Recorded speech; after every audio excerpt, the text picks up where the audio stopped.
All right, I pushed the button, and Raz, you can go back to talking now. Nah, I don't have anything to say. That's it. That was the last thing you had to say ever. We're all done saying stuff now. Sure, I don't know. He's bashful. You've hit the button. Oh. I'm shy. I'm camera shy. We're all gonna play. What if the people on the internet don't like Rez? Oh god, that guy playing a stupid genius character again. I'm so smart. Raz, I we're know live. everything. Will you stop making fun of yourself, please? My goodness. Oh, that's just what I do. Raz, we love you. Please stop making fun of my friend like that. I'm gonna fight you. Oh, Talking people bad has about my friends. friend. Hey Raz, hey Raz. Hey McDowell, I have a question for you. What was Satisfactory like randomized? Like, how did you just finish all of a sudden? I think I screwed up the YAML, is what it boils down to. Oh, that's too bad. Can we all agree? I definitely want to try again. YAML is not a real word. It's No, not. it's like- an, It's No, like it's camel. absolutely- It's like a video game camel. It's a yam. It's like a video game camel. I don't know. That's what I thought of when I first saw YAML. But no, that's too bad because I'm just don't have time to participate in this Archie. So, but I'm still clicking on the feed to see like how far along people were. And when I saw Satisfactory was done, I was super excited. Like, wow, how did you do that? I could do that. No, YAML's not a word. It's a An acronym. It's an abbreviation and it's Yet another short markup for language. Yama Lama Ding Dong. It's yet short another for markup language. YAML. No, it's I think isn't it YAML ain't markup language? It's one of the two. That's the way wine is done. So But it is a markup language, right? Because it looks like an HTML document almost. Listen, I think we all go with YAML Ding Dong. That's much better. We as a society, I haven't renamed the YAML channel recently. Someone should come up with something. we need to stop letting programmers name things. That's literally one of the 3 hard jobs in computer science: are naming, or the 2 hard problems in computer science are naming things, cache invalidation, and off by 1 errors. Also You forgot D&D. proving P equals MP. Also D&D. Two groups of people who should never be allowed to name anything are programmers and speedrunners. Or Super Metroid players. This is Philip Skip. This is wall skip. We call it that because you can skip the wall. That one's not bad. That's way more sensible than a lot of stuff. I forget who it was, but somebody was like, there's 2 ways speedrunners name stuff. One is like, we call this wall skip because you could skip the wall. And it was like, this skip is called Greg Burger because Greg found it and he was hungry. I remember reading that they wanted to name there was like a speedrun game. They wanted to name a skip. They found the Honey Skip, but they couldn't because Honey Skip was already a name used by the Mario community. So, Oh man, you wouldn't want to appropriate another community's speedrunning name. The Mario community has mafia ties. You don't want to, like, those Delfino guys will come after you. oh shit, I forgot about the Delfino Mafia. Yeah, they'll break your kneecaps. All right. Who has, and remember, Raz wasn't here, so Raz legitimately needs the recap. Who has a 100-word summary of...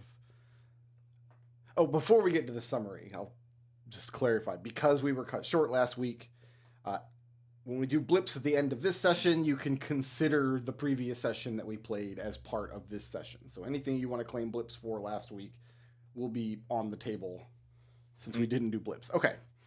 With that in mind. Well, I would, but what happened in Vegas stays in Vegas, so I can't claim those. So you are married? No, no, I'm not at all. Wait a minute.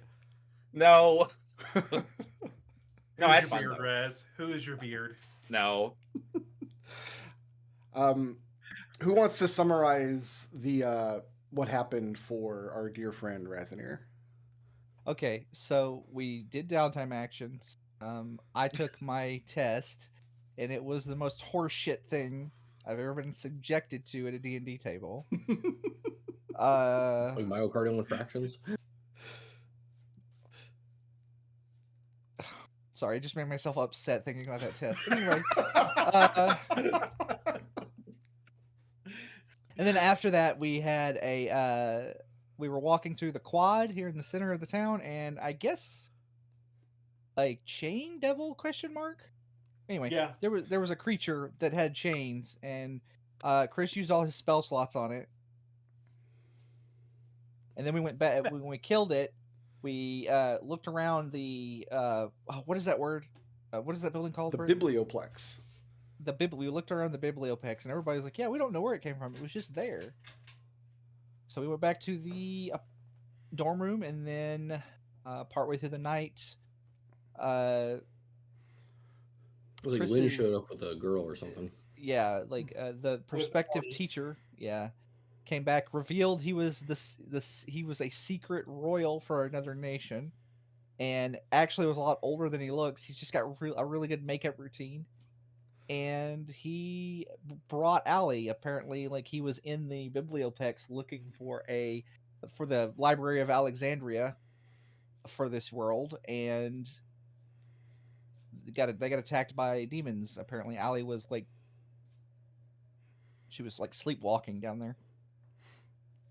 So she's back in our dorm room, and we're down here trying to go in and find this library. And you're bringing That apparent- Ellen Veritas with you, is my understanding. Yep. Yes. So Allie is in the dorm room. Yes, Allie was in the dorm room. Lynn was staying there, and then they tapped Tempest and Dahlia to come back to keep an eye on her as well. Okay. So That's good. Lynn's theory is that the Grand Etherine Library that went missing at the end of the war with the Republic 60 some odd years ago, the library went missing, and there's all kinds of rumors about what happened to it. He suspects that Dean Darkwood founded Strixhaven to hide this library. And he thinks he found the access point. But he's been injured by one of these devils and can't go in after it. He did ask if any of you can cast the spell Comprehend Languages. Did we get that far? I don't think I it's thought on we my got some spell scrolls of list. that. Because all of the books and such in the library will be written in Endoline. Do any of you speak that language? I think I speak that language, and I think he also gave us a scroll. Yes, he gave you. I think he gave you 2 scrolls. My note says he gives over 2 scrolls of Comprehend Languages. I have Old Aetherine. That's not Endoline. No, Okay. Endoline making is sure. probably a modern form of Old Etherine. Probably Ferniskin and Endoline probably both stem from there. I have one open language, so I speak Endolin. Yeah, you can do that. That's fine. All right. Then I can.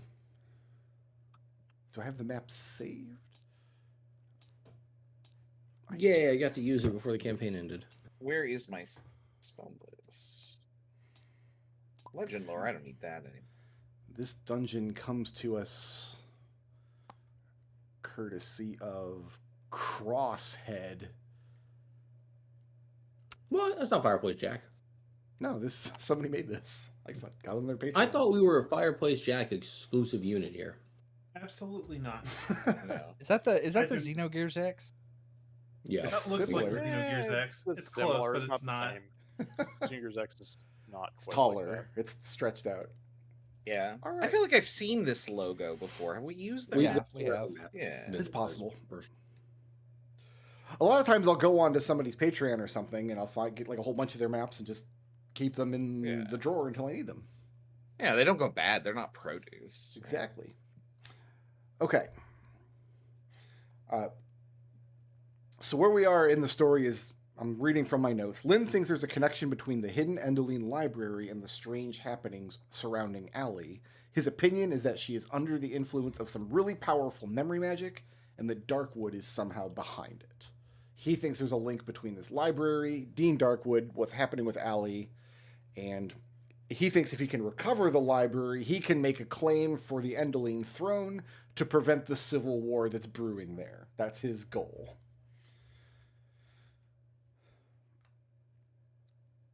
I need to refresh my memory on some of these places. I'm just glad one of us has goals. It's important to have goals. You know, as long as at least the NPC has goals, we're fine. Level. As long as you don't have jails, it's Where great. Where is Lynn from? Have we learned that? Endoline. Yeah, Indoline. He's Endoline. He's apparently a lost heir or possibly a bastard. Yeah, He's claimed to be bastard child. the bastard nobility. child Bastard. of the queen's brother. I understand now. Okay, I thought Endelin was something different. I didn't realize it was a literal country on the map because I It's the haven't country that remembered. destroyed Furnisco. Yeah, no, that makes sense now. It's bottom right. That's what I remember is on the world map. All right.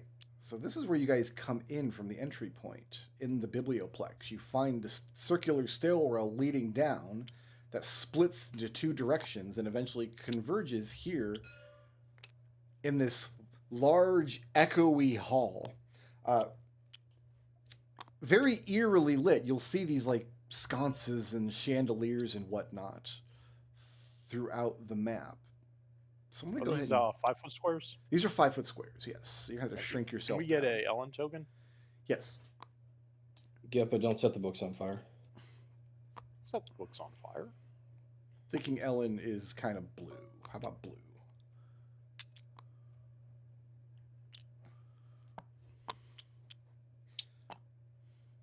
So Nestle volunteered to be Oh, initiative nerd last week. These squares are much tinier.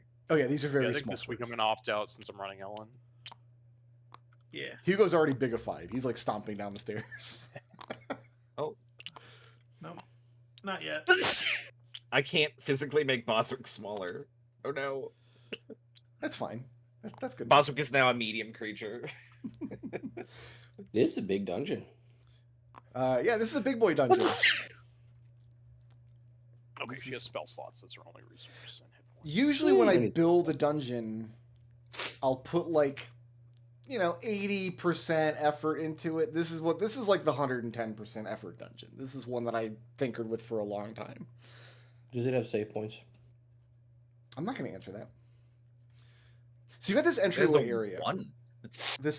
Area 1 here is the entryway. And as you come down the stairs, you come down this spiral staircase. It diverges in two directions. Doesn't matter what direction you take. It both curves around and comes to a double door. And after you guys enter the double doors, they close behind you, as they do, signifying that you are now trapped inside the dungeon. There is an eerie light, so it's brightly lit. You've got these chandeliers everywhere, but it's not a comforting, welcoming light, if that makes sense. It's eerie, it's ghostly, it's light without call it? heat. Would you call it cold, like light in the hospital? Fluorescent lights. Yeah. I have a question. Yeah. How many daggers is Ellen carrying? Because that's her only ranged attack. I was not going to track those. Okay. She has. The answer is very. she Yeah, has as I was many gonna say daggers as Ellen she needs. sounds like the kind of person that would have falls infinite into daggers. the Red School of Dungeoneering. Got it. Yeah, I wasn't Well. going to make her track her daggers. All right. Again, we've established that Veritas girls are just like that, so So you've got these three landings. You're coming down to the first landing here, and then you go down into this like main foyer room that has stairs to the side going which direction? Going up. In front of you, the carpet rolled out has stairs going down to a third landing and then a double door at the end. And the light is emanating from the chandeliers from each of these pillars. I'm not going to state every single point of light in the dungeon, except to say that the dungeon is brightly lit. It is a library, so makes sense. Do I have to be quiet? Not if there's nobody else here. Well, there's gonna be monsters and demons here. You know that. So yeah, let's be quiet. Oh, then let's be quiet.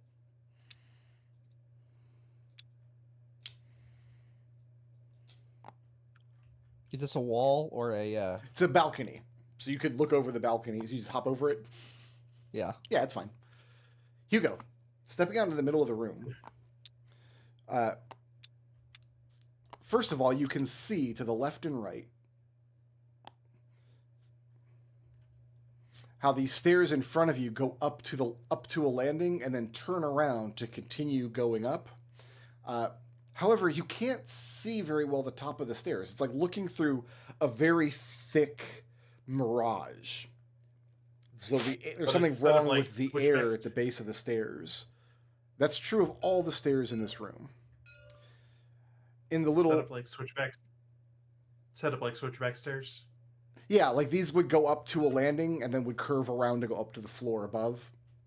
But Okay. you can't actually see the landing because you've got this like weird mirage effect in the air. In the little cubbies to the sides here that are formed next to the stairwells are little alcoves containing small desks. And you see the shimmering wall of air on these stairs and the stairs in front of you. Hugo's drawn to one of these workstations and starts, tossing it. Hugo, going to the alcove where you're standing, there is a placard on the desk, but it's written in Endoline. And same thing on your side, Genevieve. Damn. Can't read it. It's in Alistair will go Zendaline. look at the- Alistair, will look at the back. Yeah, I can't read this. Looking at the placard, Alistair, this is the Western placard, and it says guest sign in. And there indeed is a guest book laying on the desk along with ink and quill. Who are the last few names in the guest book? It's empty. There are pages before? There are lots of pages. They're all empty. It's creepy. Yeah, this is a guest book. I'm not sure we should sign this just yet. And what What is does this all say over here? Alistair, reading this one, it says book return. The placard says book return, and then there is a slot that a book can be dropped into. Guys, this feels like a puzzle dungeon where we're going to have to sign in, and then we're going to have to find some books, and then we're going to have to put the books in the book return, and then it's going to open up the next section. Well, What I if- can't read anything here, but I'll sign in. Yeah, I'm just What gonna write my name. I'm gonna write my name down in Old Endoline if there are any lexical differences between that and and Verniscan. Nah, probably not. What if we put the sign-in book into the book return? The sign-in book, when you go to pick it up off the desk, is fixed to the desk with a short chain. It can't be moved from here. You said there was an ink quill, right? I can just write my name. Yeah, there's an ink and quill near the Yeah, I've sign-in done that. book. Ink isn't dry either. That's weird. Do the names stay put or do they vanish? When Geppa signs his name stays put on the page. I was expecting something to happen, and I'm a little disappointed. Gotta level with you. The Biblioplex is a more interesting magical bullshit. Why don't you see if you can go through one of these walls now that you've signed your name? That was my thought. There's like shimmering thing. I'll push up against this one just to see if it stops me. And it's not solid, but it's not permeable either. Like, there's definitely something preventing you from going up the stairs physically. I try and put my arm through it. Same thing, Geppa. Can't Yeah, push so writing your name down doesn't help. What if we all sign our names, though? Genevieve will Okay. sign her name. Let's hold off on that. Okay, Genevieve signs At her least name. I will not, just for science purposes. Yeah, that's fair. Was there a shimmer Alice? barrier on this one or not? Yes, right near where Genevieve is standing. Is this a balcony? It is, but it's got that shimmer barrier across the plane I- of the stairs. Can I investigate this barrier? Not really much I to don't imagine investigate. they'll- You can't really see through it very well, and if you try to push up against it, it's not solid. It's not a physical barrier, but it's not permeable either. And it goes all the way up to the ceiling? Yeah, pretty much, presumably. Okay. I'm Well, gonna I mean, Boswick lean- can check that. I'm gonna lean down and put my arm as deep as I can into the book return slot. Do I feel a shimmer barrier in there? No, you've reached. You're down. You're all get down to the shoulder. Mhm. Ellen asks, "How has he not gotten his arm bitten off in any dungeon you guys have been in up to this point?" Because we haven't found any mimics that are strong enough. Oh, Alistair, I was going to say he has. We've just reattached it like 6 times. Alistair's going to sign his name. Okay. And then Gepa has a good idea, so he's going to go over to the book return. He's going to use Mage Hand to try and fish out if there's any books in there. And you can send the mage hand down, and it feels like the slot just goes straight down all the way to whatever the range on your mage hand is. Any book you put down here just will slide down and away into the abyss. And Yeah, out of the there session. must be a really deep basement. With respect, everybody, he puts a hand on Genevieve's shoulders. I'm declaring a moratorium on prankery for the duration of our time in here. Ellen is not Oh. happy about that. She just crosses her arms and pouts. She I puts don't her think helmet he back down. I don't think Blank. he has that kind of authority, Ellen. I thought he was your leader. Yeah, but certain things require a quorum. Alistair looks longingly at his Mage Hand that was carrying a fart cushion over to Genevieve. Leo is just like, while this is going on, Leo's like basically rubbing his nose up against the wall Okay. all the way around the bottom of the thing. Is there like Can I any like climb the shimmer barrier? There's nothing to climb, and Leo, you don't find anything as you do the sniff check all around the edge of the room. Is Yeah. there any Are there any- other sort of book that I can pick up and drop in the book return? Not unless Yeah. you're carrying one of your own. About that. No, the only book currently in evidence is the sign-in book, the guest book, and it's attached to the desk with a chain.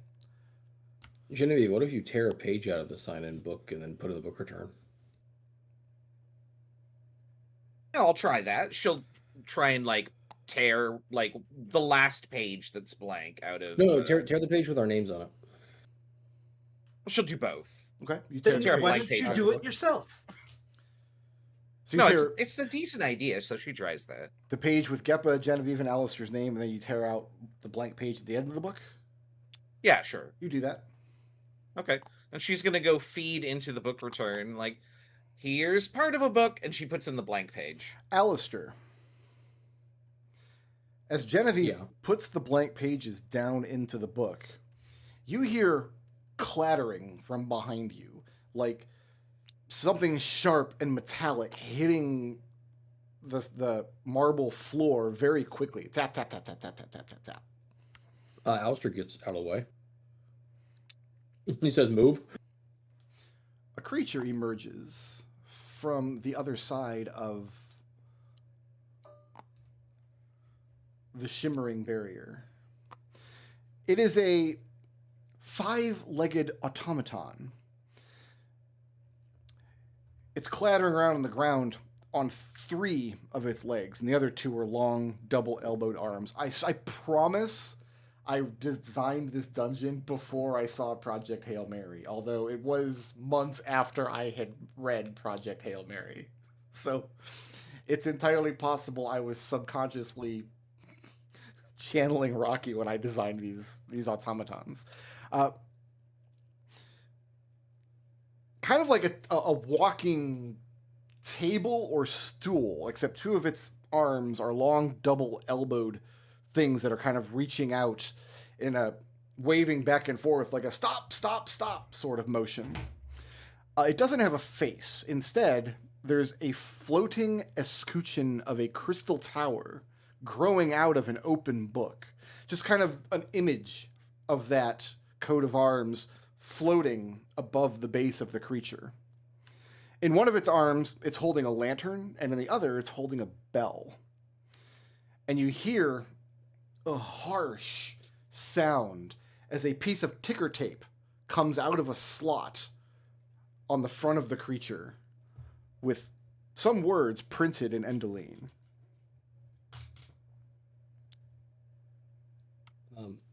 Alistair will slowly approach and take the piece of paper. And reading Endoline, it says, "Violation! Genevieve Titanhelm, destroying library property." Oops, sorry, and she'll That was cool. return and she'll go mend the page that she still has back in the book. Which page was that? The page with their names on it. So you're mending it back in the book? She's gonna put it back. She's gonna try and make reparations for the experiment she tried. Okay. Oh, Alistair, well, she's casting that. Oh, sorry. a second Takes piece a of minute. ticker tape prints out as Genevieve's doing that. What are you doing, Geppa?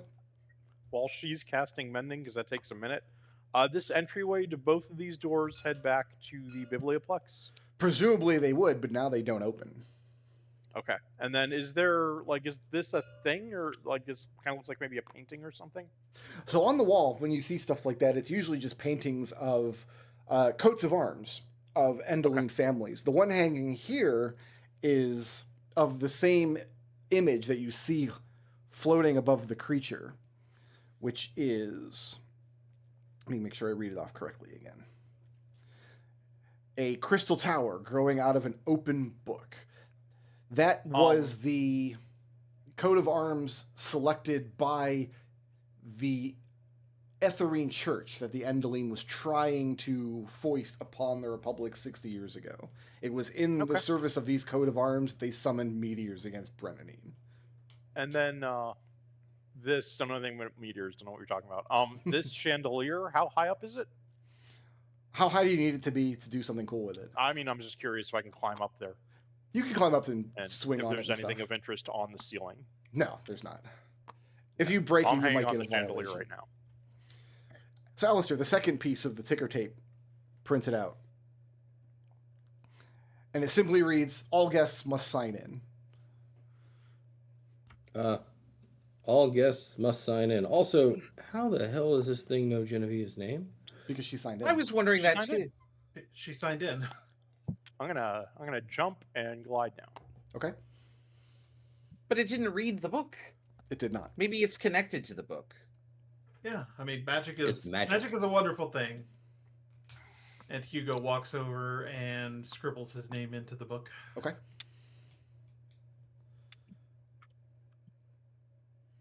I'll also sign. And then once you all sign, Ellen does as well. And then nothing happens for a minute. The creature just kind of stands there patiently. Hugo's watching this little machine, and then Alistair's going to ask the machine in Endeline if we can go up the stairs. And then another piece of ticker tape comes out. Maybe we'll hand it to her. She wants to know how this thing works. What does it say? This one says all underlined twice. All guests must sign in. Boswick. Everybody looks at Boswick, and Boswick goes, beep, beep, beep. He's super excited. He tries to pick up a pen with his mouth. Mm-hmm. I don't know. And he manages to make the letter B. Okay. And when that happens, the creature just very unceremoniously just clatters back upstairs out of sight. And the three shimmering walls vanish, revealing the landings beyond. So to the east and west, you've got stair landings going up about a half a floor to a set of double doors. But then they also turn around and continue going up. And the one in front of you here also vanishes. Start the Hugo show. Yeah, let's try this mezzanine door before we go through the before we go further up. So you want to go? This goes up like this. Okay. Yes. So right now, I'll Hugo has double doors in front of him, and he's got stairs behind him leading both up and down. Yeah, Hugo's going to knock at the door for a moment and then pull it open. Okay.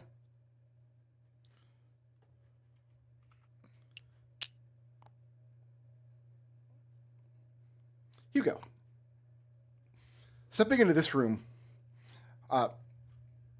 there's a table in the center, some comfortable chairs, and it contains a creature very much like the one that you just saw, standing in the corner, not inert necessarily. I'm going to shrink him down just a little bit to fit on these squares better, but not as alert as the one that you were just in contact with. Instead of a lantern and a bell, it's holding a feathered broom and a dustbin. Then you've got doors ahead of you and off to your right. And then on the walls, high up, there are two small shelves with a small amount of books on either one.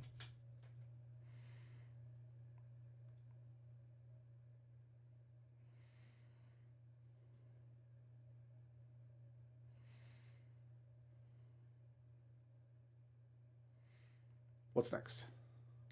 Hugo will step through the door and look. Is there anything on the table? Nothing of note. Pens, sheafs of work paper. There's no books on the table, notably. You said there's a creature in this room? Yeah, this guy back here. Oh, I don't see it Oh, is it in on the map. Here, I'll put Yeah, might be in the fog there. the fog of war thing. Yeah. It's the same Okay, creature there as it you just. It's of the same make as the creature you just saw that printed out your violation, except instead of holding a lantern and a bell, he's holding a feathered broom and a dustpan. Then you've got two doors, one in the north and one in the west.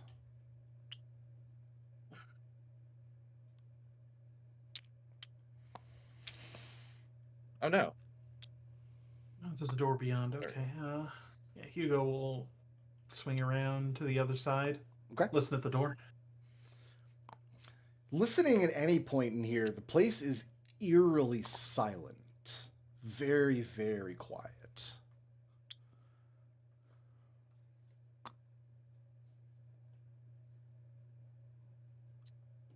Check the door. Is it locked? Nope. All right. Then Hugo will swing it open. Okay. Is there anything of interest on the table? No, nothing of value on the table. Opening up into this room, you open into what looks like a long study hall with several cubbies that you can see from this short little hallway here. So you've got workstations on the left and right of each cubby, and on the far side you've got a small bookshelf and a rug laying on the floor in between the two. It's a place where, I mean, you've been to libraries. It's a place where scholars can sit down and do work. Looks like there's a study area beyond here. Then stepping into the room, you can see that it extends all the way up here. Let's just take a look. What is this person's work on? If there's any work that's left over in this alcove. Nothing of note. There's no books laying on the tables. The books are all on the shelves at the far end of the room. Oh, okay, well, I'll go look at those. Okay, you pull a book down, and the book is affixed to your hand. Whatever hand you took in it is now useless because you cannot put the book back. Well, it would have been a right hand. Well, then your right hand is filled with this book. Genevieve, go try and put it in the book return. Okay. She'll go back to the book return. Okay. Let's roll follower. Yeah, okay. Yeah, I was about to say, we're not leaving each other alone here. Genevieve, you notice as you're holding the book, it does not open at all. You can't even open it in your hand. It remains stubbornly closed. And it's affixed to your skin. It kind of feels like, have you ever grabbed really cold metal? Yes. It's that same sensation. And when you go to the book return and open the little slot and it comes free, you suffer 1 point of slashing damage. Oh. Wow, that went through my armor. It's that sticky. Okay, well, we can get rid of books that way, but oh, this sucks. I want to read all of these things. I can't read them and they stick to my hands. Well, and you returned it before I could look and see what it was about, so we'll never know. You couldn't see what it's about. You couldn't open it. I could Didn't have a title? At least. Are the covers blank? Not covers, the spines. Most of them, yes. Okay. I like how all You'd these think little there would be- alcoves, one of them doesn't have a rug. You would think that the ancient Endaline would come up with some kind of organizational system to tell us what these books are, rather than just leaving them strewn about for anyone to guess where they might be. So in this room, you've got. Let me make sure that I see correctly here. You've got a door up in the north. You've got like a little alcove up in the northeast where stairs go up and away from you. And then you've got one door in the center of the room here. Yeah, Hugo's going to give each alcove a once-over. Just glance. He's not going to touch anything. He's just going to see if there's anything in each I of also these need to alcoves check as he and see what walks any of the by. books have. So 3 of the alcoves I was have just- rugs on the floor. One of them doesn't, but otherwise they seem pretty much identical. They're each lit by the sconce on the wall behind. And what's Alistair doing down there? He's checking to see if any of the books have any titles on the spines. I mean, possibly. I'm sure some of them do. Okay, nothing that like stands out as unusual. No, nothing stands out as unusual. There's no sense. You don't get any sense of organization or how these books fit. Possibly, if this place was ever used as a study hall or a workroom or anything, these are just books that need to go back at some point. It needs like an Edoli decimal system or something. Right. Yeah, when Hugo sees that this one's missing one and the other 3 aren't, he's going to scrutinize this alcove with a little more scrutiny. He's going to look under tables, going to check under stools, that kind of thing. Give me an investigation check.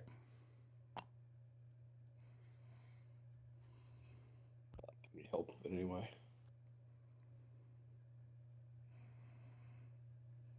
Hang on.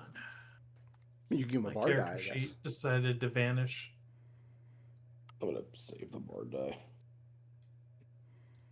That's all he has left. He spent all of his magic, every single one. There's only 2 lightning bolts. All the magic. I mean, they were level 4 spells, so You were casting lightning bolt? Yeah. yeah. I learned lightning bolt while you were gone. Oh, I also learned lightning bolt while I was gone. How'd we do? We're looking at a 22. Hugo, Yeah. you find a spot under the middle stools where one of the floorboards has an almost imperceptible slat on 2 sides, Oh. as though it's meant to come apart and be pried up. Yeah, Hugo will brace himself and grab the slats and pull. What are you prying them up with? Oh, if he can't get it barehanded, then he's got a crowbar for it. Okay, busting out the crowbar. And notably, you are not immediately visited by library staff giving you a violation, but you do find a hole in the floor. That looks like it was designed to be there. It was designed for this this partial floorboard to fit over it nice and snugly. Inside, you find a very small lacquered box labeled in the Endoline language. Yeah, Hugo will pull it up and then bring it out into the hallway, set it on the floor. Okay. So what do you What's it think? say? Wow, good job finding that. Who's reading it? I'll read it. Gepa.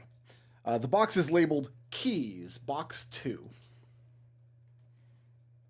Is it Roman numeral 2 or Spelled or out 2? TWO. Oh, spelled out. No, that was the one I hadn't chosen. Is it? Is there a latch on it or anything? Yeah, it looks like there's just a simple latch that can be pulled aside. I'm gonna reach to grab it, and then I'm assuming Ellen's gonna slap me and check it for traps. I think Ellen, if she presumed it was trapped, she would not What? grab it. She would just Just like let you. smirk Well, she's and standing cross right her next to arms me, and though. let It could and be just an watch it explosive happen. wound. She would just step back. Well, Yeah. Ellen is disappointed because the box is not trapped, and you open it up, and there are no keys in the box. Instead, you find a short, thin rod.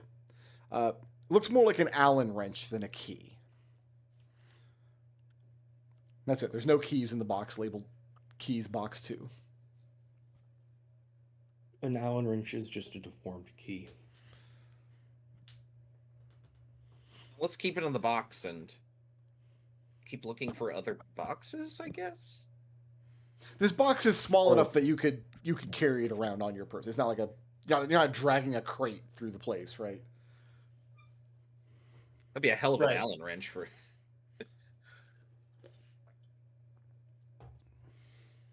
So who's going to take the box with the not a key in it? I Feels like suppose it's I an will. item. Okay. Or Genevieve wants to. Oh, you're giving it to me? Yeah. Sure, I'll hold on to it. Okay, cool. Thank you. Let me find a place on the character sheet to put it. It can go in a saddlebag. I don't have a saddlebag. Keys box 2. I now have a keys box 2. Yep. What's next?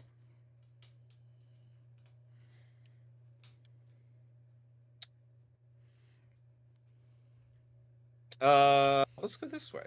Okay, so What is this? Is this a wall? no, that is. There's a small set of stairs here that go up to a landing above you. So you've got like a small balcony area that affixes to a door leading out of the room. And then this is. Oh, this could be a door. That's maybe. also a door leading out of the room. I can't actually see very much here because of the fog. Yeah, there we go. That's more clear. Do that. Do we want to stay on this level before we go up? Gep is also standing in front of a door here. Gep and Ellen. Okay. Yeah. Geppa does have a door. Oh yeah, behind look in this door. Let's look at Sure, that door I first. open Who is opening Yeah. that door? Geppa? Yep, I already called it. All right. I'm gonna make sure him. Geppa did. I get this right. I need to make sure that I read this directly out of my notes. This door leads to the privy. The facilities are pristine. You found a room with three shitholes in it. I thought you were going to say 3 seashells. Do the shitholes have seashells? There's not a crying ghost girl in the bathroom, is there? Listen, this has been a problem with many dungeons over the years. Is people build these dungeons, they don't put anywhere to take a shit. No, that's true. Well, it's a dungeon. Yeah. You could shit anywhere. Not Yeah. not Crosshead That's X. a nice dungeon. Crosshead X is built different. What do you think I- Benedict did? He just whipped it out and pissed in the corner. Like, What? Do you think, like, when San designs a dungeon, does he put toilets in there? Yeah, I don't absolutely. know. oh, almost I don't, certainly. I don't know what San's like excrement situation was. I don't know. Son puts bidets in his dungeon because he cares. I feel like San has a Let's check- cloaca. Let's check the other mezzanine first. What say you? So there's a Yep, door let's to go. the north of this room as well that you're walking. I don't think there's Oh. any order to this, Genevieve says. Oh, then yeah, no. Let's absolutely check this door then You want first to check before this we door? go back through. Okay. Yeah. So just to kind of touch base with everyone, our goal here is to figure out where those creatures came from, right? Does that sound right to everybody? Lynn's Well- specific goal was to find a way to recover the lost library. Yeah, but that's like foreign politics bullshit. I don't Right. care about that. You guys don't know Uh, what you're gonna find here. Right. But like we came down here because there were like demons and they were after Allie and Yeah, and also rampaging across the And it's likely this is where they were coming from. yeah. Okay. Opening this door. This is room number 5. This room is filled with cleaning supplies and tools. There's a chute built into the central pillar. Just like a dust chute, right? Like you could empty trash into. And there's a note pinned to the wall next to the chute.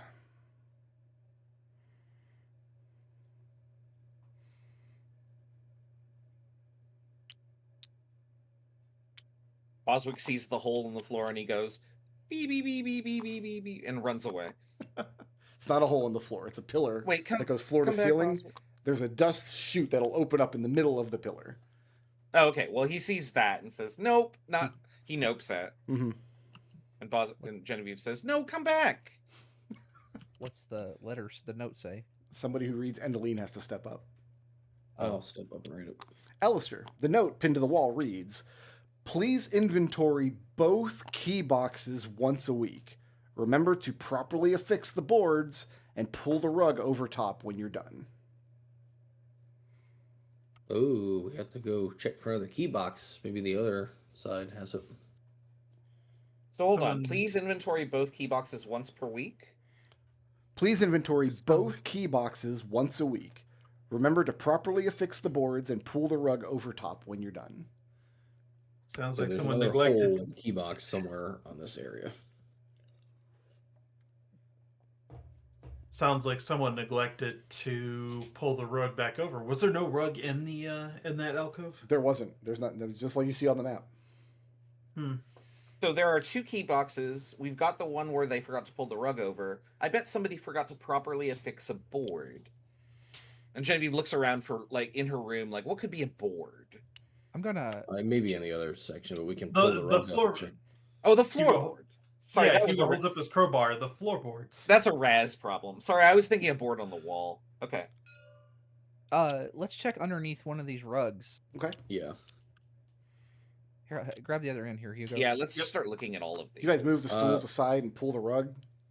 So wait, Yep. before we start rearranging stuff, everybody get in here and let's shut the door so the giant robot doesn't come kill us. Oh, yeah, thank you. Kidding. Okay. Yeah, you pull and look under the rugs. And Hugo, now that you know what you're looking for, what one of these removable floorboards would look like, you do not see one under the rug. Nope. How about in this not here. alcove? And it's true of all 3 of the alcoves when you pull the rug aside. The only floorboard you find in these cubbies that can be removed is the one that Hugo found and pried up. I wonder if Yeah. it's a similar situation in the other mezzanine. Yeah, most likely. You want to go? Could look? be. Yeah, let's go. Let's go head back that way.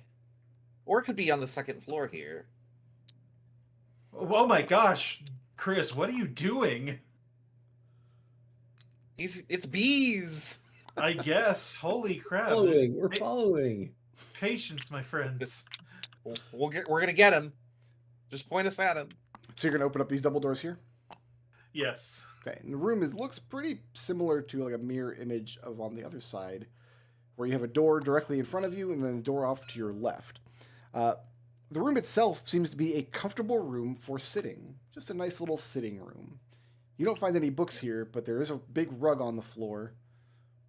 There's an empty shelf in the back corner of the room where you can imagine like they would line up like a decanter of wine and a plate of nice cheeses and whatnot. Let's let Hugo peeks under the rug in here. To do that, you'd have to move all the Right. chairs and table aside to roll this rug out of the way. You're Oh. going to commit to doing that? Well, what we want is probably over here because we're in this room, right? Also possible. Yeah. First, let's check this door. If the architecture stands out, this should be a dead end. If the architecture holds. Hugo, the other side of this room, more privies. And I must Oh. emphasize, the facilities are pristine. Well, That's it's not a cleaning closet. It's more privies that way. If this were a horror game, there would be power-ups in this toilet. Right? Yeah. You'd find Yeah. handgun ammo. Yeah, where's Leo's Almost certainly. or not Leo, Leon's handgun ammo. Yeah. We look in there, we find the spade key. I have a question. Is this actually a set of stairs? Yes, that goes upstairs, up to the next Okay, level. just double check, just checking. Well, I was so preoccupied with mezzanines before. Yep. So It's like a Hugo hub. will test this door and then open it. Okay. Hugo, just like on the other side, this door opens up to a small flight of stairs with another door at the far end. This door has a placard on it labeling the room beyond, but it's labeled in Endelin. There's something. There's. Once you get a read in first before we go barging through. Read. Alistair, the room is labeled restricted stacks. Ooh, we'll have to come back for this one. This is the restricted section. There's no locking mechanism on any of these doors. You don't see a keyhole or anything. The door itself isn't locked. There's just a placard saying restricted stacks. Yeah, if Hugo can open the door, then he's going to try and go through and open the other one. Can indeed. And this is the most library room yet. Like, not only do you have tall floor-to-ceiling bookcases, but you got one of those cool rolling ladders. Nice. Well, it's not a study area. It's stacks. Hugo, Look it, and I can't read any of it. As soon as you step in the Yes. room, you hear the tap tap tap tap tap tap tap tap tap of library staff approaching your position from the north.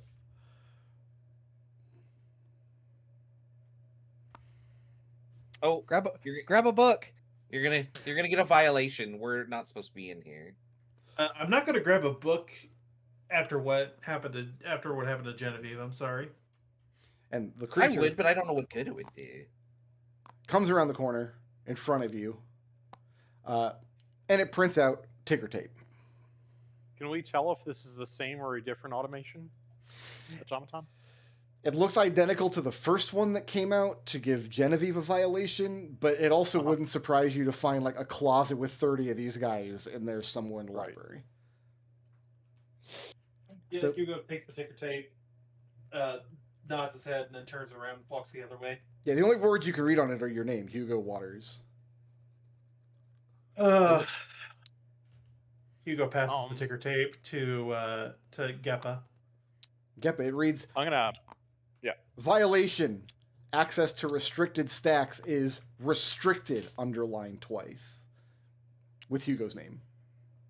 I'm gonna hand Ellen some ink and a quill and mind link an idea to her, and she's, I think, gonna come over here and use her mage hand Leaderman to bring the quill over and put a glyph on this one so we can tell them apart. If she thinks that's a good idea. To write on the creature? Yeah. Before you do that, can I try something? Give me a sleight of hand check. Sure. I wouldn't allow this, but she does have Mage Hand Ledger Domain. So yeah, give me a sleight of hand check. We'll see if you can get a mark on it. Is she just drawing a dick? Is that what she's doing? Like a dick with sunglasses? Dex 5, 6, 7. That's a 26. Yeah. So as the creature is satisfied that Hugo is left, you have Ellen come up behind you, and she goes up with the quill with her mage hand.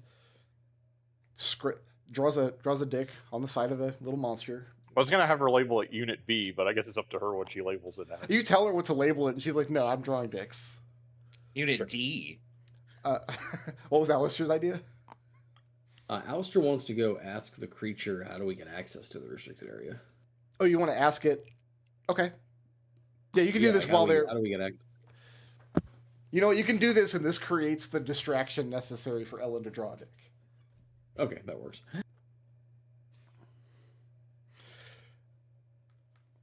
Are you asking it in the Endoline tongue?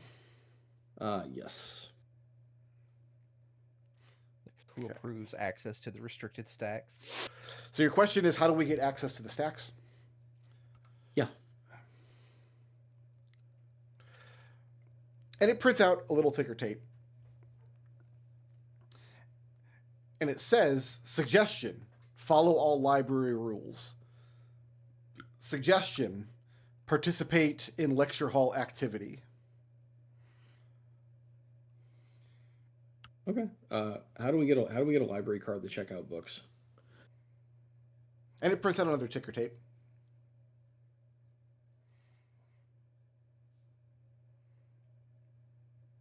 You have to reach down and take it out. It's not going to spit it out into your hand. Yeah, he'll reach down and take it. I'm picturing Alistair just standing in front of this thing, just impatiently tapping his foot, like he's already fed up with these little guys.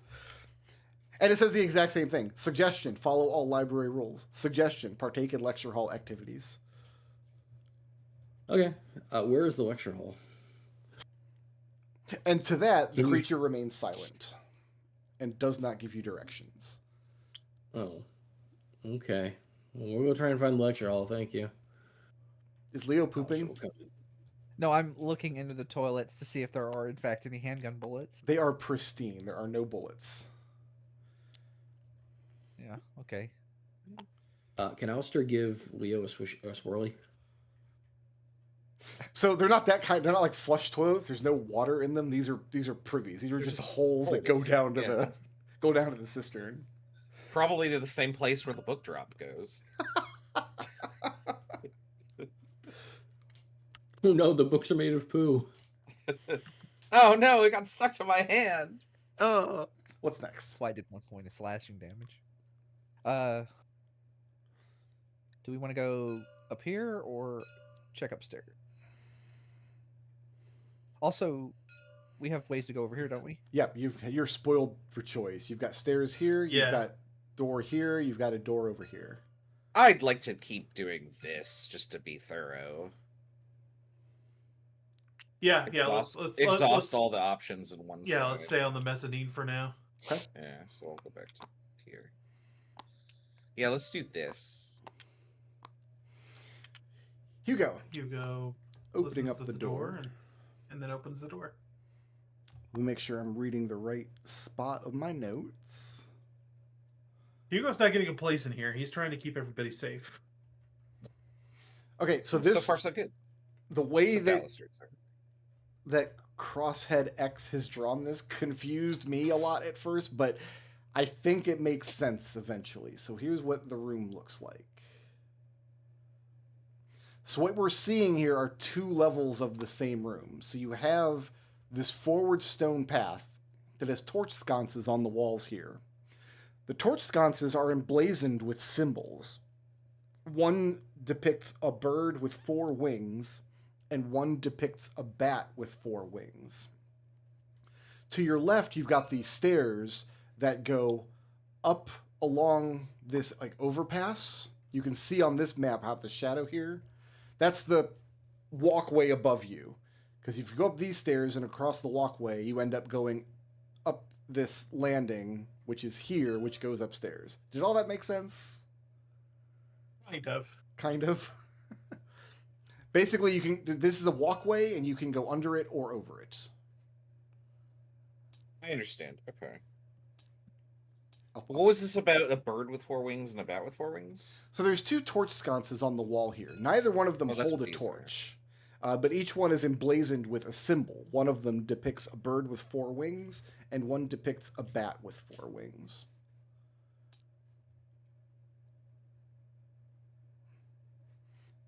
And these 2 yellow lines, this symbolizes the same physical space. This is just the wooden walkway seen from above. This is the wooden walkway cut away, and you just see the tunnel underneath. And there's a door at the end of this hallway, and there's stairs leading up.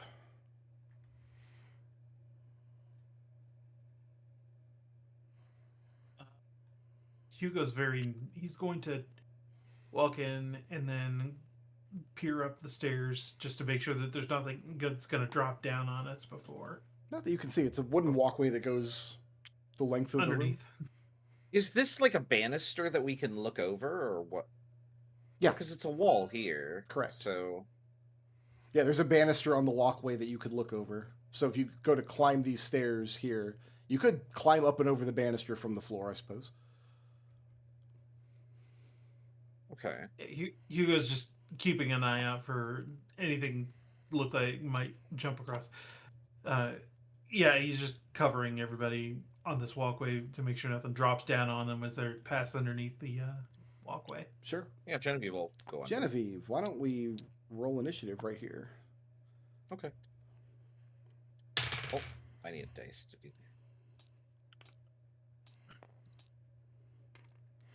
that. I need my monsters. What? Not the Monsters. monsters. But this Ah, place is that's clean and fine. pristine. It's not supposed to have The monsters. in it. bathrooms are pristine. Am I Can I the get only- an initiative token for Ellen? I'm Yeah. not the initiative. Yeah. token. Whee! Copy this blue one over. There you go. Everybody roll for initiative, nerd. I got 19. Can I request not to do initiative today? I rolled a 17. Trouble's not feeling well, so I got a 15.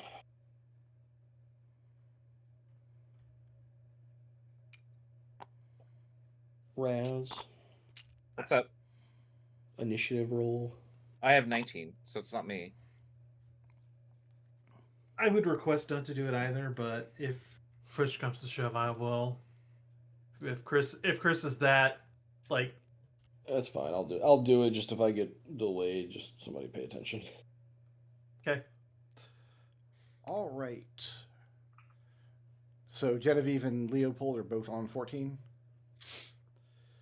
So The top of my order is Geppa, and Geppa is surprised. Huh?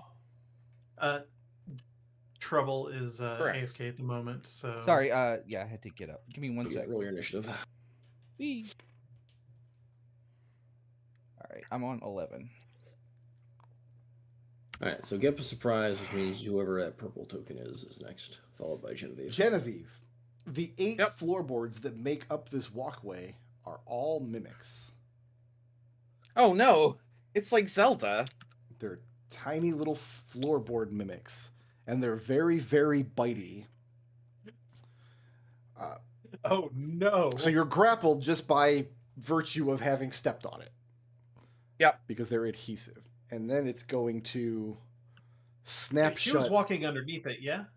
Yeah, it dropped down from above. Okay. Oh, I thought it was on the floor beneath me. No, these are the floorboards that make up the wooden walkway overhead. They were going to get you whichever way you went. Oh, okay. Well, no, I mean this is important for my visual narrative. Got it. So it just fell on her head. Ah! Yeah, it fell down and it's like wrapping around your neck probably. So I need to good. roll 3 attacks. No, the first one is not to hit. So you're grappled by the creature because it's adhesive. I need a DC 14 strength saving throw. Oh, I'm so terrible at these. Great. Let's see. 8. 8. While you're grappled by the creature, you are restrained, and while you're restrained by the creature, you are also blinded and suffocating. As this floorboard drops down, wraps around your neck and head, and then it's going to great. bite you. Good thing my AC is really high. I am rolling at advantage against you, though.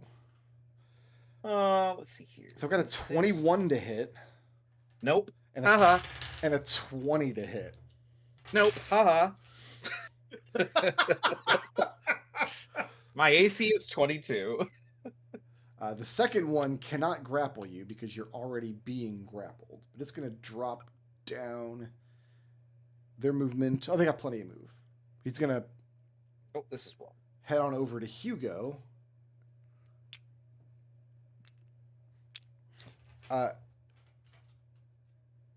Hugo Hugo. was going up the stairs along Yeah. there. So what's happening is the floorboard can you're standing like here, Yeah. and the floorboard here dropped down onto Genevieve, and then the one next to it woke up and is coming over for you. Okay. Okay. At first, I need you to give me that strength save. You're not going to be automatically grappled because we didn't kick off festivities with you getting jumped on. So no, Genevieve was in the cube. I understand. That's fine. Gotta put. No, something I have a in. question while you're resolving this. Is this floor just gone now? It will be once all 8 of them come to life. Got it. Okay. I now understand what is going on. Hey, that's a 10. I'm not using 10. my Indomitable right now. Then you are grappled. While grappled, you are restrained, and while you're restrained, you are blinded and suffocating. As the floorboard climbs up your body and wraps around your neck and head, and then it's going to try to bite you Ugh. twice. I That's have hateful. a 14 to hit, That's a miss. and I've got a 25 to hit. That's probably a hit. I think that would Yeah, even hit that's a hit. Genevieve. Yeah, that would hit her. I could shield that, but I can't say You can't words. see, and you also I- can't speak. I don't have to see myself to shield myself. So that's going to be 13 points of piercing damage Ow. and 1 point of acid damage. The next board is going to drop to the ground around Genevieve. It's going to skitter out 5, 10, 15. It's not going to leave the room. It's going to post up here. The next board is going to do the same thing, 5, 10, 15. But it can't leave the room.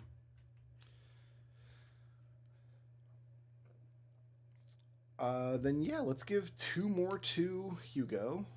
These ones cannot also they can't grapple you while the first one is grappling you, but you are restrained and you're blinded, so they'll still get advantage on the hits.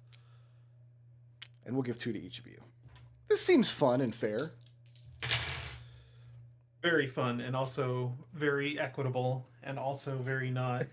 Hugo, I've got Yeah, I we got a each get- 16 to hit you. No. And an 18 to hit you. Yeah. All right. You figured it. Congratulations, you figured out my AC. You found it. Okay, it's gonna be 13 piercing damage plus 1 acid damage. Then the third one on you, we're looking at an 11 to hit Nope. and a 14 to hit. Nope. And then Genevieve, Mm-hmm. I got a 24 to hit Oh yeah, that'll hit. and a 22 to hit. Oh, that'll hit too. Boo. Armor does nothing in D&D. Armor's a waste of time. Yeah, I You're should looking at just- 12 points of piercing damage Just run into battle naked. plus 4 Yeah. points of acid damage. Yeah. The second bite, you're looking at 13 points of piercing damage Mm-hmm. plus 5 points of acid damage. Oh, man. And the third one's going to bite you twice, but it didn't roll nearly high enough. Oof. With advantage, does an 8 hit you? No. And then I've got a 13 to hit you. No. I forgot they had advantage. Okay. That makes a little more sense. They have advantage I just because want you're you to know- blinded and restrained. Because I'm blinded and can't see anything. Yeah. I want you to know, Bricker, the only reason that you're able to pull all this bullshit off on me is because I rolled a natural 1 on my strength save earlier. Woof. So yeah, you've got 8 floorboard mimics, so there's no more floor here. All 8 of these floorboards across. I think I actually counted them out. 1, 2, 3, 4, 5. Yeah, I counted them out. That's how I decided how many mimics were here. All right, who's next? After the millwards is Genevieve. followed by Genevieve is Alistair. surprised. And then Alistair is Alistair. surprised. Am I really surprised? And then Leopold is... I don't think Leopold can be surprised. Is that right? Oh, Hugo's not surprised. Okay, well, it's not his turn yet, but No, I Yeah, can. Oh no, there he is. So down Ellen it's is Hugo who can't be Hugo's surprised. at -1, really? Yeah. You know what, Hugo? I'm going to go ahead and put you way up here at 30. I want you to feel good about yourself. Aw. There you go. Aw. But Hugo, I you're not... think we should do it. If you can't be surprised, you're not surprised. You can only be grappled by one of these creatures at a time. So, Hugo, they're tiny creatures. One is wrapped around your head and neck, and the other two are like biting at your knees and ankles. Gotcha. See, it was Leo, and then Yes. Ellen was surprised, then back to me. Is that it? Yeah, it's you. Yeah, you're at Okay, the then. bottom, and you're not able to be surprised. So you get to do something Uh, about this. Then I'm going to try and get that one that's got me grappled and restrained on my face. Get that thing off of my face. Okay? You got a whirlwind attack by chance? So it's going to be a strength athletics or dex acrobatics check. Yeah, let's go athletics.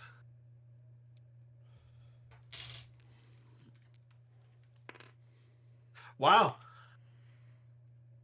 That's really bad. That is an 11. You try to pry the thing off your head, but you just can't get it off. Moving or staying put? Staying put. Okay, who's next? These things hurt, guys.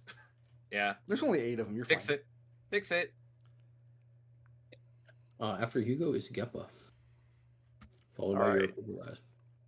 So 5, 10, 15, 20. Move to here. I'm not actually. Let's see here.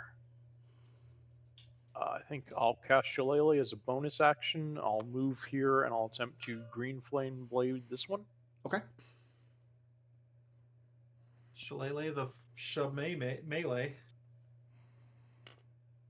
That hits an armor class of 13. 13 does not hit. That is my whole turn. So to be clear, that space in front of you is not blocked. It's a tiny creature. You can walk through there, but if you leave that square, you'll be leaving its threat range, basically. Yeah, I'm pretty okay with where I'm standing. All right, who's next? Your purple stupid board. Okay. I'm gonna put Boswick in a square. He wasn't actually on a tile. These two just have to hold their actions because they can't leave the room. And I'm going to continue nibbling the two heavily armored friends. Oh, we're friends. Yeah, we're friends. Congratulations. Okay, Friends. starting with Hugo. 15 doesn't hit. Nope. 23 does. Yep.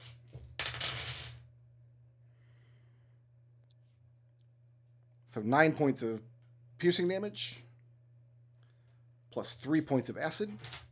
That was Mimic number 1.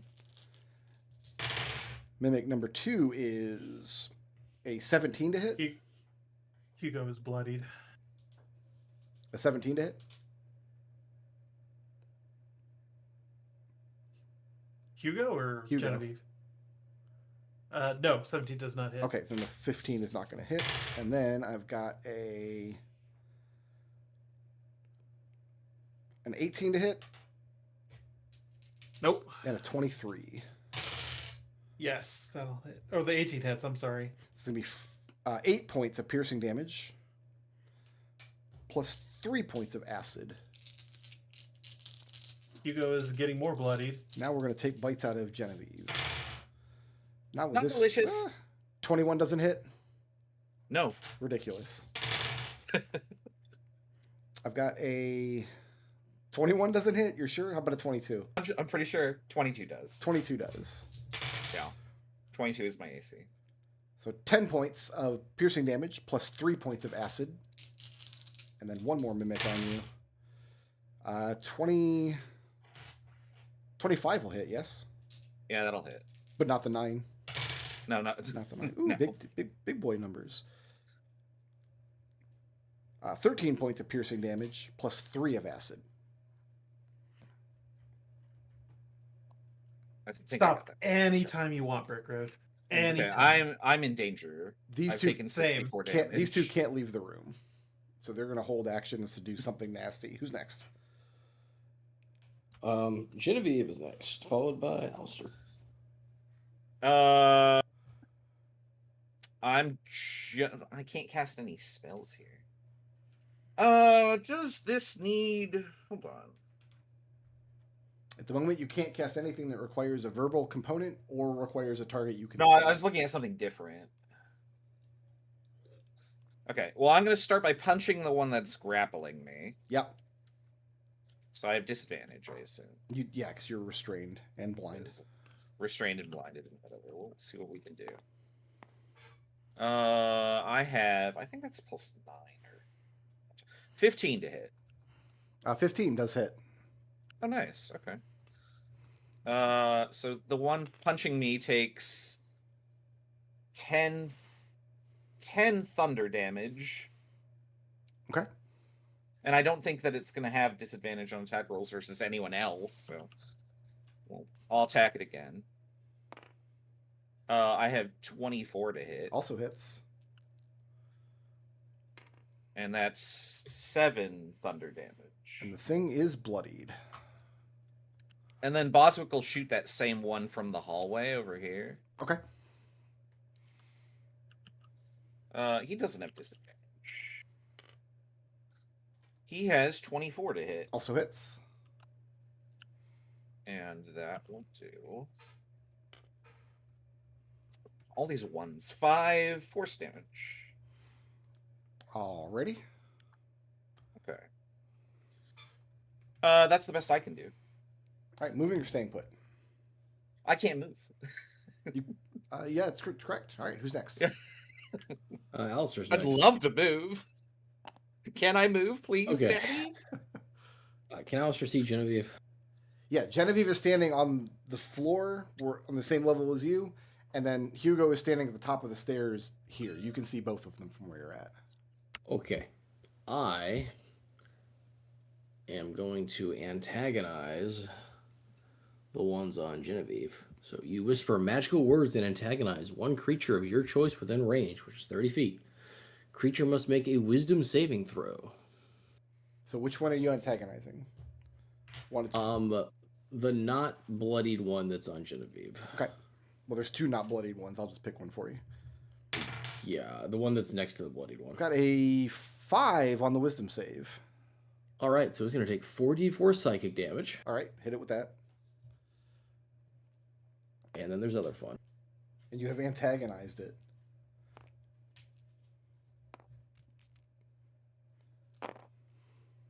All right, so it takes 10 points of psychic damage, Okay. and It must immediately use its reaction to make a melee attack against another creature. So Mhm. it's going to attack the bloodied one with a melee attack. Sure. Ooh, that's neato. That's a 19 to that. hit. I'll roll the damage for it. I think they might be immune to their acid damage. That's probably true. But they still get... They're not immune to the piercing damage, though. Yeah, that one's dead. Genevieve, the bloody Hooray! one that you were punching a minute ago, I just can kind of breathe. clatters to the ground. So you can now see and breathe. Oh, that's better. Ah, they're still on me. There's still two of them there. Alistair, is that it?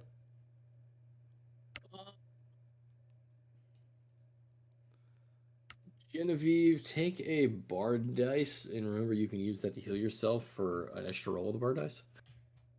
Well, it's temp Sure. HP, but yeah. Ah, that counts here. No, the magic bard bullshit lets you. Oh, add right. on If the bard die. Plus the if bonus they- effect. So Alistair, So when do I get that there? healing? No, if I- you choose to heal, so the way the bard dice work is if you make a magic attack or a magical healing spell, you can use the bard dice to add to it, and Oh, then okay. the mode of potential lets you do other stuff. So, Okay, got it. Thank you. Who's next? Leo is next, followed by Ellen.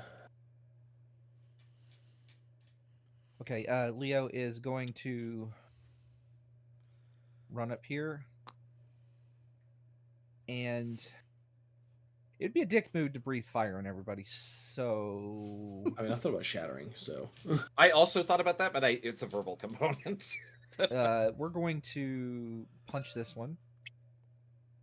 Okay.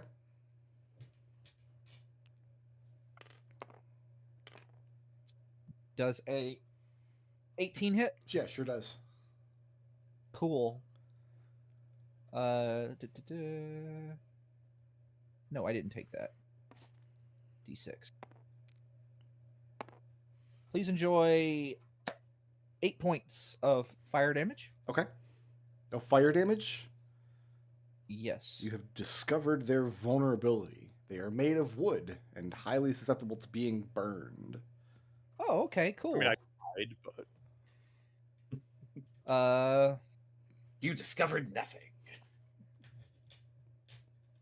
Well, in that case, I need everything, including, I guess, Genevieve. From this angle, I can't get Hugo.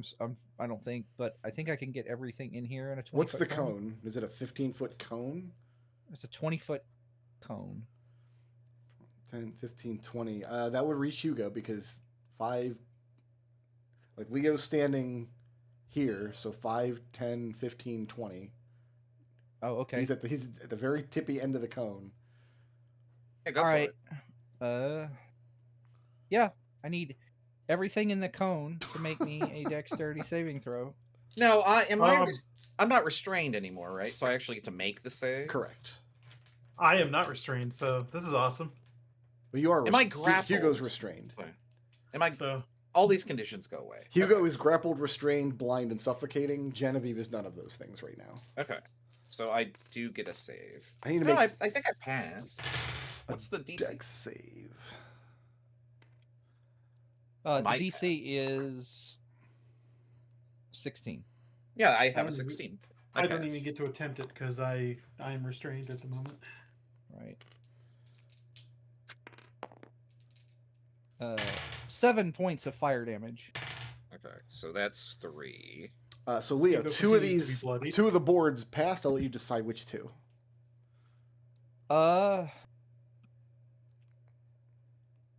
The two in front of us. And you said 7 points. Yes. So 7 to the one in front of you. That one is bloodied. 7 to the one next to you.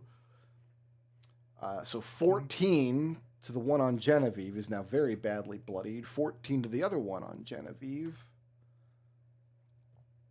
That one is now bloodied. Hugo, you take the full 7. And then all 3 of the one on you take 14 damage. So all 3 of them are bloodied. Genevieve shouts out, "Do that again!" No. Sorry, Hugo. I'm not gonna. I can't. I'm not gonna do that again. Okay. It's okay, Hugo. I still got to roll a raised dead. I'm gonna punch the one in. I'm gonna bonus action. Flurry of blows. Get So 2 that more that, hits. I that think- fire breath that takes the place of one of your melee attacks. Yes. Okay, got it. I can substitute one of the melee attacks. Well Oh, done. I still think you should do it again. Muffled I'm not going. screaming. I say making the save and taking 3 damage. That was 18 to hit for 10 points of fire damage to the last one I hit. And that is enough. That one is going to die, and it burns up. I take this one, and I'm gonna hit it too. Well, stepping there is going to trigger that thing's held action. Oh, okay. Which Well, is I've already done it. Yeah, It's going to force you to make a strength saving throw. DC is 14. All right. What is my strength save? Good old 0. Nope, +4. Oh, that's nice. Oh, because you're a monk. is Yeah, a- they're proficient. 19. 19. Okay, so it moves into your space, but it fails to grapple you. Cool. I'm going to punch it. Yeah, do that. Test your might. It's like breaking boards. Yeah, that's why I said that. Yeah. That's the reference, Raz. I don't understand culture. I'm sorry. 90s Was this a- kids. Was this a Karate Kid thing? I'm Mortal sorry. Kombat, what's wrong with you? No. You're right. I do remember Test Your Might from Mortal Kombat. How'd you do, Leo? That is a 8, 14, 6, 22. That'll hit. I'm gonna get that Mortal Kombat collection that came out that has all like the old arcade games on them. It looked fun. I've heard good things about it, but isn't there like one version of it that's basically impossible to It apparently has terrible netcode, but Yeah. I'm gonna play the arcade ladders anyway. Yeah. How much All fire right, damage? that's 9 points of fire damage as Leo punches it and yells terminal conflict. Yep. Very badly bloodied now. Terminal conflict spelled with a And- K. Yeah. Yeah. I feel you. Both of the C's become K's. Yeah, that's the end of my turn. All right, who's next? Did the one that's on you Oh, not Leo's die? Ellen. It had that many hit points left? Ellen followed by Hugo. Has almost no hit Yeah. points now. Oh, because it made it save. Okay. Yep, Ellen gets Yep. to go. So she can move to here. She can attack the one on Leo. Got her attack right here. So this is a dagger attack. Genuinely thought you were going to throw daggers at Hugo. That hits an armor class of where's on the sheet? 11. 11 does not hit. All right, and that's her turn. All right, who's next? It is Hugo's turn, followed by Geppa.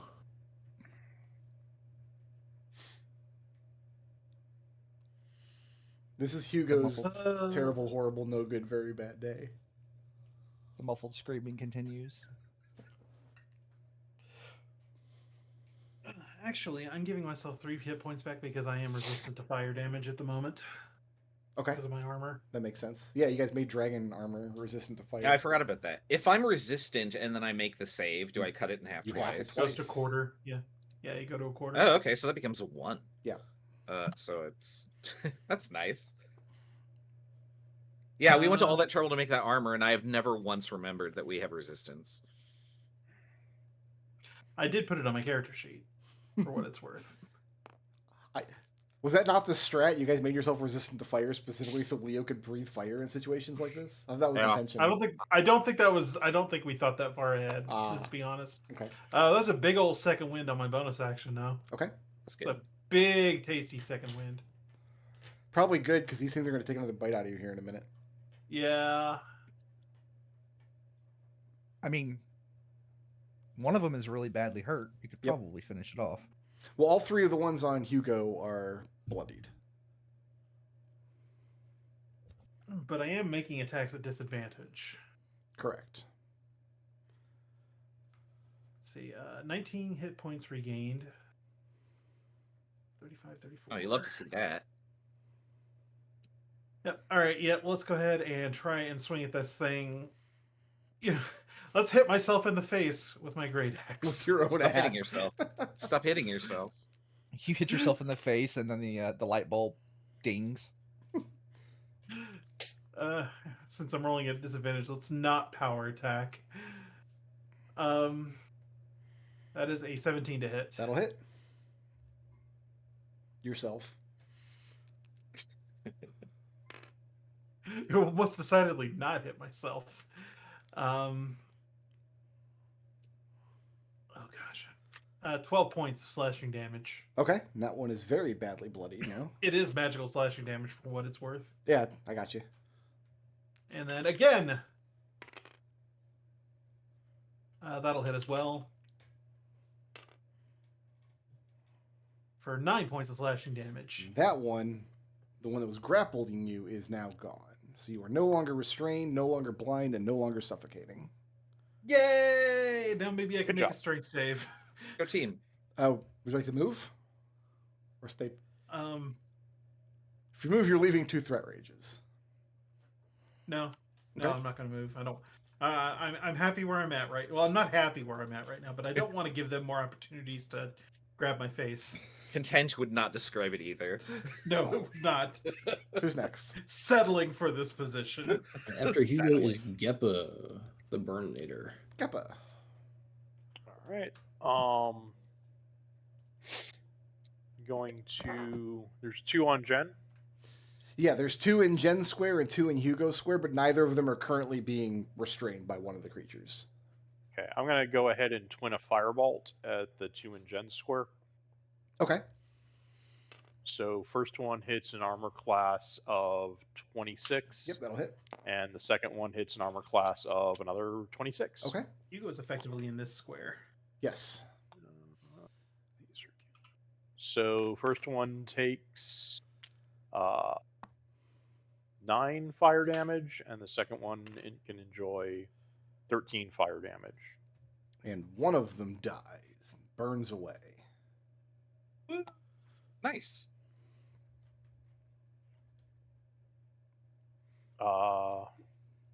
That's pretty much my turn. All right, who's next? I regret to inform Hugo that it is Purple's turn. All right. I feel like I'm in a better state than I was when I got.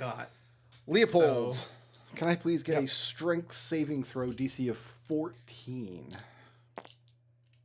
Pass. Pass. So you're not grappled by the thing, so it does not get advantage on you, and you are not restrained, and you are not blind, and you are not suffocating, but it is going to try to bite you twice. I have a 12 to hit No. and a 25 to hit. Yeah, that'll do it. Ooh, okay. 16 points of piercing damage, plus 1 point of acid damage. Genevieve, can I please have a strength saving throw, DC 14? Oh, do we have to? Yes, we do. Damn it. So you are 6. I Grappled. can't even Back to genius you for that. you. grappled I by just the can't even creature. genius that. Yeah. We're flashy geniusing that? No, I can't. You It can't. won't get it high enough. So while you're grappled, you're restrained, and while you're restrained, you are suffocating and blind. So I get advantage I'm not going to type all those conditions in. bite you now. Genevieve, If you roll a natural 20. I rolled 2 natural 20s. Oh. Oh no, you can't even. You only silver needed one, barbs Brick one of Road. those. Yeah, it was wasted. I'm No, on the no, wrong they weren't page. wasted. They were on different attacks. Both bites are Oh. crits. Oh, okay. Please zap one of those if you can. I only have 28 hit points. I Can't mean, help but notice that there's a lot of silence coming from Chris' side of the From table. Chris, yeah. I have 1 spell slot left for silvery bars. I'm not sure if this is the best time to use it. Oh yeah, it's probably fine. I only have 28 hit points, dude. And these things hit for like 16 on average. So, you know. All right. Here comes. Fine, if you die later, don't blame me. I'm gonna silvery bars one of the crits, and then Okay. Hugo, you get the advantage. Where is That turns it into an 18 to hit. that? Does not hit. Turns it into a does the other one want to get silvery barbed by Geppa? Take away all of Recruit's one? Actually seems fun. Okay. This I seems could probably survive one. Yeah. all right.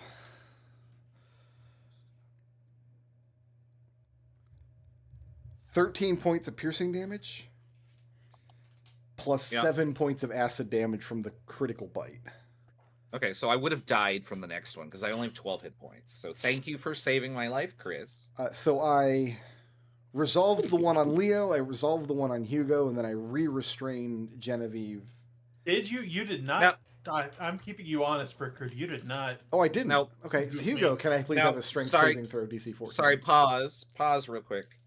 I have an ability that I can use to push something 15 feet away after I take damage. Yeah. Do I get pushed with it? Or would it just go sailing off of me and then I'm no longer grappled, restrained, etc.? In this case, if you move the creature,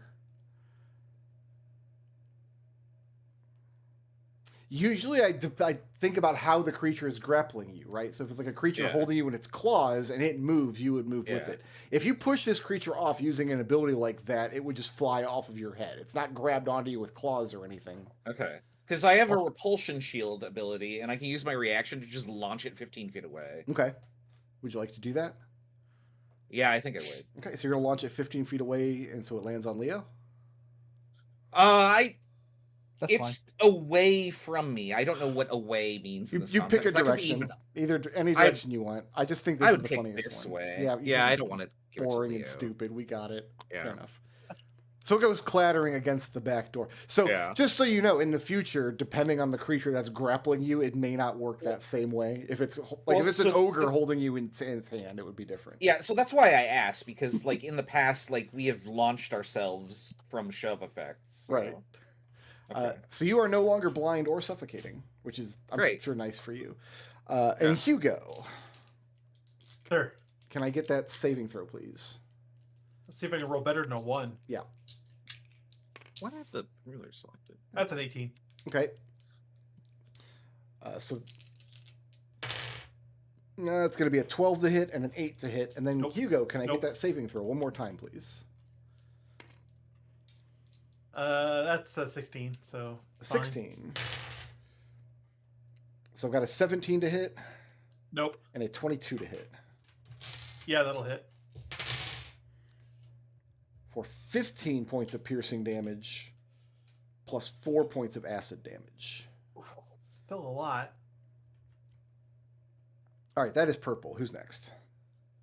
After purple is Genevieve, followed by Alistair. I proceed to put the smackdown on this one. Okay, I mean, in theory, right? 17 to hit. that'll hit. This is not my bard die, but 13 thunder damage. And it is enough. Crunch. Board Mimic crunches into splinters. 2, 3. Sorry, I was right here. 1, 2, 3. If I do this, am I running out of a threat range? No, because the thing has to be in your square in order to attack you. Actually, you know what? I'm going to attack the one on Leo because Leo can then get up here and do the rest of this. Okay. This one is in Leo's square, but it's not grabbed onto him. Yeah. Also 17. Also hits. And that's 11 thunder damage. And it moves no more. Okay. And then I back off so that Leo can run by. All right, who's next? Boswick. 5, 10, 15. He'll shoot it, Hugo.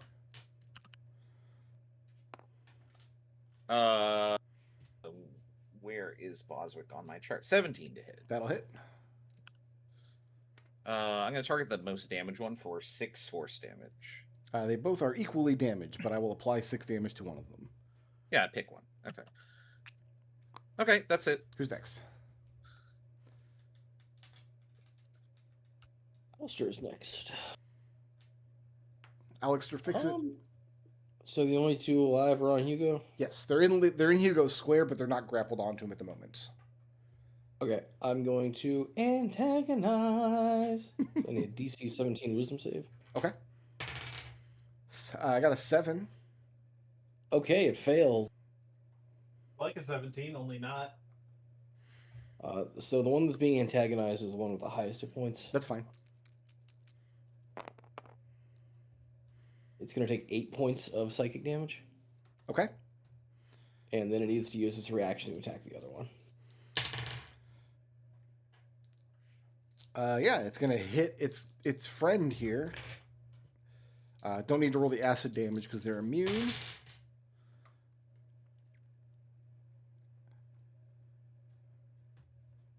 And one of the boards bites the other one. Is Alistair staying put in that square? Yeah, Alistair's good here. All right, who's next?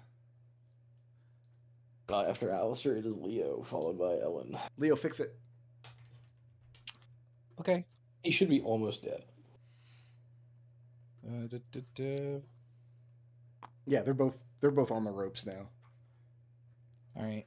Leo only gets 17 attacks per round, so That's a 21 to hit. oh, that hits. Cool. It's gonna be hot for a moment. That's 6 points of fire damage. And that's enough. The other one is a significantly higher than my previous roll to hit. Also hits. That is 9 points of fire damage. And that's enough. So Hugo, the 2 boards in your square get burned up. Good news is there's no more board mimics. All 8 of them have been destroyed. The bad news is there's not actually a floor up here now to walk on. Ow! But we can still jump across to this space? You could climb up the banister right here, up and Okay. over to the landing. All right. Break time. Before we do that, break time. Break time. Oh, now you guys want to take a rest. Take a short rest. Did anybody bring? I'm who brought- sorry. I took 86 damage that you didn't have to, Alistair. Only took Well, if I had 86. more spell slots, you wouldn't have taken that much, huh? 85. I'm sorry, I was mistaken. Who brought the? I have 8 hit points. Who brought the cookies this time? Okay, bear with me 1 second. I'm going to Okay, throw well, all this has 9 the of my cookies. hit dice here. I'm just gonna blow through my key points to. You guys kick back in this room with the intention to take a short rest. Before you We get the wanna rest benefits of here, the we short wanna rest in rests, you hear the clatter of little legs coming in your direction. Yeah. Leo, it posts up right next to you here. And it Hello? spits out ticker tape. Does it say I'll read it. No ordering. Geppa, you pull out the ticker tape, and it reads, "Infraction, no loitering." Then what's the purpose of a library? That's the purpose Does of it a library. does it have It has all your names. the 'cause you're all mark loitering. that was drawn on it? No, on it the other doesn't. one? It does not. Okay, I will let Ellen try and put a different mark on this one. Yeah. So I'm going to go ahead and roll sleight of hand. So Alistair wait, will distract it. I'm going. Then I'll ask him if you can't loiter in a library. Then what's the point of the library? And it It, pits like out if you're reading, another. Well, it doesn't understand what you're saying because you're speaking for Niskin. right? Alistair will translate into Ellen. Alistair, ask where we can rest then. Yeah, where can we rest? Are there study rooms? Can we go study in a study room? Bear with me one We're in a moment. study. That How'd that sleight of hand go? the 12. A 12? Yeah. No, and the thing's gonna back up out of the way and not let Ellen draw Okay. on it. It's gonna dance back and forth between its squares. Alistair, please ask us where we are. So, Alistair, we're you asked where- ordained to let us. Where can we take a rest? Is that what you said? Or where's a study room where we can go quietly study for a while? And it prints out ticker tape. And it says, lunch, coffee, and tea are served in the dining hall. Can it guide us to the dining room? It does not give you directions. So who needs a short rest? Genevieve and Hugo. Hugo do. What about Leo? I mean, I'll take a short rest. I've got a wait, cat before- nap. Before you catnap, what Yeah. if we go to the bathroom? Won't disturb us in there. For an hour? Yeah, I mean- maybe our stomachs are upset. I have literally locked myself in a high school bathroom for an hour to skip a class, take a second lunch. That was my Yeah, what if that we was were my like this move bathroom in over 10th here? grade. Yeah, I think So you you guys guys, all go in the bathroom stalls. is that what you're going to try first? Is going all in the bathroom stalls? Yeah. I mean, ladies' room, I guess. Ladies and Boswick Are we room. splitting the group? No, I'm not going to do that. No, we're not. So you all pile into the bathroom stalls uncomfortably because there's 4 stalls and there's 6 of you. And sure enough, after you're in there for a couple of minutes, library staff shows up. Alistair walks out front, looks at the guy, says, "I'm pooping." And it prints out a ticker tape. It has all What your does it names. say? And it says, infraction, no loitering. We're not loitering. We're pooping. We ate something bad. We have upset stomachs. What if I locked this door? There's no lock on the door. Oh, god damn it. Yeah, so I can cast Catnap if you guys want to take a 10-minute short rest. How long is it taking for the staff to show up? Well, a few minutes. Okay, don't do that. You're going to waste your spell slot, and we're going to get no effect from it. I mean, I'm reading what we're putting down here. It's find the place to rest. I am sharing the only appropriate GIF in our party chat. The dining room might be down the main hall, maybe.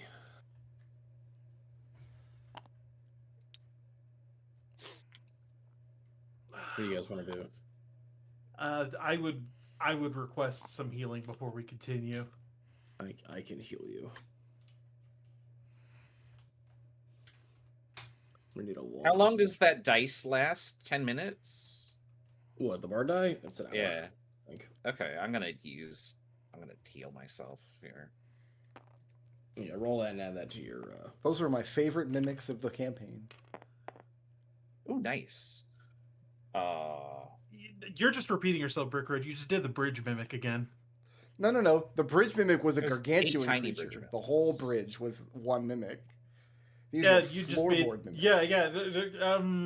I think you're just jumping the shark now, Brickroad. Yeah. A level 1 cure wounds healing 19 is really nice. You're going to feel dumb if there's actually a were shark in this dungeon you have to fight now. Where would you guys like God, to go I next? hope so. I would jump over it. Okay, I've used your dice. Thank you. Can I I use get back 16 hit points. I use Thank you. I use my own second wind and get back 11 hit points. Oh, that's right. That is a level 1 class feature on Yeah. fighters. It's 1d12 plus your level, right? 10. D10.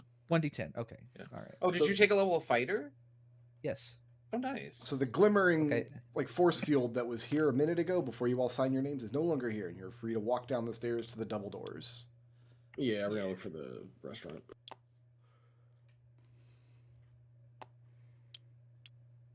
Who is opening the doors? Hugo is. Hugo.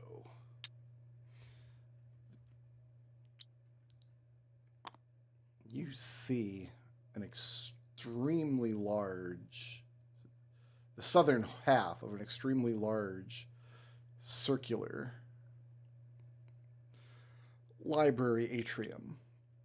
This is really big. Thousands and thousands and thousands of books, and they stretch up and up and up and up. You can see the shadows here and here of higher walkways crisscrossing from other directions in the center of the atrium, and the stacks just climb and climb and climb and climb, and they disappear around the corner to the right and the left as you come down. You've never seen so many books in all your life. I would be in awe and fascinated, but I am beat up, I am tired, and I need a break. So Genevieve, I must ask you to restrain yourself in your exuberance to study. Alistair. Until Genevieve just like vibrating Yeah. in place. Like, As Alistair gonna tries to step down climb the down pole. the stairs here, you realize there's another force field in front of you. You cannot enter the atrium from this area. Okay. Something is blocking your ingress.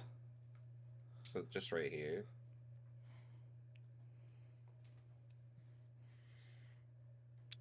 can we go over the banister on this side? You can try. I will try. Yeah, you hop the banister, land on the ground below. There's a field between the corner of the bookshelf leading over to the pillar. Ugh. Yeah, Alistair, I'll open back up. Ugh. Well, Couldn't be that easy. let's I guess go we go- past Death Bridge. I guess we go up the second floor then. Okay, how would you like to get there? Well, let's go. But wait, hold on. Why don't Yes. we go up here? Yeah, let's go there instead. You don't want to skip the first floor past the mimics that just attacked us? Should be safe No. that way now, right? No. So when do we run into Ifrit? We got the monsters. it should be safe. That's below. We're on the top floor. Oh yeah. Yeah. This And then we looks- use Ifrit on Biblos, and then you this map looks like the stairway goes down, but I'm not clear on that.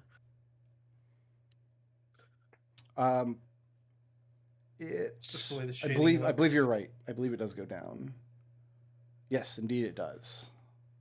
So it goes down to this doorway here that leads out into the atrium.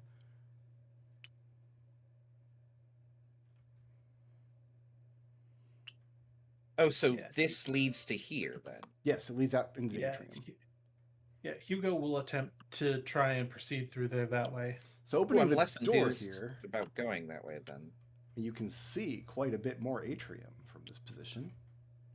And the door guessing- opens up underneath a walkway overhead. You can see that you're in the shadow of the walkway here. Yeah, and I'm guessing I can't proceed out into this any further. Correct. Once you try to break the plane of the pillars in front of you, you can't not actually enter the atrium. Oh, so much for that. All right, let's go for Alistair's was- death trap What pathway. was this, or was this just like a reveal error? I don't You remember. don't know what seeing that is. this. There's a wall there. Okay. Oh, I see. Okay. Yeah. Sorry. You want me to go first, Hugo? You're looking kind of hurt. Would be appreciated. Let me go All right. first. So in this room, you've got a door to the north side, or you can climb up over the banister and go up the stairs. Check the door first. Yeah, I'll open the door. Okay. Leo, opening the door. Bunch of stupid mimics fucking making fools of us, but we curb stomp dragons. What is the deal with this party? You open up into a curved library alcove section. So to your right, you have another entry into the atrium. And then to your Right. left, the walkway curves around to the left. Give me 1 second to read the room description here and make sure I get this right. Because if I don't get this right, the whole dungeon breaks. We wouldn't want that. No, you wouldn't. Okay, so yeah, you look to the right, you see an entry leading out into the atrium again. And when you look to the left, the wooden walkway curves around to the left. You've got books floor to ceiling on both sides. I gingerly step into the room. So there's how many boards? 1, 2, 3, 4, 5, 6. There's like 400 boards. They're all mimics. Yeah. No, none of They're the all boards are attackers. mimics. I breathe fire You just burn the library down. just to burn the whole building down. Do the books have titles on the spines, or They do, Makes but sense. I don't have a list of hundreds and hundreds and hundreds of book titles. I thought you were prepared. I'm disappointed. Wow, listen to this guy.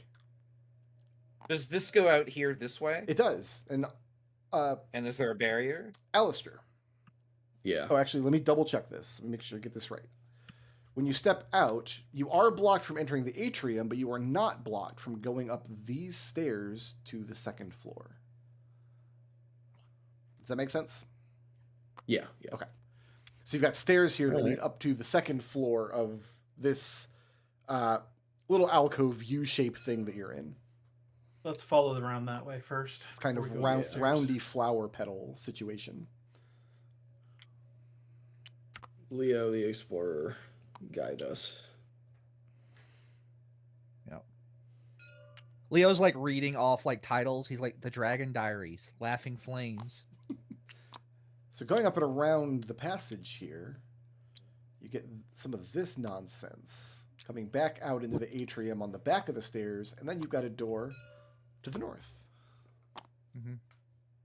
I'm assuming this is the same. I'm sorry? I'm looking for the shimmery wall here. Yes, same deal. You can't break the plane like, of the yeah. atrium going in, but you do have a door to the north here. All right, I'll open the door.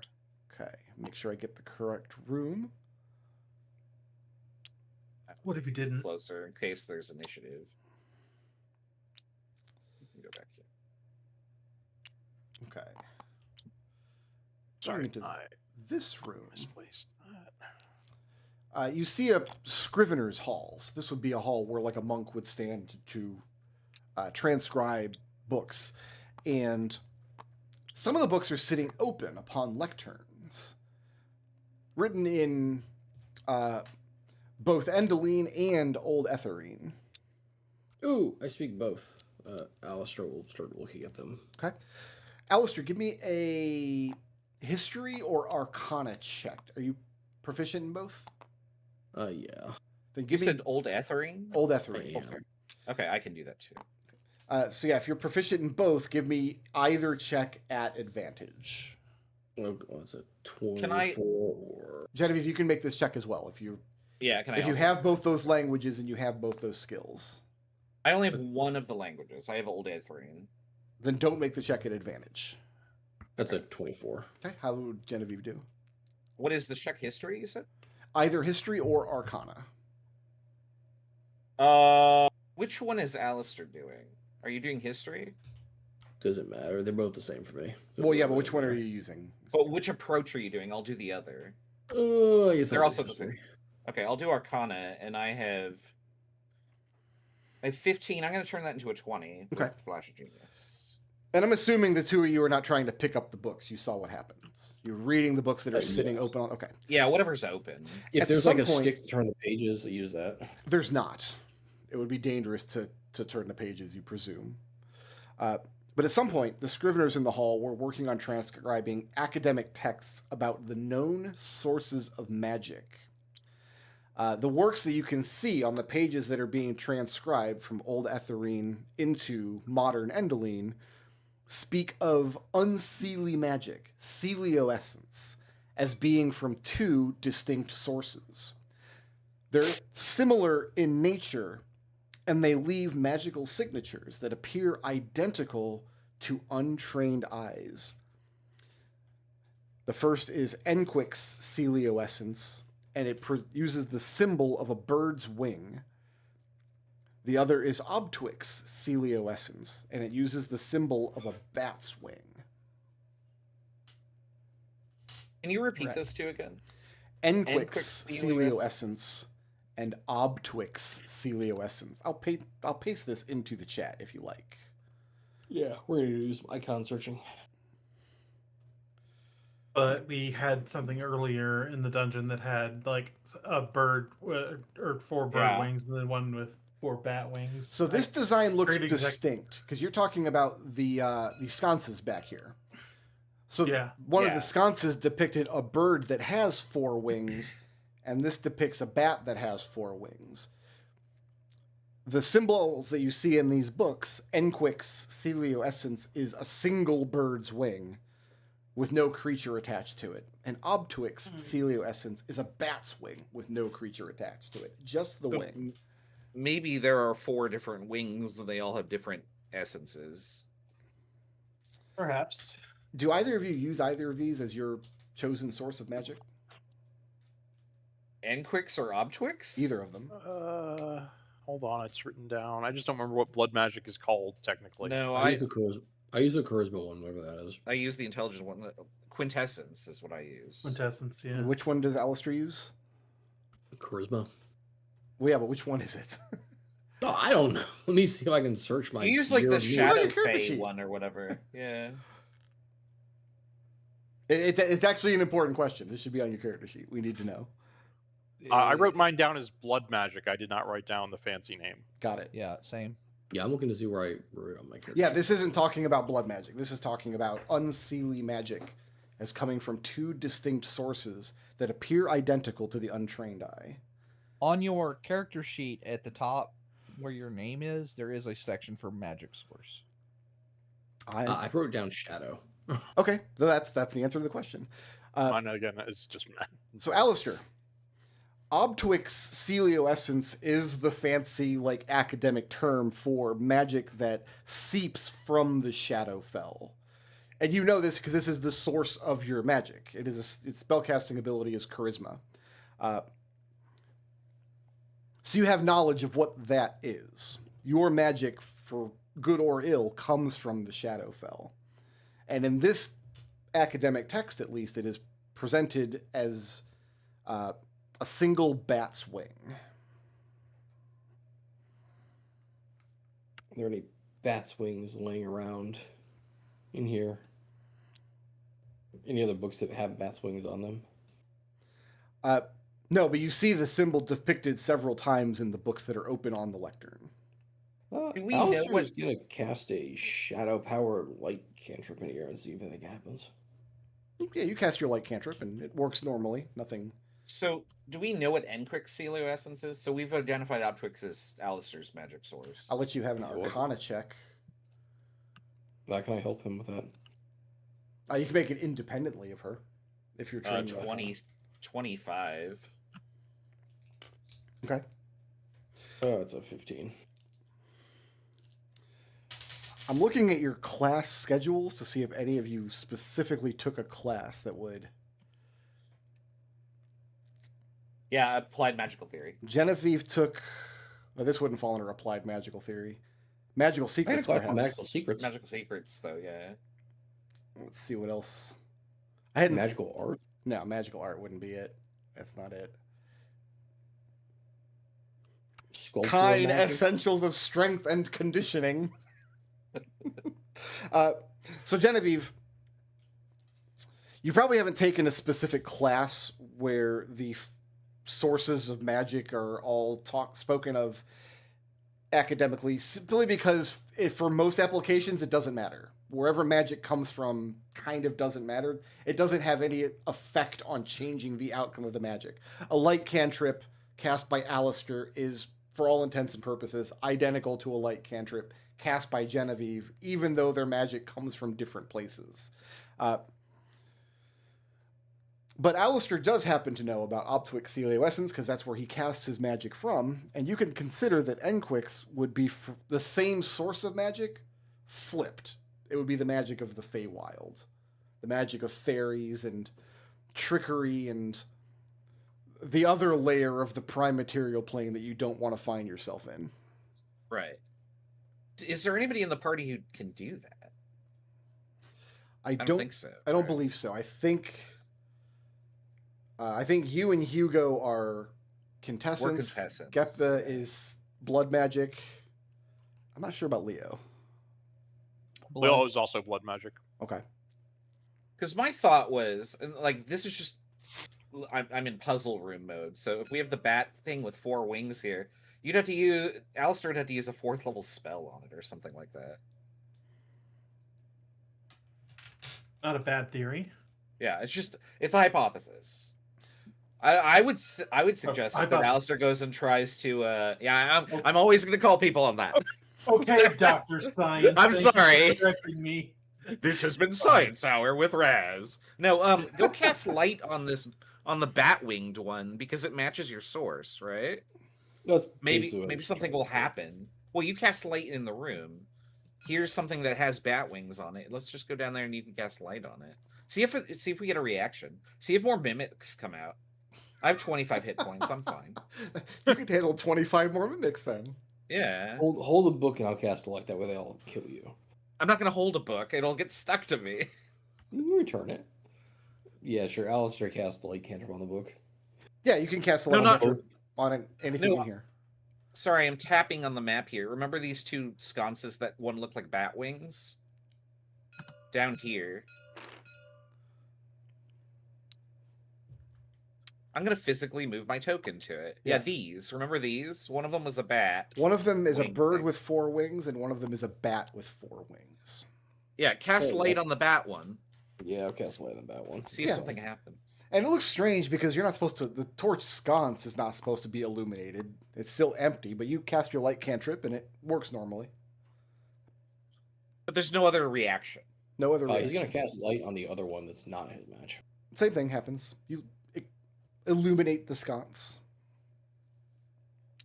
Well, it was worth He's doing gonna- the He's gonna experiment. touch the shadow one You touch it. And it and try to feels push like a it torch forward. sconce.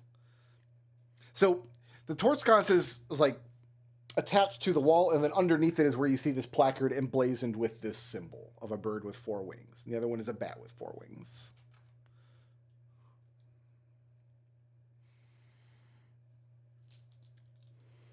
Alistair's going to trace his finger over the plaque and say hi.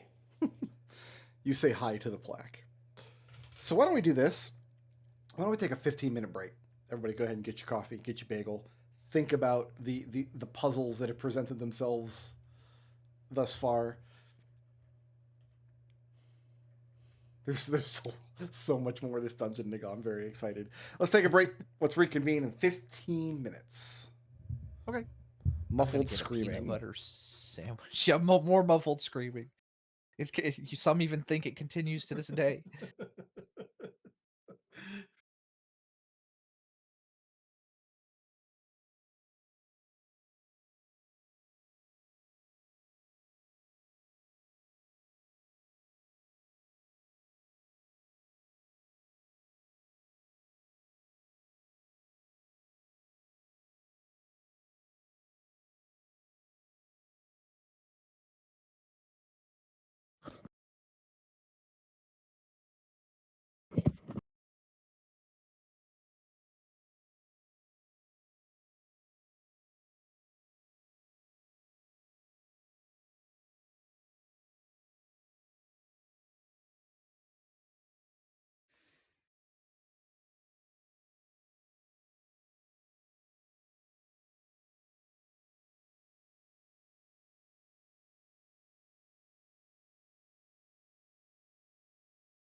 Good news, fellas.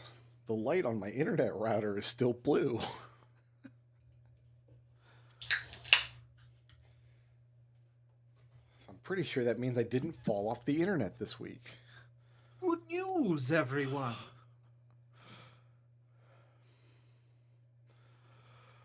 Hey, Hola. I did. Last week I sat here for like 10 minutes, just like started to get upset. Like, where is everybody? Usually somebody's back. Turns out we were all here and you weren't. You did mess up the chance to do the funniest thing possible, which is just be incredibly silent for 10 minutes to make him to make him question whether or not he got disconnected Why do you again. like only you think to do things like that? You're always thinking in Trouble- terms of I need to prank my friends. I don't Trouble think and Chris are just intrusive thoughts given form. Hey. I don't follow on my intrusive thoughts. I'm just saying it would have been the funniest thing to do. No, because if that had happened this week, the first thing I would have done is looked at my router and I would have seen that it's blue and not red. right. like, but oh, for okay. for like a good solid like 10 or 15 seconds, you would have been like, is the problem me? Yeah, that's what makes it funny and also not really that big of a deal. I was upset last week. I mean, I just sat here and read. I'm still reading Heckna. Reading through the Heckna adventure.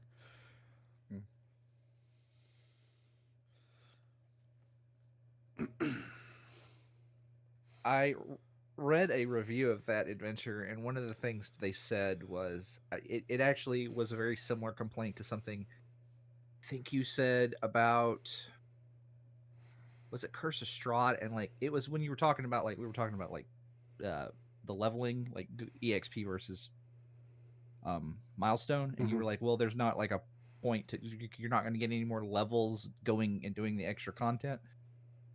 Like apparently there comes a point where like there's stuff to do in the adventure or whatever, and then but like not a quote unquote reason to do it. Yeah, there's a lot of content in there, and then they've got a thing. They have a whole section of the book dedicated to how you can kind of like randomize the content. Like if you're just running a one shot, you could just pull like these encounters and kind of mix them together. So, no, the thing that's driving me up the wall reading Heckna, and this is such a small, petty thing, is that they don't adhere to their own style guide when it comes to introducing characters and their pronouns. I'm already iffy on the idea of like using like pronouns in brackets as a character introduction in printed material anyway. But the way they do it is driving me up the wall, because sometimes they do it and sometimes they don't. And sometimes they do it for the first time the character is introduced and then not thereafter. And sometimes they do it every time the character is mentioned. And some that like whatever the decision was at the 11th hour of writing this book, it feels like somebody walked into a meeting and said, hey, we have to put pronouns in the book. And then 8 different people came up with a way to incorporate that into the style guide, and then nobody checked it. Well, that just means the people where it does it every time. That's part of their name. It's like, my name is John, he/him. Right. That's his middle name. And like there's one. They also, okay, I've never seen this before. Okay, so you have a non-binary character who can accept he or they pronouns. I've always considered that means, like, if I'm referring to this character, I can refer to them using a non-binary pronoun, or I can refer to them using a male pronoun, and either is acceptable. But this book has characters where it'll switch mid-sentence in dialogue. And it just, no, my brain just can't. You can't change the pronouns you're using mid-sentence in a character's dialogue when they're talking about somebody else. That's nonsense. Counterpoint. it takes place in a hellish carnival. So No, it's very specific on this point about the idea of misgendering a character or misusing pronouns. That's the only evil thing that Hecna will not do. Hecna will do every other form of torture and gaslighting imaginable, but not misgendering and not misusing pronouns. The book is Hecna- explicit about that. is Hecna a person? Yeah, Hecna's a guy. I thought Hecna was just the name of the carnival. Well, Hecna is like the Strahd of this world. Yeah. It's Ravenloft is what it is. It's Ravenloft set in a carnival, and your Dark Lord is Hecna. Yeah. And it's a great module. I think it's a great setting, and it's probably really fun. Like, it's very silly and also, like, really mean and evil, like, very early on. But the act of reading the book with the pronouns is driving me up the wall reading it. I just got back. Is there a reason I'm in a different place on the map? I have the map covered. I have my Am I supposed to be blindfolded? I blindfold myself when I go to the... Right. That's No, where I you think- were at the end of the. That's where you Did I were. miss people leaving this area where we were looking at the book? We were going to see if magic had any effect on these Okay. sconces, Sorry, which it does not appear to have been. I'm just gonna retro. Yeah. I'm We're doing a assuming that Genevieve everybody's moving experiment. as a group unless you guys... Yeah. I just specifically tell me. apparently missed people moving their tokens when we went to lunch. Yeah. Oh, no so worries. the Hecna people, the people that made Hecna also did like the animated spellbook cards, and they made animated spellbook cards for the for For the heck He- spells. for the Hecna spells, and one of the cantrips they added is called Pie Strike, and it does acid damage. Yeah. And the material component is a cherry. I think the most...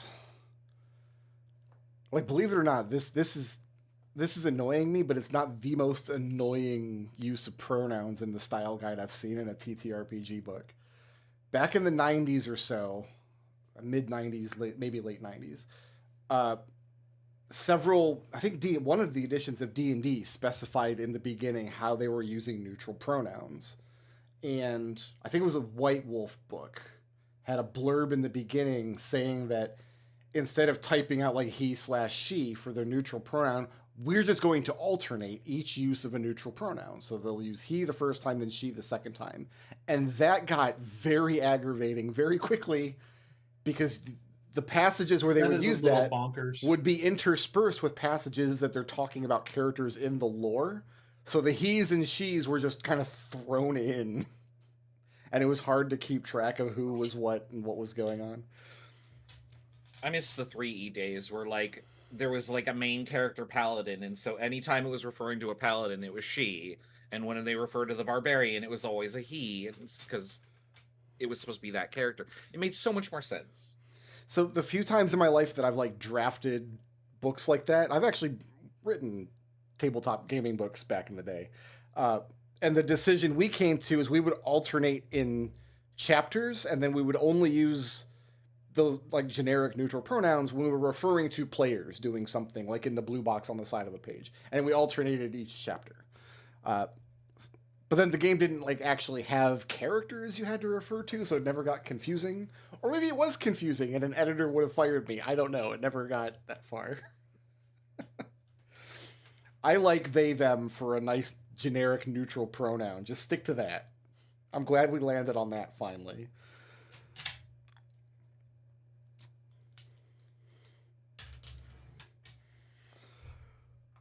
Who are we waiting on? Are we still waiting on Chris?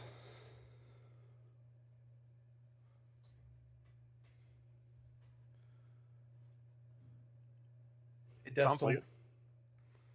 Wait, was I not talking? No, I heard no. Destel. I got him. Yeah. No, I was gonna ask Destel a question while we're still waiting on Oh. Chris. Then, Yeah. Hey Destel, I want to put Experiment Craj in the Titus deck. Mhm. What do you think? I mean, it's Titus. You just get to win, sure. More +1/+1 counters. That deck is stupid. I have not won with it. Is that because your opponents have good threat assessment? Possibly. Okay, so I don't know how you did that because that's impossible in EDH, but Because my husband, the only person I've been playing against is husband. I haven't actually been playing in pods, so oh, okay, it's a little one different. 1v1 is very Yeah, rough. 1v1's a little different then. I don't know that it has Yeah. enough ramp to be good in 1v1, or actually interaction might be. I I'm would think putting Mana interaction Bloom would in actually it. probably be the weakest point.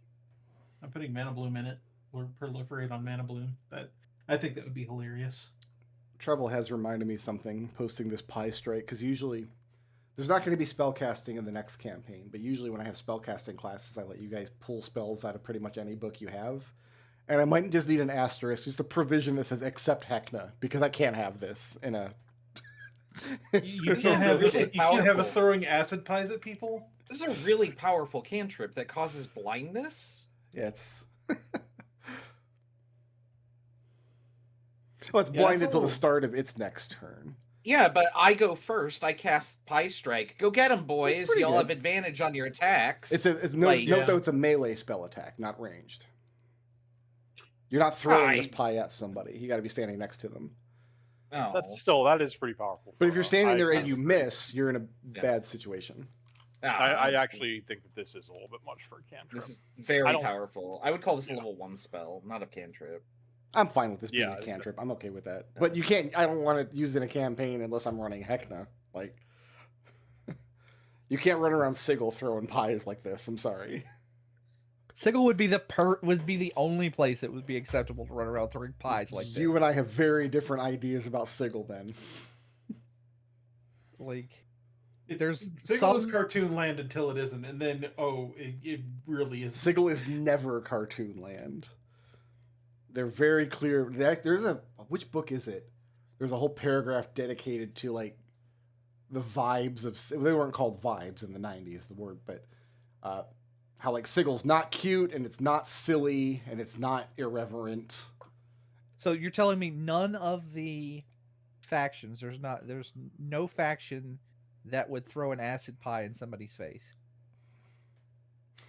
In the Turn of Fortune's Wheel, which is the 5e Planescape material they published, you fight some insane clown bakers that call themselves a faction. They're not a real faction, but they call themselves the Cakers. And I think I used them on you guys in this campaign, where they make like an Yeah. evil cake and try to get you to eat it. That was last campaign, but That yes. was last game. Was it? Okay. But their quote unquote faction philosophy is that the whole multiverse is layered like a cake. So let's eat it? What? And if you So, eat it, yeah. your head turns into a vargoyle and it detaches from your body and flies away.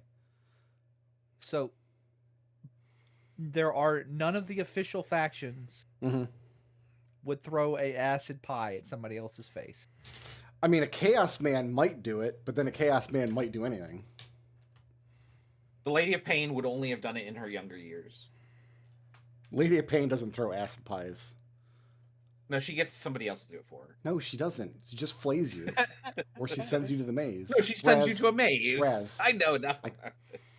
You're hurting my feelings now by doing this. What you're doing Am I here? really? Just do it on purpose. Get as many things wrong about Planescape as possible, I will cry. I will Wrong start to answers cry. only. and then we could like segue into like Lord of the Rings and Game of Thrones to really lay it on. I spend all this time developing dungeons and encounters and running D&D for you guys, and this is the thanks I get. It's just psychic damage week after week. It's how I show I care. See, this is why you look like a guy who looks like he cares about things. I do. I care about exactly 3 things: Lord of the Rings, Game of Thrones, Planescape. Those are the things. All right, where's Chris at? He's late.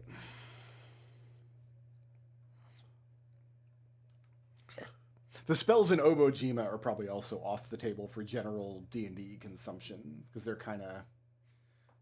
they're designed for a very different flavor of game. Like a character that took Obojima spells would not be very effective in a standard D&D dungeon. Like there's one spell where you summon a giant like root vegetable and you can use it as a melee weapon, or you can take a bite out of it to get hit points back. Is this Princess Peach using back. this in Mario 2? It's one of the spells in Obojima. All right, let's go ahead and come back to the library. Muffled screaming. All right, so what's next? So from here, you guys have stairwells in the main lobby. You've got a stairwell on the side of the atrium, and then you've got a door in the back of the Scrivener's Hall. I think we go. Well, thinking about it logically from from a building perspective, I don't think the cafeteria will be behind the Scrivener's Hall. No, probably that staircase there. Yeah, let's go. Let's go ahead and take that staircase. Yeah. So this staircase here in 13 that you have to climb up to. No. I think we're doing This one over here. This one here in front of the alcove. Yeah. Okay. Yeah.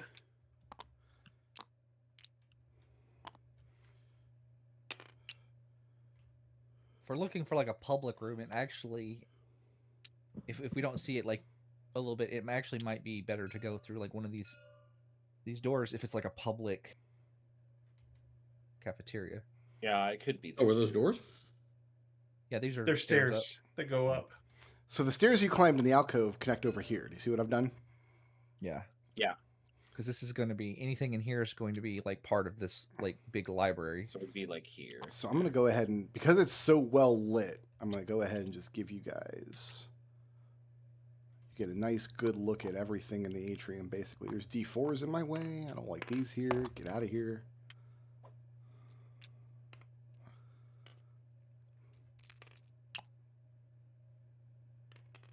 This is a big room.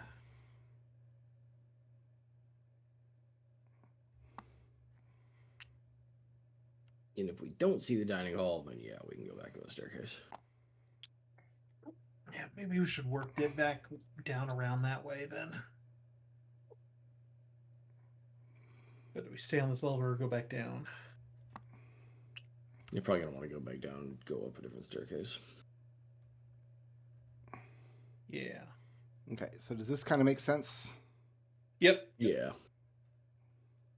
Great, we're leaving.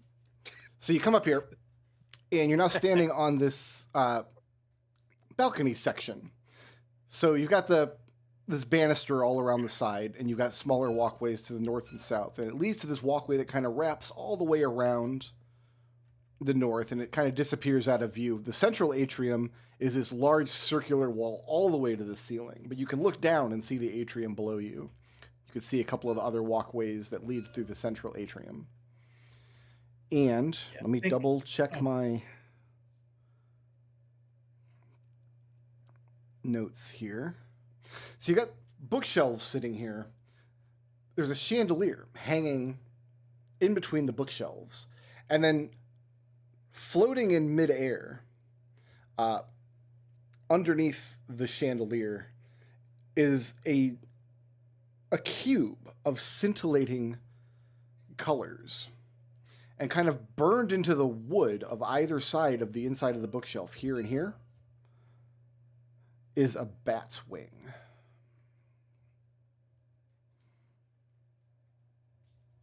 Do you want to screw with it now, knowing that something might attack us, or do you want to come back to it? I think we should. come back to it. probably. I am going to mark back it to it. bat. Yeah. Okay. Hugo. Yeah, let's go back down and take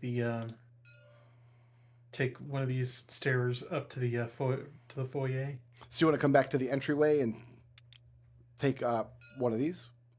Yeah. Yeah, This western one over here? That's what we're looking at? provided we have no violence coming toward us on the way back. Yeah. Not yet. I'll let you know if the violence happens. But you're sure Okay. you want to take the west stairs? Yeah. Yeah. You're sure you don't want to do the east stairs instead? Those are the ones you marked, Yes. after all. West stairs. Let's go. West stairs for sure. We have no context about which is the correct All decision. right. Therefore, I wanted you to know it's your decision. You chose this. It is. We choose the west. All right. They both go to the same place. They I both wanna go go to the same place. Same room. I want to Exactly. go up the west stairs.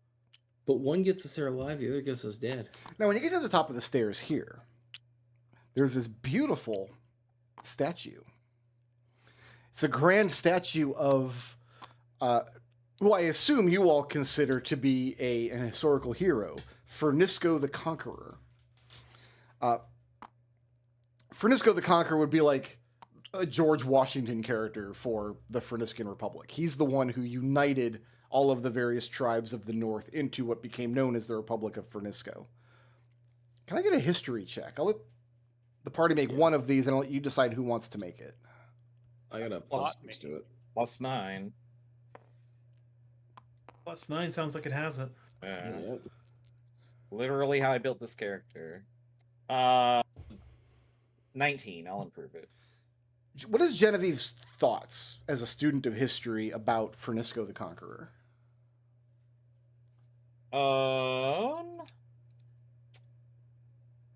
She's not from the Ferniscan Empire. She's from the north of it. So, like, curious how the Empire formed, but she's not, like, particularly loyal to it. It's like a Canadian studying American history. It's like, oh, that's a fascinating curiosity. They had a war down there, and we did a few things. We might have burnt down their White House, whatever. The only touch point I have for a Canadian studying American history is the time Not a Buttface watched Hamilton. That's as close as And I can. you should model everything about this outcome on that. Exactly what I'm going to do. Yeah, I don't know. So what's very strange about this is the lost library, the lost Etherine library of the Endoline. The Endoline don't view Fernisco as a hero. They view him as a marauder. They call him Fernisco the Butcher. So less George Washington, more Genghis Khan. Yeah. Yeah, kind of. Fernisco is seen as not being a heroic figure because at the time, the Etherine Church was in Endoline. That's where it was founded. Fernisco was originally an Etherine kind of paladin kind of role, but they wouldn't let him do the kind of work he wanted to do, so he gave them the finger, rode to the north, and essentially defined what he called his own acts of good. Uniting these realms in the north into a unified country is good for everyone. And then hundreds of years later, the Etherine Church moved there as well. So they're not a fan of Fernisco. It would be very strange for an Endoline library to make this statue and place it there. Genevieve says that much. Well, I mean, if this is the Endoline library, then perhaps it was placed here as kind of spiking the fractal. Well, here's a thought. Is the workmanship similar to the statues that are on campus? Maybe it was put here by Strixhaven's staff. Could be. Geppa, Maybe give me a history check. Also, how did we get sure. into this dungeon? Because I genuinely wasn't here for You it. went through the but no, this biblioplex and found the Yeah, access this is- point that Lynn talked about. So we're This is- we're underneath the campus Strixhaven, yeah. library. Yes. Okay. So I've got no D4s on this. My history roll is a 12, I believe. 12? Yep. Okay. Geppa, Genevieve starts kind of thinking out loud, like, does this statue kind of resemble the statues we see on, like, could the same artisans have made it? Geppa, you have some, let's call it intimate knowledge of those statues. So is Ellen. She's here too. She is here too. Looking at them, you think that Genevieve might be onto something. This is not a historical statue that's been around for thousands of years watching over the library. This looks much newer. Mm-hmm. so. It was the statue was put here as a cultural slight. Then you've got doors here, here, and here. Maybe to say that Fernisco has conquered this library now. I'll peek out this door just to verify what's out here. Yeah, and it goes out onto a balcony overlooking the atrium, and you've got this walkway going off of either side lined with bookshelves. I was back into the main room.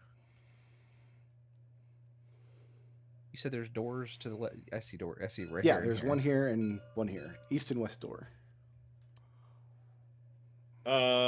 Just pick a door.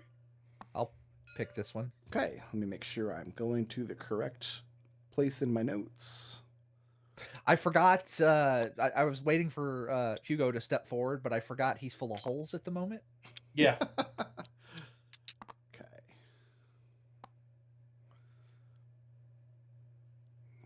I mean, Leo, I could probably. Yeah. stepping into this room, it's a small room with bookshelves along the walls and along the inside. Let me make sure that I don't miss any details here. You've got doors at the end, 2 of them. And you cannot read Endoline text. Nope.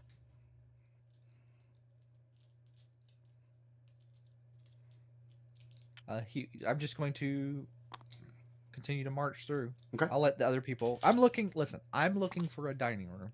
Yeah. I Yeah, have this bag of whatever. cookies we brought to eat on our short lunch, short rest, and Do we want to just peek in the other door, just open it and look? Alistair, Oh, you can. I mean, Couldn't hurt. coming Yeah. in here looking at the bookshelves, unlike the other bookshelves you've passed in the library that kind of all run together in terms of subject matter, all of these books look like collections of stories for children. Ooh, Hugo, we found books just for you. why would you say that? I That slapped is him. so rude. Wait, you Yeah, guys, anyone's allowed to enjoy children's books. does Boswick get a bedtime story at night?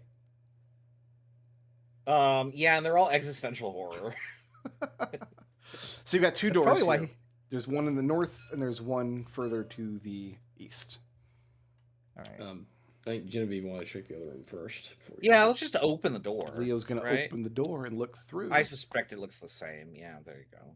It's very similar look, and there's 2 doors in the same places. Alistair, look at the book titles. Alistair, once again, these books, they're all of a common theme. These books are all texts of very common prayer and music books exalting the Etherine faith. So a lot of prayer books, a lot of hymnals. That's Yeah, but this room's for you. Why? Oh wait, no, you're not the guy with the religious person. Who was the That's one that was me. being harassed by the religious kid? Was that Genevieve? I wouldn't say harassed, but more like tolerant. Yeah, Genevieve, this room's for you. What? I know plenty about air. Genevieve needs Jesus. That's why. No. What's next? Can we go out on the? Leo just opened the door and peeked. He didn't actually walk out the door. Okay. Yeah. Are there more stair sets that we missed? More stairs Well, that you I missed? there's a continue upward. No, there's no Yeah, more I think stairs the stairs going up. might This be- is the top of the landing. That got us here. I mean, there's No, there's so- stairs. There's So stairs that up there. means that would mean that would put us like right there. So let's go ahead and try to follow the area around this? that way. Yeah, like Okay. that. Okay. Yeah, you just step out of the door, walk out onto the balcony level, and it comes to this pathway. There's a door here. It dead ends in front of Leo here, and then you got a walkway that goes out to the middle passage. I'm gonna peek into the door.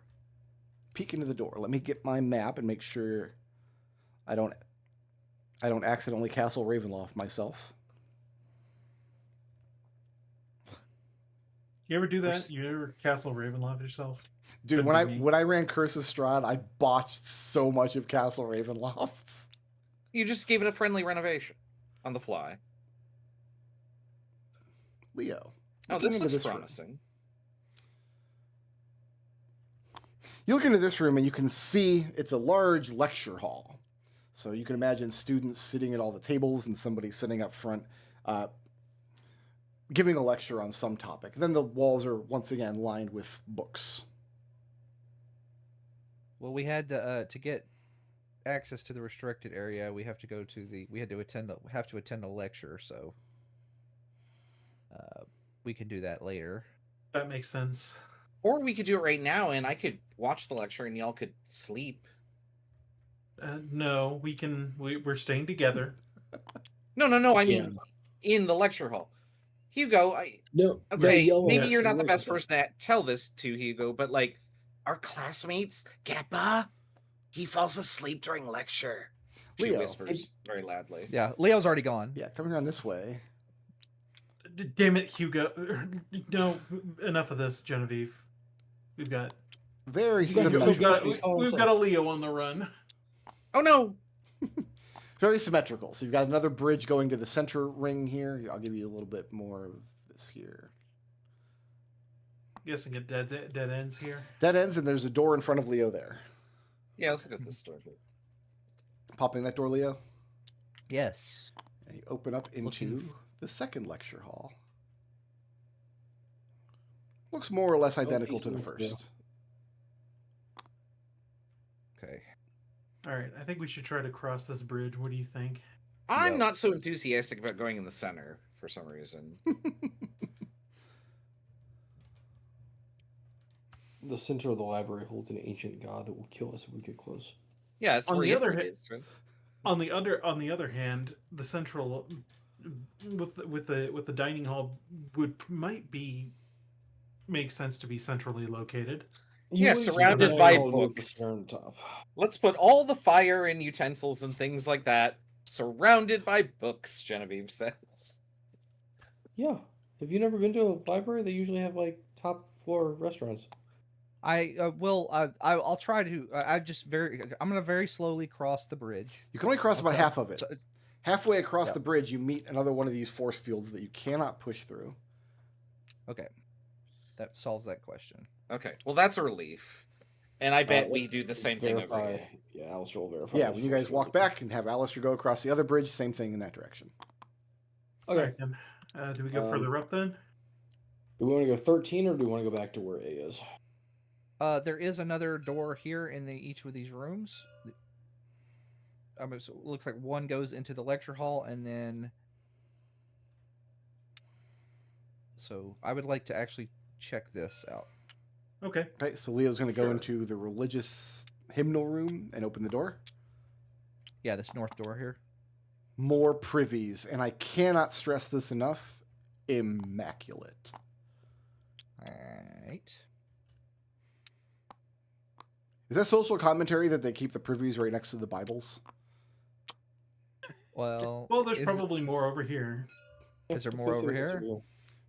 Looking in this room, privies, immaculate. Look, is there? Crosshead X wanted to make sure y'all knew where to pee. Okay, again. Is there any handgun bullets? No. What about a health drink? No. In the bathroom? It's That's you've never gross. played Silent Hill 2. I've Yeah. played a lot of survival horror games. I think there's a. Is there a door up here? on Yes, these? the north ends of both lecture halls had doors leading out into the outer circle and doors going further north along the edges. So if these are children's books, like, are there any titles that we recognize? Maybe there's like clues. I don't know. Genevieve wants to look at all the books. You can look at all of them. Do you Is there speak anything any- that like stands out? She doesn't speak Endolin, but like I don't know. This could be like like a tale that's told across many cultures. Might just have a similar sounding name. Is there anything she recognizes? Possibly you could recognize a few of them, But nothing useful. I just don't have a. I considered like using Gemini to just generate a list of like 300 book titles because I knew you guys were going to ask. But when I did that, it generated the dumbest book titles imaginable, and I'm like, oh well, I don't want to turn my library into a clown show, and it's not important anyway. So Yeah. Leo is standing at the door. Are we going up this way now? Yeah. Okay, let me make sure I. Get ready to shut I and guess- run. I guess at some point Genevieve's gonna get sick of looking at the titles, and she's just gonna start looking for like things hidden in the books or behind them or whatever. Give me an Yeah, investigation check, well, Genevieve. If you keep touching them, they're gonna get stuck to your hand, and you're gonna get She doesn't want to touch them, but she wants to look like maybe behind them. You can't look behind them without touching them because you would have to move the books to peek behind them. Can I improve investigation? Hold on. So don't make this check unless you're willing to touch some of the books. Oh, I don't want to touch them. I don't have very many hit points. Yeah, you're not gonna be able to So see. I You're won't- not gonna be able to see behind them won't without do moving that. them. Okay, I won't do that. Okay, can I use Mage Hand? How badly do you want to do this, Genevieve? I mean, she can't read anything, so it's like, well, there must be something that's useful here. Hugo, do you want to waste time satisfying your curiosity? I particularly don't. Okay, I've- maybe after we eat. So we're gonna shelf that idea and go into this next room. Yeah, literally. Yes. All right. Make sure I get Not the right room on my list here. Use Mage Hand to help you read the books. Yeah, it's not a bad idea, actually. Leopold's opening Yes. this next. It's this tiny room, very small. Looks like it could be a break room. So stepping in, there's a table along the left wall, and upon it sits a decanter of hot coffee. Do we want to try and take a break in here? Yes. Will we fit? You guys can all fit in there. It's just a. Really cramped. Is I was it cramped boring as as the last time we tried to all fit in a room. Is anybody drinking coffee? Yeah, I'll have some. I'm not taking a rest. Gepa, Yeah, I need to rest. the coffee is hot, delicious, and effective. Good. Are you awake? You guys are going to attempt to take a short rest in this room. Is that correct? Yeah. Yes. I'm gonna shut the door first. Yes. Well, you're in the break room, so go ahead and take the benefits of a short rest. Yay. Hooray! Beautiful. If Let's you use roll hit dice, small. you get an extra D8. Nice. Okay. Man, if the robot comes and yells at us for making noise, Nope, nobody comes in here to yell at you. And you get your short rest whether or not you drink any of the coffee. It looks like just Gepa and Ellen are drinking the coffee. yeah, Hugo will take a cup. It is, and I'm reading directly from my notes, hot, delicious, and effective. Leo doesn't drink coffee after the incident. Effective should mean that you're not able to take a rest. My preference is Ellen's. After the Let's be incident. honest. There was an incident? Imagine jazzing Leo up on a pot of coffee. Seems fine. Leo, you can't do a roundhouse kick in here. There's no room. It is kind of a cramped break room, isn't it? So when I designed this dungeon, the Mr. Crosshead X actually gave just like a key to what every room was. I decided to keep the key, and he said this is a break room. So it is. I mean, it's a 10 by 20 room. That's not nothing. That's decently sized. There's no chairs or anything. Did you use all your hit dice, Hugo? Because I sure did. Yeah, you I guys am working on hang that out in now. here for an hour without any library staff coming to bother you. I rolled pretty bad. Ooh, that's I rolled really decent. good. I rolled Yeah, pretty that's really decent. good. Plus a D8 on the Song of Rest. Does the Song of Rest D8 add con, or is it just D8? Just a D8. Okay. I think it's just D8. I think I did that right then. All right. Let's see. I If guess only we I was in luck. I guess we can attend the lectures. Yeah. Well, you want to go through this door that's north of Genevieve first? Is there a door? Yeah, there's a door here. Please bear with me. I am trying to math. So before we start running off and Yeah, seeing let all, Hugo the, all, finish the, all the resting. tasty craziness. Please. Not. Yes, we will wait for the math bear. Imagine this is Earthbound. You just dropped a big heal on Hugo, and you've got to wait for his counter to tick up. Yeah. I always waited for that as a kid. I would sit there and watch it. It would make me happy. Like, I am fine. I mean, it doesn't do anything to wait, but yeah. No, it doesn't, because you immediately hit a button and then open the menu again, and it's where it should be. This doesn't happen as often anymore, but there was a period of time back in the day where everybody that I met online just assumed I was like the world's biggest Earthbound fan. Oh, you don't say. Yeah. I would never have guessed. Very rarely happens these days, but... Are we done with our short rest? Everybody's happy with their new hit point total? Okay, I am now happy with my new hit point total. And I have 2 hit dice remaining, and I'm not I would have quite full, liked 20 but points. I basically have infinity hit dice. What's Functionally, next? because I can use my key as hit dice. Anyway, I think let's go north of Genevieve. Yeah, she'll open the door. Okay. Let me go to my notes here. Okay, you open the next very small room.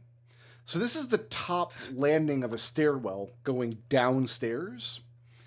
And in this room up here, there are crates of damaged books.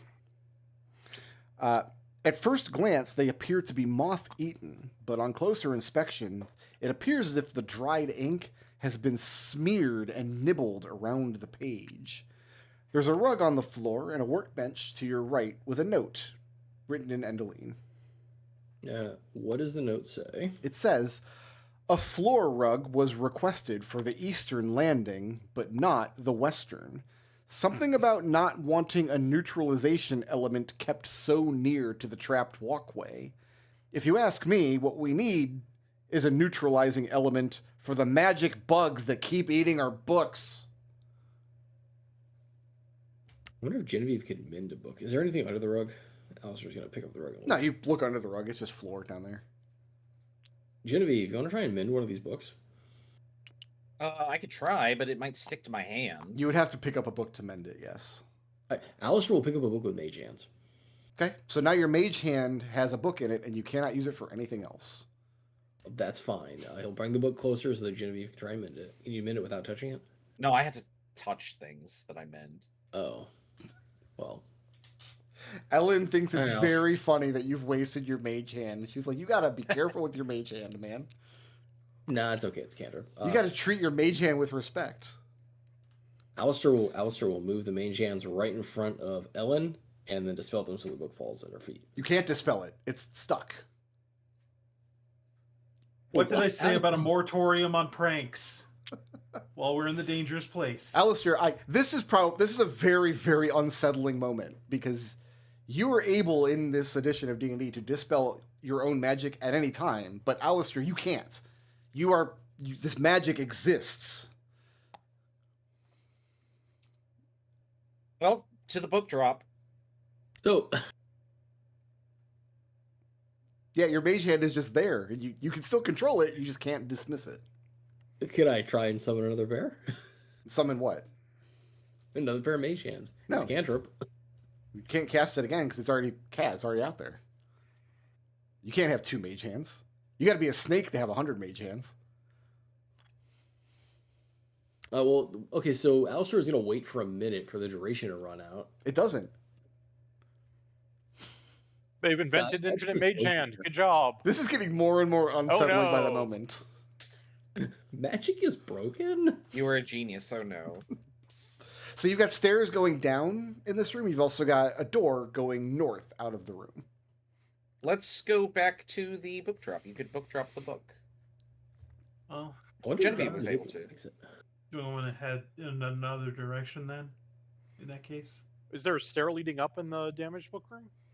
These stairs go down in this room, and there's a okay. door to the north. You want to see where these stairs connect? Yeah, we just let's keep do going. that. Go down the stairs. Next time we're by the book drop, we'll free your magic. Yeah, that's very unsettling. Bear with me one moment. I believe I've got the right room, but I want to double check. I don't want to Ravenloft myself.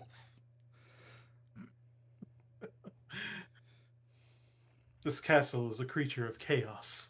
No, you just say that you have the map, but it's entrance rando. God, I think I ran that before randomizers were even a thing. So you see room 11 over here? This is where the stairs come down. In this room, a great map of Endoline at the height of its power is painted on the wall here, between 2 empty torch sconces emblazoned with the sun and the moon. That is room number 11. Wait, sorry, where are we supposed to be? You guys came down there. these stairs into I see. this room. And there are... there's a door leading north out of this room. Is there a door leading Right. south or no? Oh, that if architecturally speaking, it should lead back to the restricted area. All right, give me an investigation Should. check. Yeah, I was just gonna search that area. Yeah, give me an investigation check. That's Wow, I rolled fantastic. That's not gonna pass. Do you want me to roll that instead? Yeah, Hugo, I'm I'm- stupid. Is there a door here? I'm proficient. Can I help him? Well, You yeah, go. I'm Yeah, I don't proficient care. as well. I +9. Okay, you take it because I've only got a +4. Secret doors. Let's find the secrets. 15. 15. And bear with me 1 second, please. Do we get the cool 3rd edition S across the door there? You'd was like an that, AD&D wouldn't you? thing. Yes.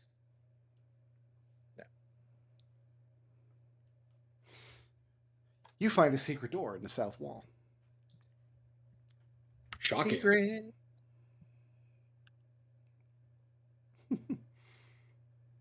Open it up. Yes. Oh yeah.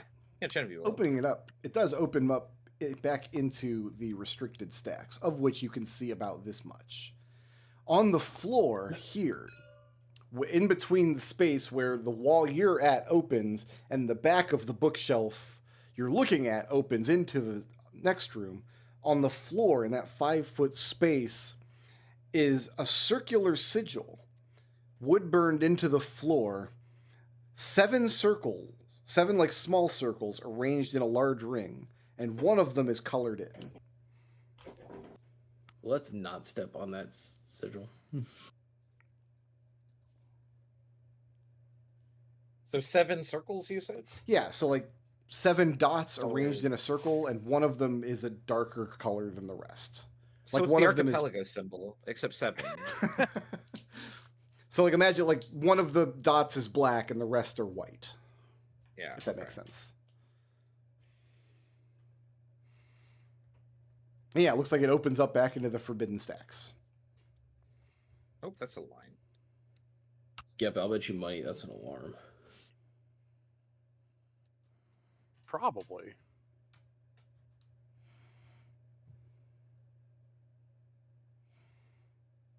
That's exactly what I was picturing. There you Yes. go. Good job. So, but you also have a door going out the north of this room. What's north? Yeah, let's head that way. Alice, I can take point now, Alistair. Okay. I can tell that Hugo, you have. opening this door, you get this. So it goes back out Another into the one of the little atrium, flower petally looking and things. yeah, you get the flower petal around to the side. And this is the back Okay. of a stairwell, not accessible from this side. I mean, should I just do this? Do that or Yeah, Hugo, if you try to Whereabouts? enter the atrium, once again, you run into a force field here. but there is a staircase here.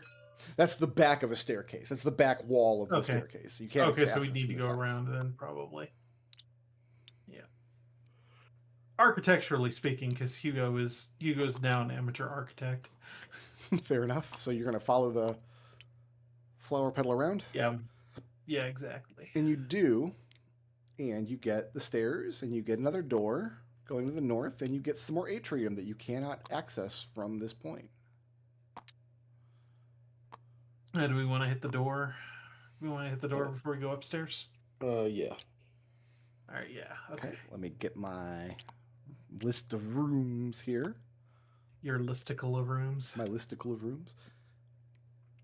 I always Also, thought listicle. I thought it was. Oh, my brain always associated listicle with testicle. Yeah. I played a lot of Mega Man on Nesticle back in the day. I want to take a moment That's to probably part of why. congrat McDole on the cool S he has posted. Looking into this room, it's another Scrivener's Pretty good, Hall. cool ass. And once again, you can see where books are left open on the lecterns. We haven't actually been past the other Scrivener You have not. There's a door to the north of this door as well. What do these books say? What are they translating here? Yeah. I will let Alistair and Genevieve make the same checks they made last time. So Alistair, you can make what was it, a history at advantage, and then Genevieve made an arcana without advantage. Yeah, sure. That's a 19. 19. How'd Genevieve do? 17. Okay. So the books in this Well, I room can make it. The Scriveners here were working on texts also about the known sources of magic. These works speak of the intrinsic magic found in nature, whether biologically or geologically. So, some of the books speak of magic originating inside of a living creature, the magic of blood. And this is symbolized by a biological heart. I mean, like an actual beating heart with ventricles, not like a Valentine's heart. In Genevieve, you recognize the other one immediately.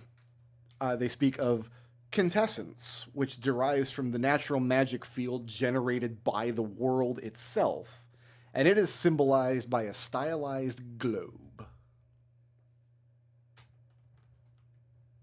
You said globe? Globe, yes. Globe, okay. This is not a flat Earth situation. We know that the world is well, round. No, sometimes your audio cuts off on the last little bit, and I heard globe, and I was like, wait, what? I was drowning. Sorry. Yeah. Sonic music. It's fine. The globe is flat in 4 dimensions. Yeah, that's true. So you've got a door to the north of this room. Yeah. If you're finished with your note taking, then I would like to proceed forward. Hugo, popping open the door, make sure it's not trapped and you're not about to die. I don't think so. We have been getting complacent in this area. Oh, wait. Hugo, take an aid, and I think Genevieve, you get one too. I assume that Ellen would not let Hugo blow himself up with a rune, unlike Geppa. How much is your aid? 5 or 10? Well, given that I am low on spell slots, it's only 5. 5, okay. Okay. Hugo, opening this door, it opens into a stairwell leading up. Leo, you also get 5. There is a torch sconce to your right, just as you come in, emblazoned with a storm cloud and lightning bolts. That Is it seems natural? very distressing. Can Alistair tell if it's magical from here? Torch sconce is not magical as far as you can tell. Well, Sorry, I was engineering with my thing. So what is in here? A sconce with a new symbol? An empty torch sconce emblazoned with the symbol of a storm cloud and lightning bolt. you can go forward at the risk of getting blasted with a lightning bolt. I think it's just the symbology of the magic that's needed. Like, we wouldn't have been as scared of it if it was a globe, Genevieve argues. Have you never heard of prismatic sphere? Or chromatic sphere, whatever that is? Okay, maybe you would have been scared of it, but I'm not. Well, let me brace myself and head forward. Hugo! Sir. Absolutely nothing bad happens to you whatsoever when you step into the stairwell. Yay! That's the nicest thing he's ever said to you. Are you going to climb all the way up to the top of the stairs, or are you just checking it out? Yes. Yes. No, I can climb up the stairs. So we haven't seen this symbol yet, the lightning bolt. No, not yet. Storm cloud? I just knocked somebody off the tracker Oh. here. Okay. What magic type could that be? Quintessence, probably. Yeah, that'd be my guess. No, that's the stylized globe. Yeah, but it's all natural medicine. So here's the top of the... Over here is the top of the stairwell where you come up. Okie dokie, 31. Yep. Swoosh. The sconce here is identical, has a storm cloud with a lightning bolt. And then there's a door leading to the south. I will open said door. Okay. Oh, wait, hold on. Where are you at?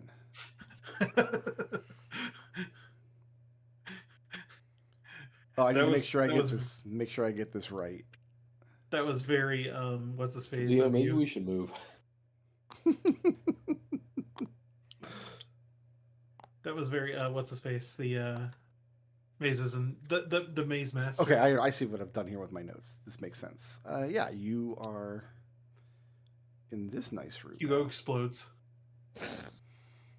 Oh, I got Got a Hugo all over nice, me. comfortable lounge in this room. You've got a door to the south and a door up here to the northwest. Oh. So you've had a nice couch and a hearth to sit in front of, a table to sit and relax on. There's no books in this room. Nice rug on the This floor. would have been a much nicer place to take a break in than the closet. There is a note sitting on the table, once again written in Endoline. And it says, It reads, "Waited all day for you. I'm dog-ass tired. I found a place to sleep where staff won't hassle me, so that's where I'll be when you arrive. Hell, we might even be able to put the bed to use. Winky face, heart emoji, kissy face." is it signed? Nope. Well, unless you count winky face, heart emoji, kissy face.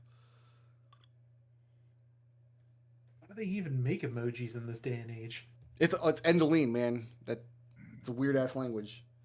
We're actually in the future, and Indoline is like You the realize last Western civilization. Egyptians Their had font is basic- hieroglyphics in like 4000 BC, right?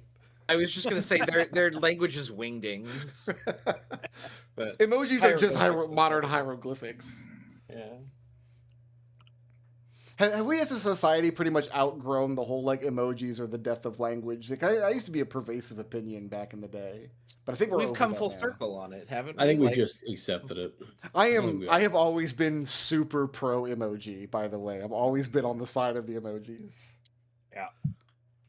Can't It's wait a for way of archaeologists in expression. 5,000 years. So useful for language. But yeah, you got a nice lounge area here with that note. I was just gonna sit on the couch while Hugo figures out what he wants to do. Comfy couch, man.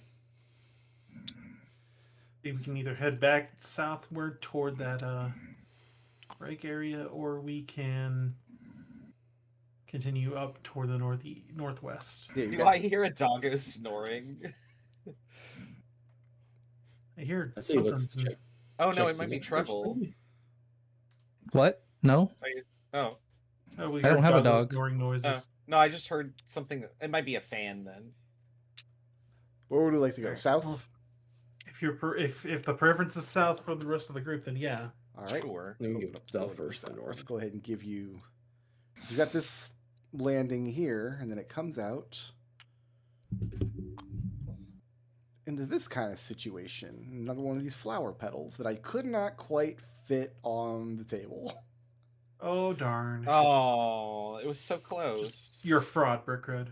I thought that conceptually it would be very annoying very quickly to switch back and forth between two loaded tables, which is why Yeah. these are not on two different maps. I wanted to stand in the square too. Ah, Hugo! Looking south Sir. across the walkway, once again, you see the chandeliers hanging between two bookshelves, and floating in midair under the chandelier is a cube of scintillating color. Let's walk around this way before we go play with the cube. Sure.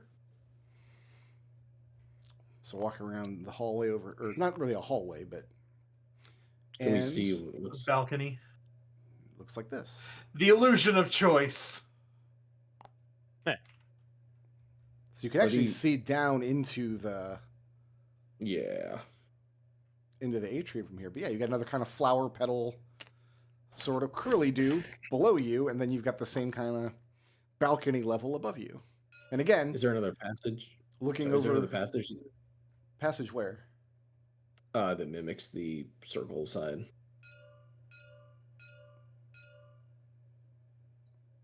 You shouldn't be able to see through that wall, so you shouldn't know that there's a bridge over there. Because there's Oh, there's a okay. wall of bookshelves around this inner ring. You see, all the way to the Oh, ceiling. okay. I probably erased Well, that. not- Thinking. Not up here, but everywhere else. Yeah. Correct. Hugo, looking out over the banister where you're at into this area, once again, you see two bookshelves. In between them is hanging a chandelier. Floating in midair underneath the chandelier is a cube of scintillating color. What's so? I There should can't- be something under it, right? Or there were bat wings on this one. On that Yeah. one. Yeah. Well, He was going to Raz- take a closer look. Okay. Yeah, when you get close enough to actually examine the bookshelves here, let me triple check this. You do indeed see symbols on either bookshelf showing a biological heart with like ventricles and stuff. The problem is I count 5 little icons, and we only know 4 magic types, right? No, we know 5. No, there's a bunch of different charisma-based ones. think there's There two were like intelligence. there were like I think there's 3. 5. Yeah. No, I think there's only 1 intelligence based one. No, I think that I think there's 5 total. I want to investigate if there's a symbol over here. Okay, you're gonna go. Now, are we Yeah, moving 'cause as a we can group, also- or are we spreading out at this point? I think we assume should we're going to go as a regroup. group. Go as But a group? yeah, Okay. Yeah, I think we should regroup. yeah. We're Let's gonna fill in split some of out this at some point. information here. I'm happy to assume you're moving as a group. I just wanted to be sure. So, Genevieve, Yeah. you're going down, and yeah, once again, you see the bookshelves on the inside of either bookshelf, kind of burned into the wood, is a symbol of a single bird's wing. So we're starting to recognize these patterns, at least. Yeah, I'm just wondering if we need to all step in at the same time, or if we have to do it one at a time. Maybe we Genevieve should was go- going to propose that if she found one that looks like quintessence, she would stand in it or interact with it. Well, Maybe should I we should stand go in the attend- heart one then? Wait, Maybe. should we go attend a lecture first? You know, that's not a bad idea. Oh, I would like to try and exhaust everything we've got out here before we sit down and stare at a lecture. And I'm shocked that you, Gepa, proposed going to a lecture of all I people. didn't. I thought No, I it could was- stand in a thing. That seems like fun. Hugo, in that case, let's go back downstairs. Then we got the staircase by 13, and we got the door by 15. No, the staircase by 13 is just this. No, No, they it's- should go here. Should go somewhere in here. We can hit that on our way back around from the way it looks. Wait, what? We can- No, because Because- this goes up and over, and then it goes up to A, which I marked as A over here. Okay, let's So, I think what Hugo's proposing is follow the walkway around That the one, north, okay. Yes, and then use this door. That's what I heard. that is what Oh. I am saying. Yes. Yeah, I think that's fine too, because we want to fill in all this stuff anyway, right? Yeah, we are seeking information doing this. Yeah. Then I will assume. So I'll give you guys this. And I'll give you guys this. But it looks like we have some side rooms going. If we try and go down Here? these staircases, are they blocked? If you go down the staircase, you are blocked from entering the atrium, but you could enter into the passageway that loops around the kind of flower petal. You see what I mean? Okay, yeah. So over here somewhere. Okay. All right, so following the walkway to the north up here, there's a chandelier and there's 2 bookshelves. Oh yeah, we should probably look at these. This One is at a a symbol time. that One you recognize very easily, burned into the 2 bookshelves on either side of the chandelier. Once again, there's a cube floating in midair of scintillating colors. And this image is of the Crystal Tower of Air. This is something you guys have seen everywhere your whole life. This is like the Crystal Tower is to air as the cross is to Christ.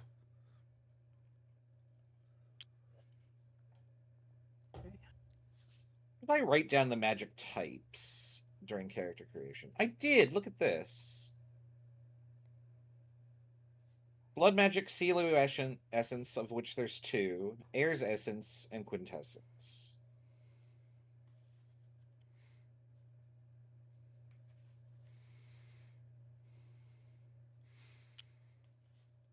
And So I there's, bet the symbol is Air's essence. there's no stairwell leading down from this landing. Hugo's continuing around. Proceed along to the next one. Okay, and the next one, it's the same Well- deal. You've got a chandelier between 2 bookshelves. Underneath the chandelier, floating in midair, is a cube of scintillating colors. And then wood We burned are- into the bookshelves here is a stylized globe. We are in the information gathering phase of situation right now. And then make sure that I get this right. From this Stair landing, you've leading got down. stairs going down, and then across the bridge over here on the next walkway is a door. Okay. Shall we check that door next? Yeah. Make sure I'm in the correct room here. I bet it goes to a lounge area. That's The one spot Reasonable that we s- haven't actually explored. reasonable Yeah. solution. Yeah. Does Oh, there's a indeed room right there. open into a nice lounge, a cozy room for relaxation. On the desk of this room, there sits a puzzle box. The puzzle box resembles the top half of a flower with 5 rounded, curved petals. Within each petal sits, like embedded into the wood, is a coin. And from left to right, the coin has a symbol on it. The symbols are in order: a bat's wing, a stylized globe, the crystal tower of air, a biological heart, and then a bird's wing. Can I make it match the floor that we just wandered around? Yeah, more or less. Yeah. Sounded So like just- it sounded like he has that. Yeah. Okay. But it's a does puzzle match. box, so you can't open it unless you figure out the little puzzle that opens it. Well, I mean, I would make the design match what we investigated on the puzzle box. We make the puzzle box. Well, it already matches. Just looking at it, you can tell that it matches. Like the box is shaped. Oh, it's already exact. Okay. Yeah, so you're looking at Yeah. the top of the box. The top of the box is shaped like the 5 petals. There's a coin set into each petal. But the physical box itself has a hinge on the left-hand side that looks like it could open up. But you Oh, don't so know. it's already solved. Genevieve opens. It's it. not. No, I'm just You kidding. have to solve the... Raz, you're I'm just fired. kidding. I've had enough... I'm just- Every I'm just week with kidding. this guy. He wasn't even Why do you here invite last me back? week. And I was like, I was begging. how about, Genevieve, give me an intelligence check? Well, that was where I was going to go. Mm-hmm. Come on, natural 20. We'll put him in his place. D- 17. DC's 12. Okay. You figure out the little puzzle in the box, and it opens up. So the shape of it is shaped like like the path you just walked. Yeah. The hinge of it would be like, if this is the shape, the hinge of it would be here, right? Sorry, where are you pointing? Here. On the Ah, left. okay. So when you open it up, do you understand what it looks like now? Kind of. So it kind Is of it- looks like yeah. like 2 flowers side by side joined at that middle hinge. It would actually look like the map that we're looking at right now. Yeah, Okay. pretty much. Okay. Inside the puzzle box is nothing except handsome velvet lining. That's odd. That's odd, right? Congratulations. And indeed, it is very odd. Let's keep. Why don't you leave that here or keep it, whichever. Well, I need to know: are you going to keep it or leave it here? It's not large. I think You could easily carry it. I think we Hey, should bring there it we with us. But Okay. like, I'm wondering if like these cube things, would the cubes fit in the box? No, No. Okay. I mean you could set one in the box, but then it wouldn't be able to close. Okay. Brick, were there any doors on this upper area where the black parts are, or are those entrances from the bottom? Not that you saw. Were these like when we look down? Oh, when you were look these- down, yes, there are doors on the bottom floor. Yes, Okay. of that little like alcove. We'll get to that in a moment. Let's keep exploring all around the upper level here. So yeah, Are there stairs in this room? you've got a door here to the north. Oh, Well, yeah, Yeah. let's go ahead and peek in there and verify our theory as to whether or not it's Because stairs. that should So point it's us stairs to- leading down, and this one has an empty torch sconce. And this one is emblazoned with a glacier reaching out of a swirling whirlpool. Wait, these symbols don't match what we've seen.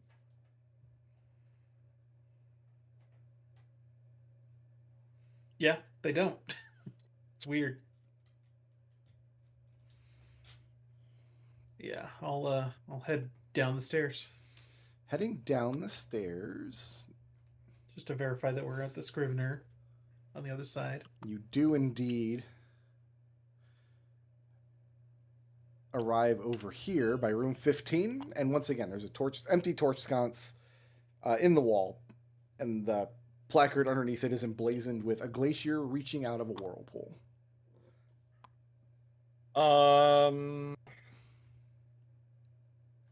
How much do we know about the planes? Very little. Okay, because I I'm mean, like, you've been to the Shadowfell. well, elemental planes, are those a thing that we know exists? There's probably lots of different theories about them. Okay. I'll put it this way: you're not going to be able to have coherent like planescape knowledge. No, I mean, I'm sort of grasping at random ideas here. Like the lightning over here, and then the ice here. Like I'm thinking like quasi-elemental planes or something. I don't know. I don't know if that's a thought Okay, that well, Genevieve's allowed to have. Lightning is a quasi-elemental plane. Ice is a para-elemental plane, and no, Genevieve would not know the difference. Well, I didn't know the difference, so. And Genevieve's Oh. smarter than me. Let's proceed, shall we? Where would you like to go next? I think we should go down past the bat chandelier down to this area. So you want to climb the stairs, then head back down past the bat chandelier to this door here? Yeah, that sounds good. Well, We're kind of getting to the listen, point of we the just- dungeon where we've almost got most of it kind of explored. So we're going to be yeah. all right. And we're still traveling as a group, right? We're not. Yes. Yeah. So make sure. Map correct. completion. That's what we're doing. Yeah, we're doing map completion first, Map and then sanity. making... Yeah, we're doing map sanity first. It's a The worst way to do a small randomizer. room. The stairs do go downstairs. Guys, I think I just heard jigsaw clatter. Oh, I got Yeah, jigsaw no, I did pieces too. waiting for me. Well, I'll see you guys next week. It looks like the stream's over. Stream's Amber over. Crow. Gotta do jigsaw. No, stepping into this room, it's a stairwell landing, and you're at the top of it, and it goes down. In fact, the stairs would connect to the room where Genevieve met some mimic friends. The room is a small storage area. There are 4 barrels situated here, all with heavy lids nailed to them. 3 of the I see. barrels Okay. are I've missed it. rattling. The rattling barrels are labeled extract, medium, and solvent. The 4th barrel is neither rattling nor labeled. And there's a note on the workbench here written in Endoline. Okay. Interpreter, please. Sorry, what were Yeah, the I'll take rattling labels labeled? The 3 rattling barrels are Extract, labeled extract, medium, and solvent. Fluids Alistair. for painting. Oh, actually, Geppa, you're reading the note. Yeah, I was gonna go into It says, rug delivery was yesterday. I don't know why this rug is here or why it's not where it's supposed to be, but heads will roll if this turns out to be some kind of stupid prank. Oh, we already called them Memorial and pranks. We're ahead of the game. And so you got stairs leading down, and then there's a door leading to the south. Is the rug magical? It is actually. Well, last drug, there, yeah. Have Have all all the the rugs been photos magical? Because No, they've just been rugs. This is the first this is- magical okay. rug. This Okay, is the we're secret going to get- rug that used to be right here. We're going to. Everybody's going to step off of this rug right now, and we're all going to be very careful around it. We're treating this rug To be with honest. respect. I would ask you to mage hand it, but it's full of a book. Yeah. I use the book to pry it up. You can't do I'll anything. just- The mage hand is completely useless, and you cannot get rid of it. All right. I'll just Can roll Helen the. do? Oh, yeah, that works too. Leo's rolling the rug up. Yeah, I was just gonna roll the rug up. Does everybody like hold their breath and pucker their butthole while Leo gets done? Yes.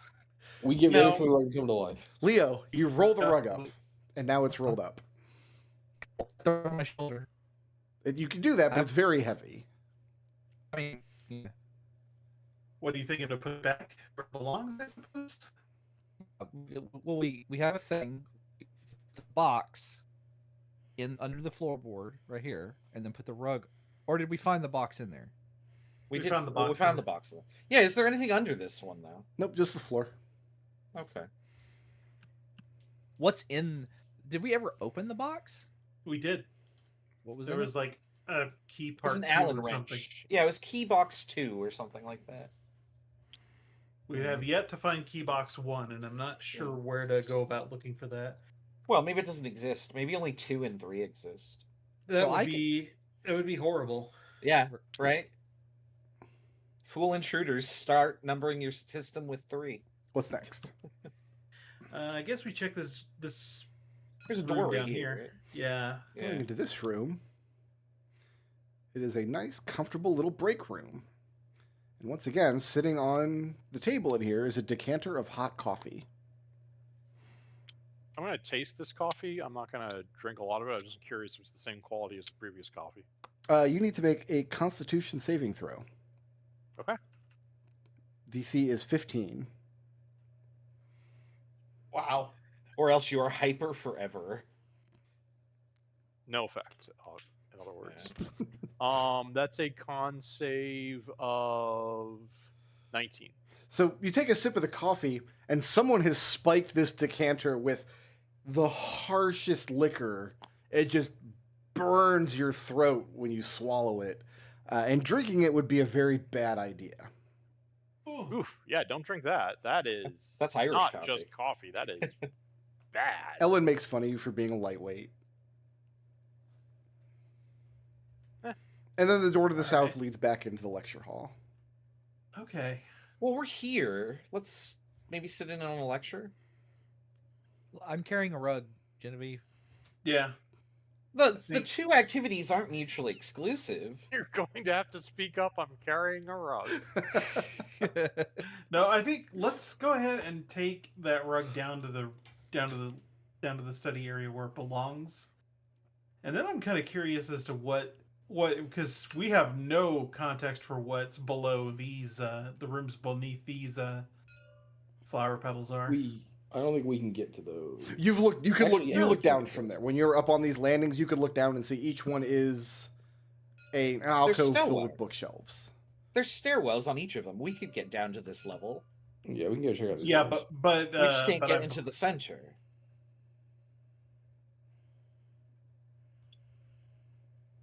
Yeah. Are you saying you want to check out the rooms downstairs, Hugo, or in the big circle area? Yeah, I would like to. Yeah, we would like to see if we could press down into here a little more detail. Okay. Yeah. Leo, are you taking the rug with you wherever you go? Yeah. All right. Like, Oh, I can thought we were dropping it off over here. Yeah. We can do that first. That's fine. Yeah, let's do that one first then.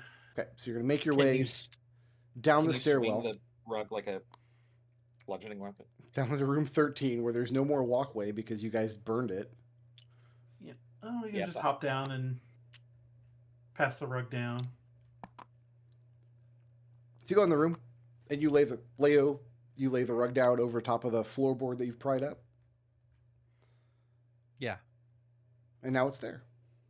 I'm sorry, did you call Leo? I'm- As in he's laying the rug. Leo. I mean, That's what I We- thought I heard. What's next? All right, now that circle has been squared, let's go ahead and head back up to over here and attempt to go down these stairs. so Wait, Hugo, Question. come over this section. I have a question for Rick Road. Did you Okay, design let me- this dungeon? Do Leo first, then Alistair, then Hugo.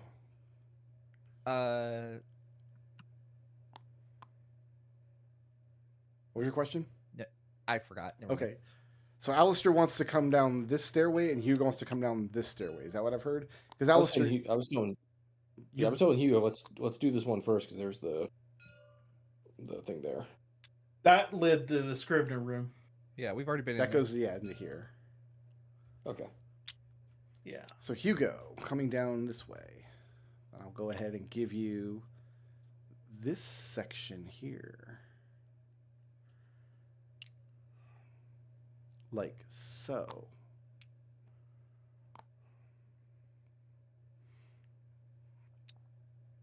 Oh, okay. Yeah, I see how it goes. First thing I'm going to do is attempt to push into the central area. And like it's the same before. thing as always. Damn. But you can walk around the outer edge, Is right? this path accessible where I drew this Yeah. arrow? Let's It go is ahead. indeed. Yeah. Okay. Hugo's going to attempt to test that, and then, oh, yeah, no, everybody, down here. It's coming this way. You've got doors on either side of this alcove. Oh, I don't know where I am. Bingo. There I am. Oh, I threw Boswick in a hole. There he is. All right. Once the party's regrouped, I will go ahead and attempt to open the door. My dog is barking now. Opening this door, it opens into the dining hall. Okay. So there's two large, long tables.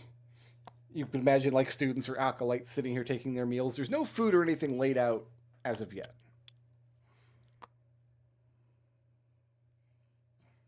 Is there any menus or writing in here? Nope, not that you can see.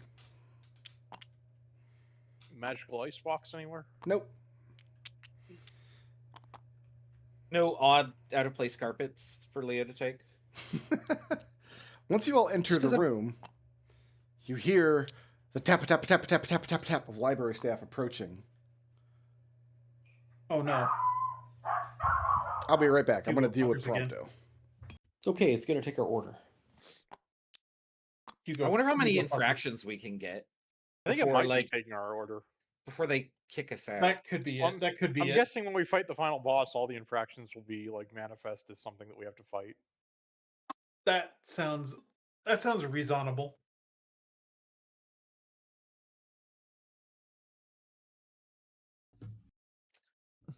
I mean, the whole loitering issue, what is that going to be? We're going to be forced to... Oh, they might cast sleep on us.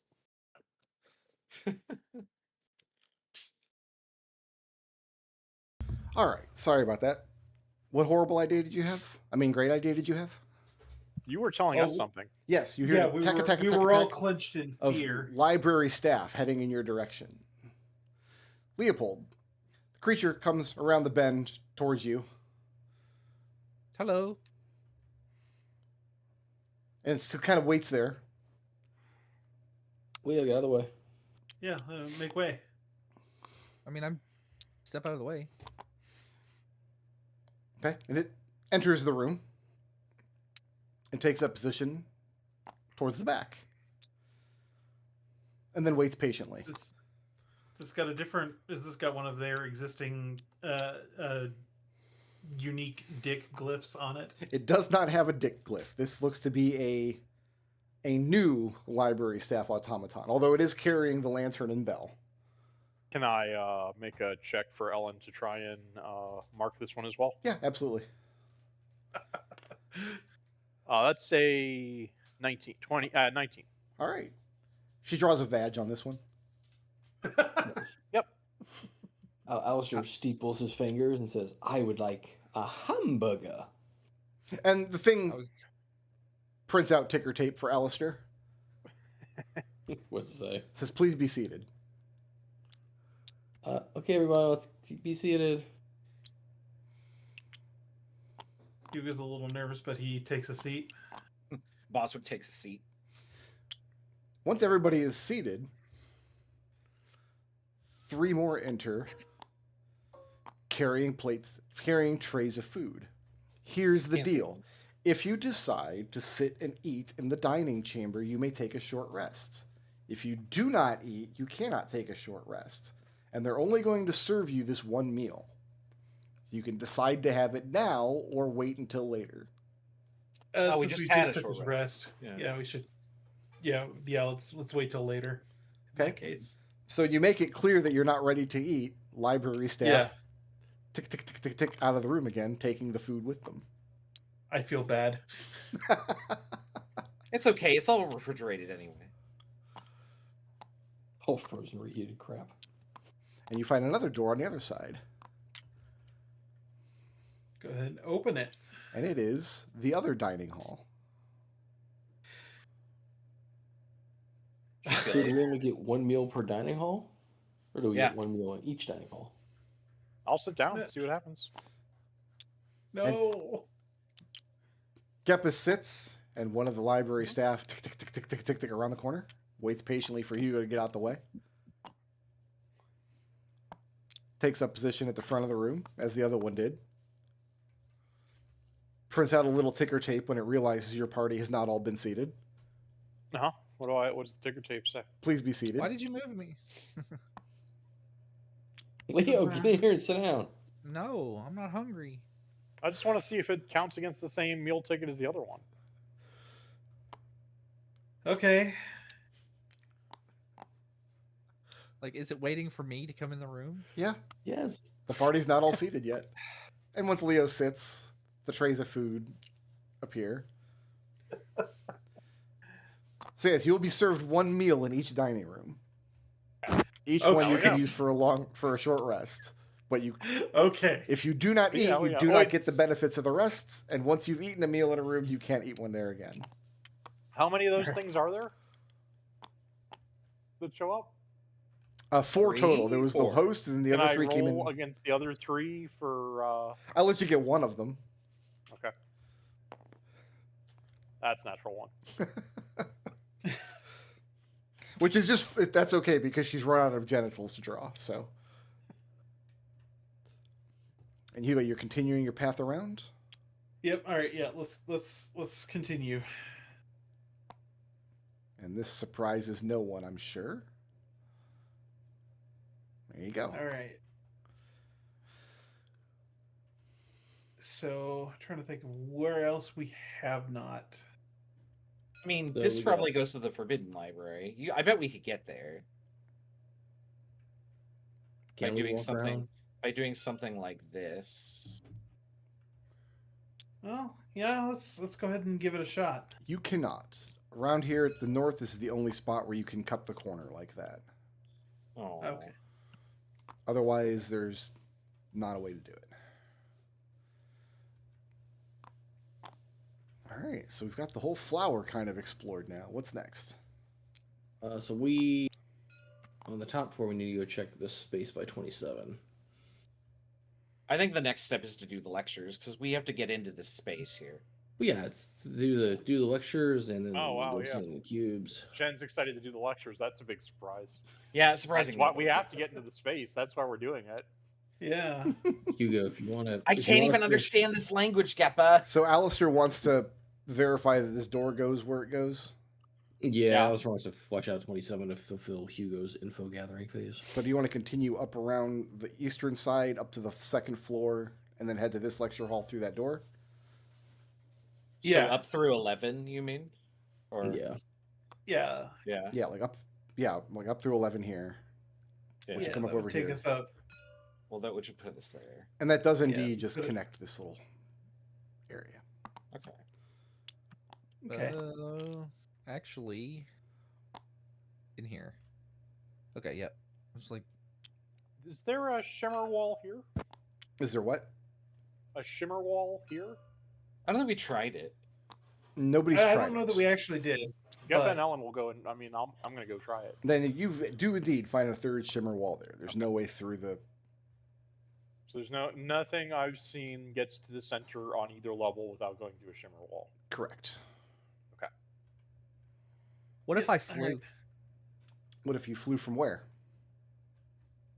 I don't know. That seems What- extremely dangerous, Leo. I would recommend against it. Oh, you Alright. probably just hit a wall. I need to know what Fine, I'll wait. Leo's doing because Nothing. They've taught me. They don't want me to do it. I'm not Okay. going to do it. heading into the lecture hall. Let's go ahead and move everybody in here who wants to come in here because there may or may not be more mimics. I've lost my tile. Where is my tile? There it is. I was still eating. Where is the back of the classroom? I guess it's a matter of perspective. I guess it depends on where the lecturer is standing. I was gonna put Genevieve right in the front. Yeah, I'm going to hope that they're up here somewhere, like over here. This seems like a good place to Genevieve, stand. you hear tick tick tick tick tick of library staff approaching from your direction. Wait, did I pick a different lecture hall? I think you went to the other hall. We're Oops, over here. my on bad. the- yeah. Yeah. Sure Just enough. like Geppa. It comes Showed up in. in the wrong room. And it stands here, and it prints out a little ticker tape. This one And Does not have- Genevieve- Alistair. does not have much script on it. It has 2 blank lines. One says lecturer, then a blank line, and then one says subject, and then a blank line. Ooh, I run up and I write. I write Leopold, Mhm. and then I write roundhouses. Oh, no. Okay. At which point you hear a lot more clattering sounds. Oh no. Oh no. And before you know it,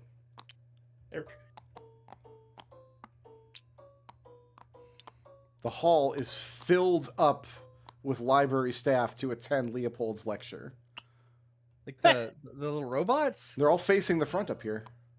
Oh, but I mean, like, is it the little robots? Yeah, Can library you staff. pick up and put Can down you the make robots? can you make them so we could see them?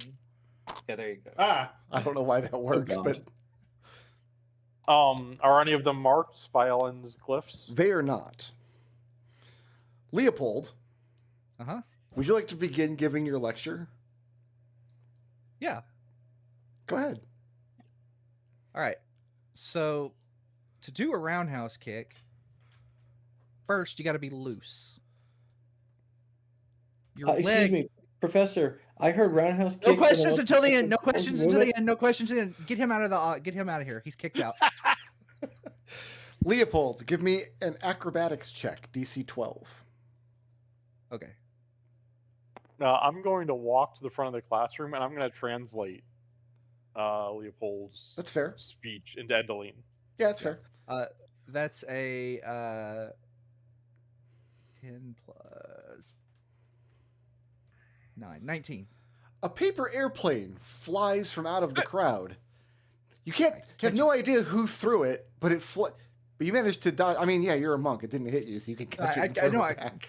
I just used my class feature. Can I use my class feature to catch it and throw it back? Yeah, sure. I do. Okay. Who does it hit? Doesn't hit anybody, so go ahead and continue your lecture. Okay. So your leg should be almost completely dead weight that's guided by your hips, shoulders, and torso. You push up on the balls of your feet. And then I just continue on for a little while, Okay. and then I just do demonstrations and stuff. There's a voice that comes out of the crowd. It's speaking in the Endeline language, so Gepa has to translate. And aggressively disagrees with Leopold's point about using the balls of your feet, which forces him to defend his position. Leopold, your check is going to be intelligence plus some relevant skill that you think applies to roundhouse kicks. What skill would that be? Acrobatics? All right, make me an intelligence acrobatics check. Your DC is 18. All right. Have a bard die. Okay. DC is 8. Yeah, you can take a bard die on that. That's fine. But only on this roll. There's going to be more. I'm going to allow one bard die for the whole lecture. I think that's fair.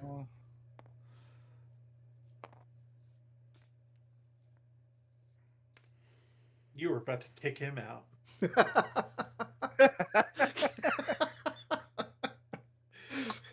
Let it never be said Alistair isn't trying to help people. Oh, is Bard D10 now? I didn't know that. No, it's D8. All right. So that's 9, 13, and that's the 18. So you got an 18. Okay. I had to use 2. The bar die because I rolled a 2, but I had to use So you successfully defend your position against the aggressive heckler. The lecture continues, the finer points of roundhouse kicks being discussed. I now need an acrobatics check, DC 15. Okay. Are you kidding me? This is just a straight acrobatics check? Oh, Dex acrobatics. Yeah, okay. So that is an 11. Let me get 12, 13. 13? No, 16. Okay. I have no more D4s. Okay.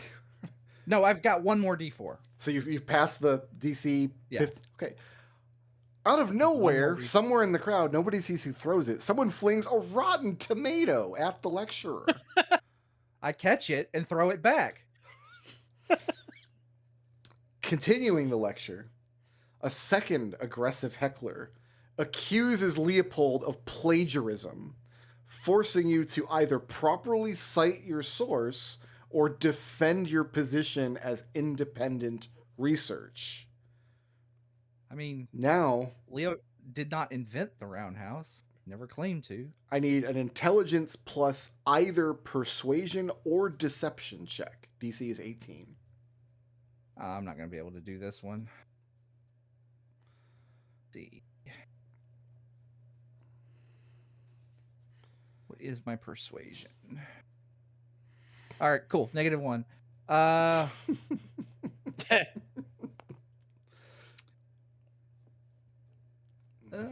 You got a 1 in 10 chance of passing that. So At D4s? I'm looking. No, I don't have any D4s. Oh no.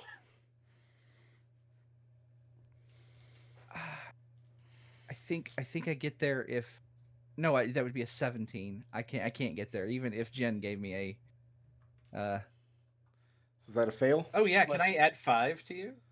let me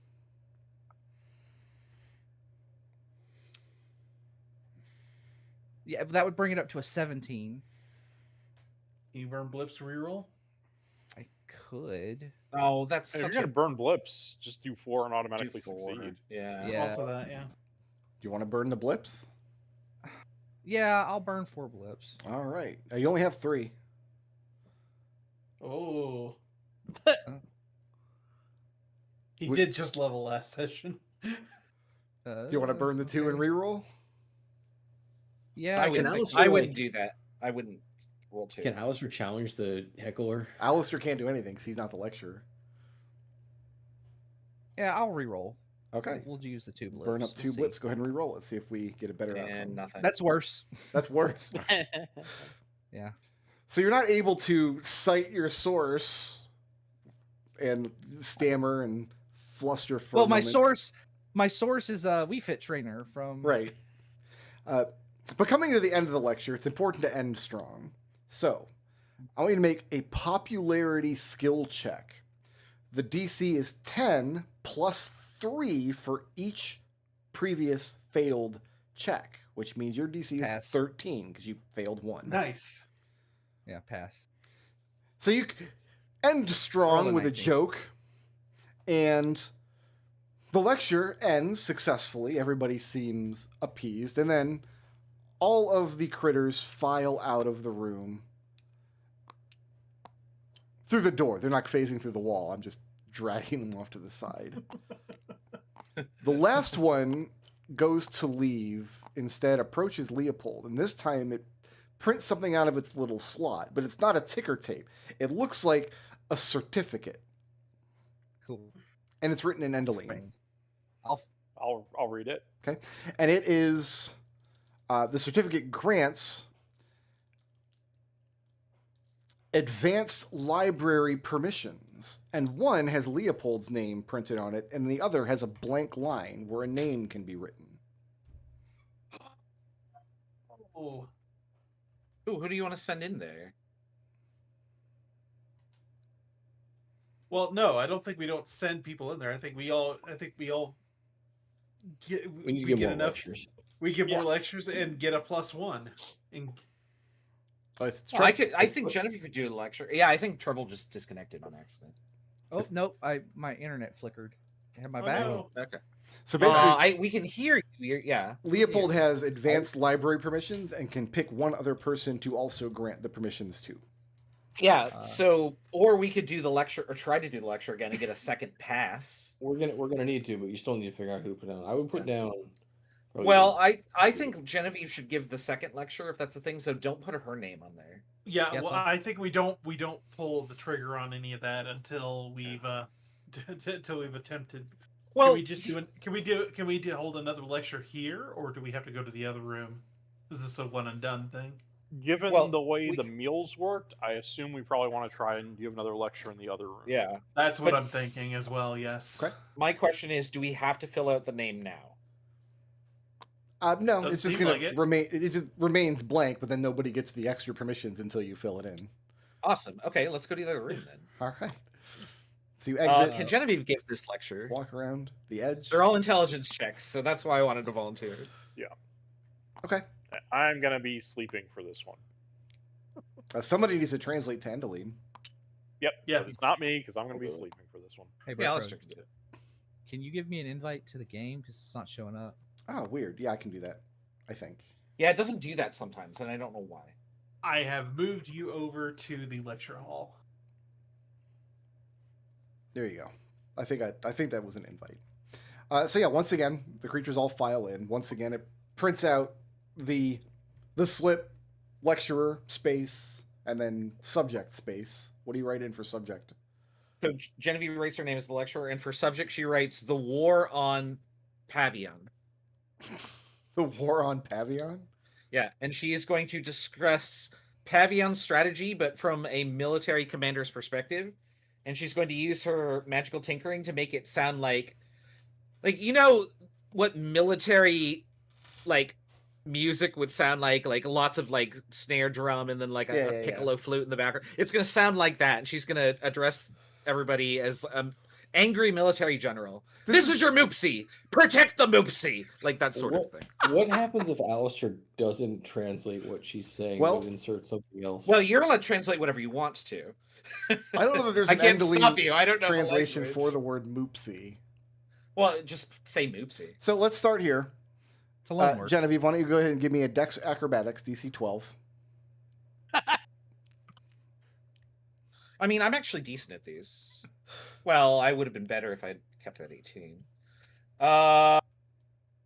Do I have acrobatics in here? Oh, I have athletics. Boo. Okay, I'm gonna just. How many reactions am I gonna get for this? What do you mean reactions? I'm gonna have you do So, the same as a rolls reaction, as Leo just rolled. No. As a reaction, I can flash a genius to add 5. Can I do that every time, or do I only get 1? How often can you do that? Like, what's the limiting factor on that? It uses my reaction, so every 6 seconds. That's it. You have infinity of those.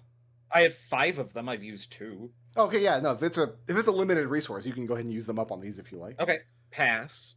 All right. So the paper airplane comes flying out. You dodge out of the way. She catches it and crumples it and then spits. What point does the aggressive heckler disagree with? Like, what do you say about the war on Pavion? Yeah, That the would be- Moopsie is a worthless piece. Is probably the.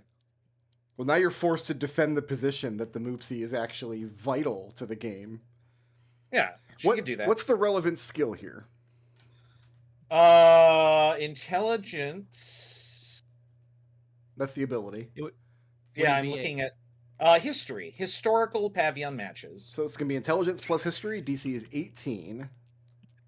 I don't know. I'm just making that up. 20. All right. Give me an acrobatics check, DC 15. Dexterity. Yeah, Dex acrobatics. Okay. Pass. All right. 16. You dodge the rotten tomato. Tomato. The I next, forgot about these objects hurled at her. I'm glad that I'm doing okay on this. The next heckler accuses Genevieve of plagiarism, forcing you to properly cite your source. So it's going to be intelligence plus persuasion or deception. DC Okay, 18. that is a +5.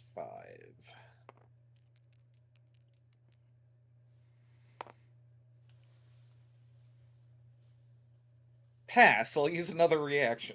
All right. I have an 18. And then let's end strong. That's going to be a popularity ability check. The DC is 10 plus 3 for each failed check. You failed none, so the DC is just I 10. think I passed them all. Yeah. Oh, come on. What is my popularity? 5. So that's a 5, which I will turn into a 10 with my last. So I burned all of those. We don't have I any of those. used all my flashes of genius. Yep. You end strong, so the lecture is successful. Library staff comes to the front. The rest file out, and it prints out 2 certificates. One says Genevieve Titanhelm, and the other is left blank. Yeah. There we go. So that was worth it because we desperately need these coupons. But how do we get people 5 and 6 in here? Yeah. So- Reading Think the back to fine what print we- on the certificates, the permissions you are granted are the ability to take books from the library and read them, and access to the restricted stacks. We can pick up books now. Yay. Well, Genevieve and Leo can pick up books now. Well, and whoever we write the names on. So far, you haven't written any names yet. Oh, Yeah. so Geppa and Alistair, I think, would be our Yeah. our plus Yeah. ones in this Okay. situation. So Because they can we're- actually read the Alistair- language. They can actually read the damn language. Yeah, that's actually super important. Okay. So Geppa and Alistair have certificates. Leo and Genevieve have certificates. And Hugo and Ellen just they get left out. sit and twist. Kids in the I mean- hall. Can Alistair give a lecture, or are we totally out? Nope, you've used up both lecture halls now. Okay. So what did I think Genevieve, you take an absurd amount of notes, yes? I try to. What She says what as did- she reaches in for the third journal she's filling out in this place. In an What's hour. the remember when Alistair was asking all those questions about how to get access to like the restricted area and whatnot? Like there was something else. I just one, my player can't remember it. Two, it's Oh, very it said follow library rules or Oh. A 10 lecture series. Right. Yeah. So I think if you guys misbehave, you might have your things revoked. So we should probably be on our best behavior from here on. I'm always on my best behavior. that's That's scary. what scares us. Yeah. The bar's pretty low for Geppa. What's next? That's technically true. It looks Well- like the four of you are going into the restricted area to get a look around, I suppose. But I mean, in theory, we should be able to take any book from anywhere that we want to now that we have permission, right? If you have that I certificate. mean, So I want to test that by grabbing a Yeah. book from over here. and you Well, grab hold a- on. Is now- Alistair's book still stuck to his Yeah. mage hand, or did getting permission fix it? Once Alistair is Yeah, that's granted what- permission, the mage hand can be dismissed. Now that he's allowed to carry Okay, that Okay. solves the experiment. Yeah. okay, yes. Can I revoke the permission and give it to Hugo instead? No, once Alistair's name is written in. But We what can't if I just used draw a pencil? line through it. What if I used a pencil? No, okay. Can you write Alistair and Hugo on the line? I think that would be against the rules, and you might get your permissions revoked for doing that. It doesn't say you can't. But Get your yeah. permissions PP slapped. Okay, yeah, let's go in here. Let's go into this forbidden library. So we're gonna make our way back down to the first floor and then come into the restricted stacks. Is that what I'm hearing? Yeah, it seems like a fairly easy pathway to there, just outside this lecture hall, across the Yeah. statue from Nisco downstairs. Nothing but net. Yeah. We also the need mezzanine. to. We also need to take some time and like get through the That's children's on section. it's on the left map. So coming on into the restricted stacks. Oh, Unless wait, they're- it's not. Yep, yep. Geppa's in the children's section.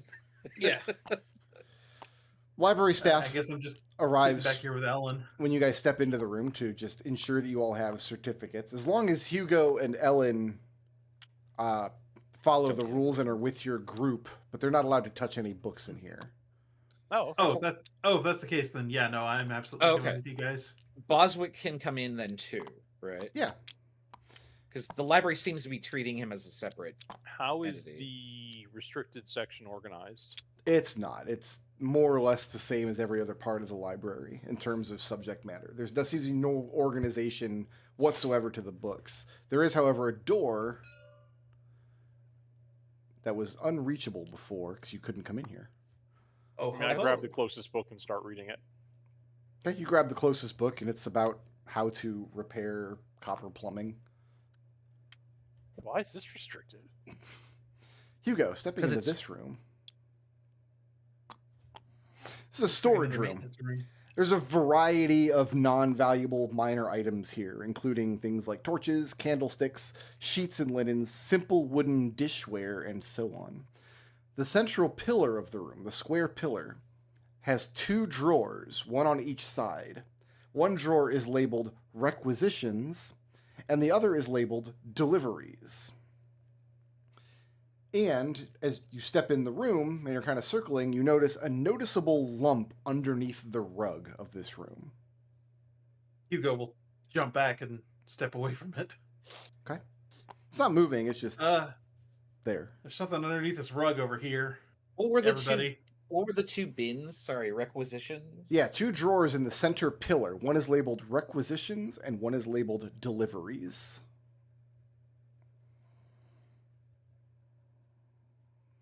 Yeah, Hugo calls for the rest of the group and says, "I think there's something underneath here." Is it magical? The rug or whatever. The rug is not. No. Okay. Is there magical entities under the rug? You'd have to lift up the rug to find out. I Genuinely. just want everybody on readiness. Once they're ready, I will lift up the rug. Lifting Well, up the you rug. don't have permission to interact with stuff, so Well, I just don't want everybody getting caught with their pants down.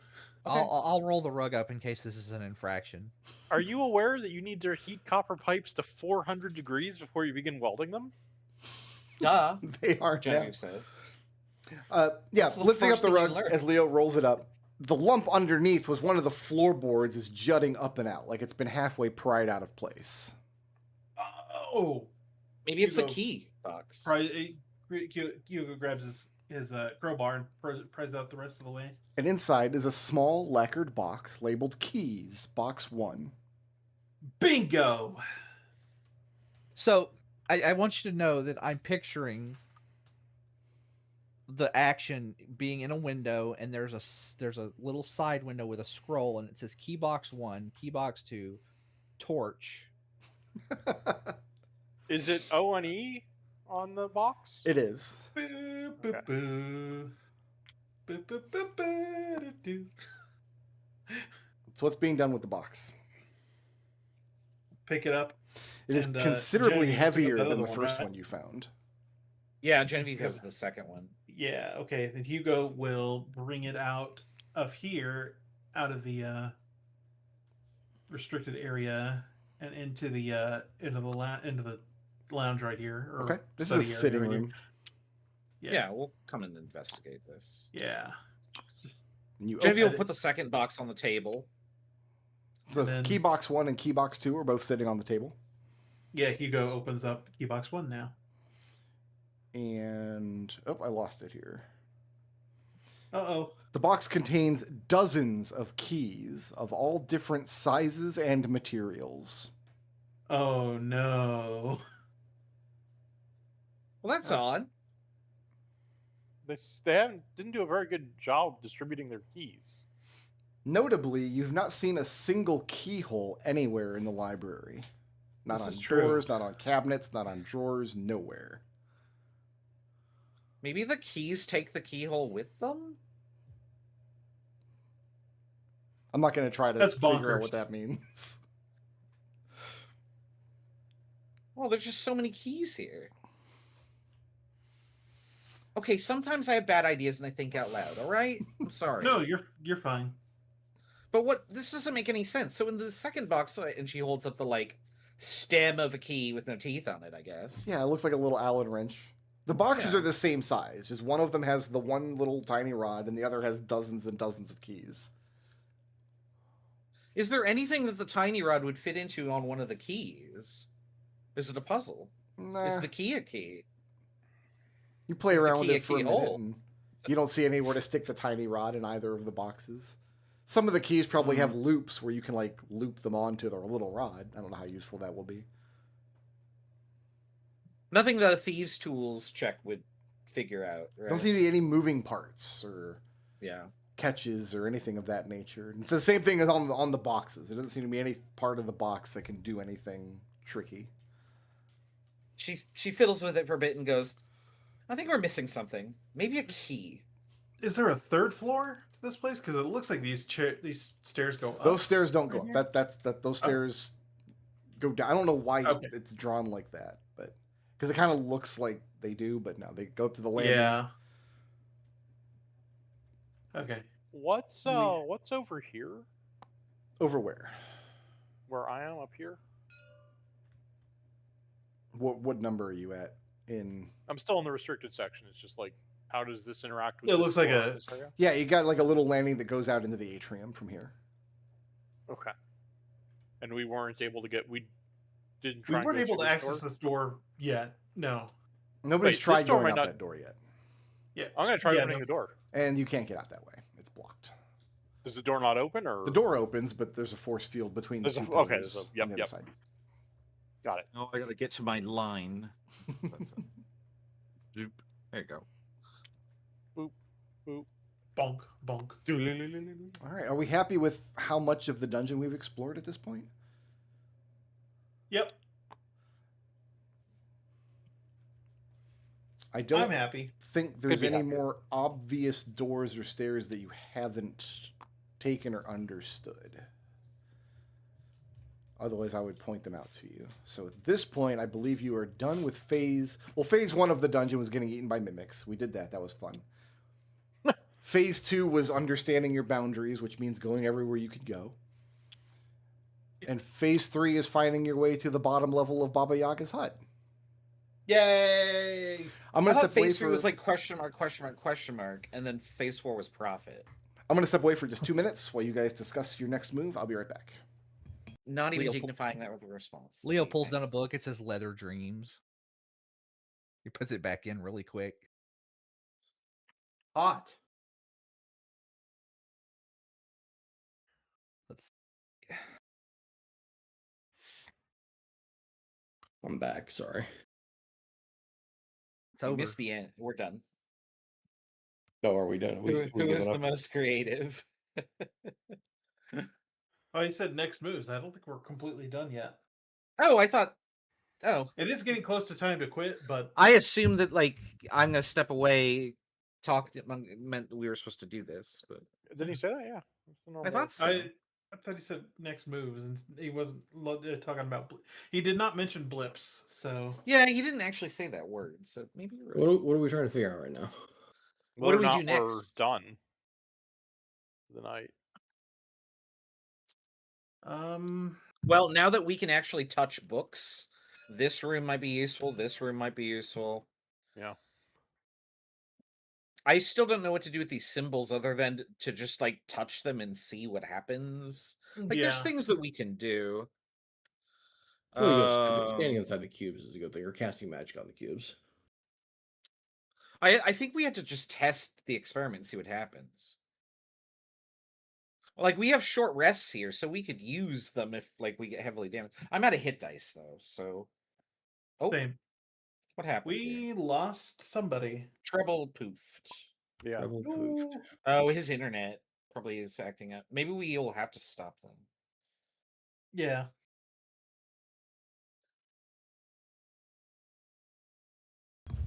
Oh, who's pinging me on I Discord? have been Who dares? informed that we are having Philly cheesesteaks for dinner.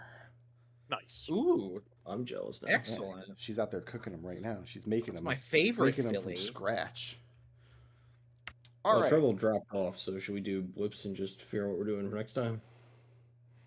His Oh, internet died. His internet died. So, Yeah, that's what we think. I mean, do we know if he's not coming back? Well, it's doesn't only been matter. it's only been 60 seconds. Yeah, we'll give him. Sorry, we'll give him was your intent to have us discuss blips or not? Well, my intent was to kind of go into the next phase of the dungeon here. So we've kind of Okay, so we're not explored all the obvious places. So Yeah. Uh, because I had some ideas, and My- they were like these rooms. my thinking is like at this point we can kind of do a zoom out and start testing ideas instead of going room by room by room. Now that you Right. know where all the safe Yeah. passages are, I'm not going to be that fastidious about it. But we'll Yeah. If move. my mage hands drop the book. Yes, once you were Yeah. given Yeah, permission, your mage hand dropped the book and you're able to dismiss your mage hand. Yeah. So my first idea is to like in this in the religious theory room, just like look at all the books. In the children's section, look at all the books. Like those are specifically named, so I want to investigate them. Those seem to be the only two rooms where the books seem to follow some kind of theme. Otherwise, it Yeah. all seems kind of a hodgepodge of everything. I think I'm most interested in the children's section just because like why is that a theme? Okay, so you're going to go to the children's section and do what exactly? I'm gonna just grab books. I'm just gonna investigate all the different books and bring somebody with me who Give can me- read them. Well, I'm going to assume the party's moving as a unit. All six of you are Yeah. moving together. Okay. Yeah, sounds good. Like, you guys have kind of mastery over moving through the place, but I'm going to assume you're not going to split the party. You're not going to be reckless about Yeah. it. Correct. Genevieve, go ahead and give me an investigation check, please, since you can safely take books off the shelves. Can I make 19 better? No, 19. 19. So you take some books off the shelves. Some of them are collections of like old fairy tales and things. All of the books in the whole library have to be at least 60 or 70 years old, because that's when the Grand Library vanished out of Endoline. So this would be like finding like 19th century children's storybook compilation kind of thing. But behind some of the books, you find, and this will be the last thing we do this session, because I think Trouble's in. He's going to try to post his blips by text, he says. You find a secret door. Oh. Leading to a secret stairway. Oh. Ooh. And on the Intriguing. inside of the secret stairway, on the floor, a circular sigil. 7 dots arranged in the sigil, one of which is colored in. Is it a different one? No, It it's the is. same as this. It's the same Oh, it sigil, is. but a different dot is colored. Yeah, that's what I meant. Different dot. Oh, I see. Okay. Is it the dot that is what I would call 5 o'clock? I don't know. It's just not the one that you've already seen. Oh, okay. So this is an orientation puzzle. So we probably have to find 7 of these. We might have to walk through them in a certain order, or walk through each of them once, or something like that. So we will go ahead and put the pin in it there. Let me draw this in here. Yeah, go ahead and draw it. Make whatever notes you want, and I'll save the map. This is the stopping point I wanted to reach in today's session. This is where I wanted to get to. Congratulations on not actually getting into combat with library staff. How many infractions would that require? Because You don't want to fight library staff, trust me. I'll explain what they do once the adventure is completely over, but we were discussing things during an interlude of like, okay, what happens if we offend them enough to the point where they kick us out or yeah, you whatever? just don't want to fight the library staff. Oh, I forgot to put the funky S in there. That would be Let a little me- distracting. There you go. I'm going to calculate your experience. So everybody's, for the mimic fight, everybody's taking 933 experience. Those are some beefy mimics. My goodness. One more time, please, Pickard. I apologize. 933 for the mimics. Okay. That was 8. I think they were CR3, maybe CR. No, they wouldn't CR3. Those are a little too beefy to be CR2. They're because a regular mimic is CR2, and these guys were tougher than that, and there were 8 of them, so it was a tough fight.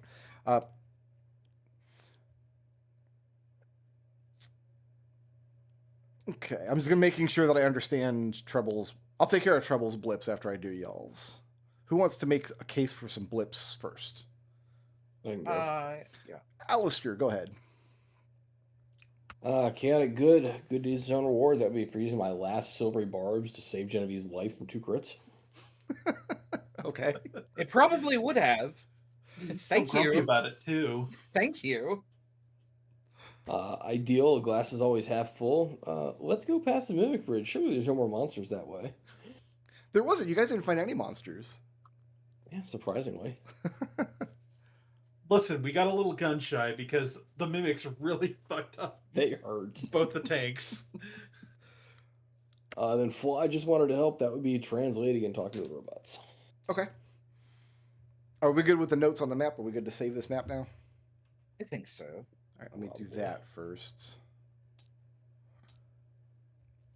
I am saving library, overwrite.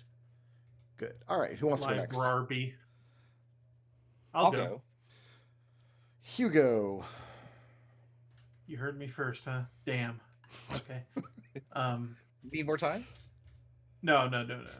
I got it down. I was just being silly. I just needed to pull up my alignment page on my character sheet, or my role-playing section.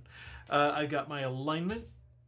Neutral good. Just be excellent to your fellow man for the moratorium on pranks during the for the duration of this excursion. I mean, it's a trolling enough dungeon as it is. You don't need the extra layer of pranks.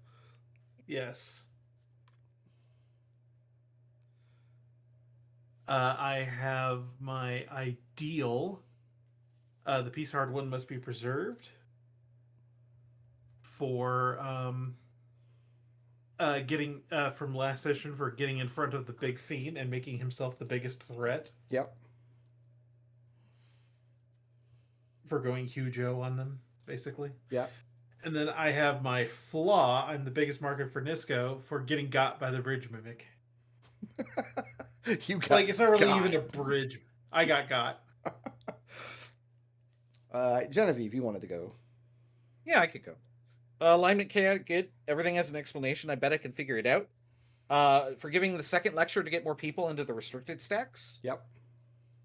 Idea, what did Eugenia Veritas do? Genevieve encourages Leopold to breathe fire on her again. Yeah. And then flaw, this wasn't what was supposed to be on the exam. Genevieve is initially surrounded by books she can't even read and doesn't have time to investigate and that stick to her hands. Well, they don't stick anymore. She's got permission now. Well, that's why I had to say initially. I had to go back and edit that. I didn't expect we would get access. And Geppa, what would you like?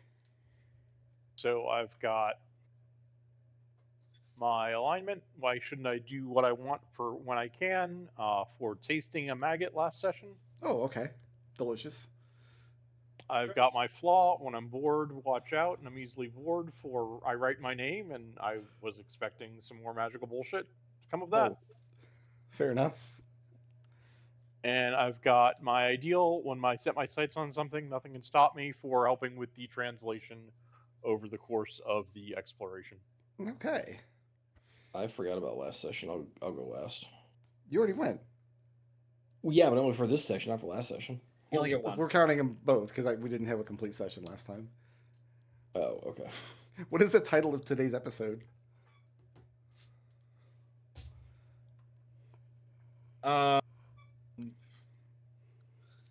Getting got. Cafeteria food? I don't know. No, something to do with like the infractions.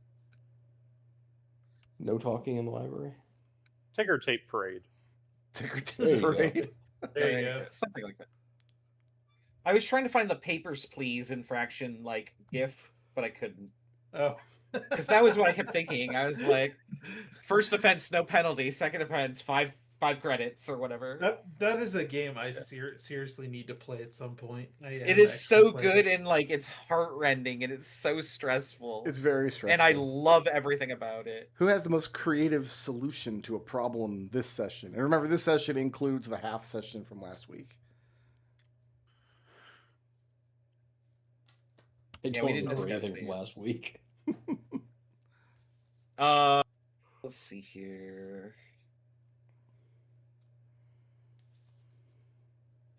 I can give you further the party skulls. Hugo found the hidden panel. Hugo I found did that know hidden that panel was- without any clues. Yeah. Well, Just it's by like- by virtue of looking at the map, like that was really a puzzle game. Like Yeah, that was a very puzzle game esque. So we want to Like- give Hugo the assist blip. That's fine, yeah. So we're on. Who had the most creative solution to a problem? Alistair for using his language taught to take Indolin. yeah, that's actually really important. Alistair Okay. creatively used his language. Who was the That's- Leo. Leo Leopold for public saved us a lot. for public speaking. Okay. He kind of jumped immediately on that lecture. I thought for He sure was- it was going to be Alistair and Genevieve giving lectures. And who was intangible this week? I literally wasn't here last week. Does that count? Does that count as intangible? Leo wasn't here for the. I'm behind on blips. I'm just trying to get one. It's gonna. I think it should go to whoever's further behind on experience. I'm probably the furthest behind. Or Leopold. You got to give it to somebody. Give it I'll to just- Genevieve for Genevieve. give it to Raz because Genevieve is in a library and she hasn't like shit herself in excitement yet. That is true. That is very. No, true. she has, but that was very quickly tempered by the fact that she took damage from the first book. We haven't had to listen to you talk about it for 30 minutes though. So we level 9 Well, right I'm now? sure that she's still doing it. But Yeah, We're level we're 9. now. Okay, Yeah. so blips are worth 533. And So Hugo and Genevieve, you each had 4 and are earning 4, so you're rolling over at least 2. Thank you. I'll keep 6 going into next session. Geppa had 5 and earned 3, so you're rolling over 2. What were they worth? 5, 3, 3. Thank you. Alistair, you had 6 and earned 4. I'm keeping 6. And I'm going to do bookkeeping for Leopold in the chat with him after we're done. All I right. got exactly 1999. Yeah, I also got that. So when we come back next week, Thanks. now that you've explored the dungeon, you'll see if you can figure out what any of it means.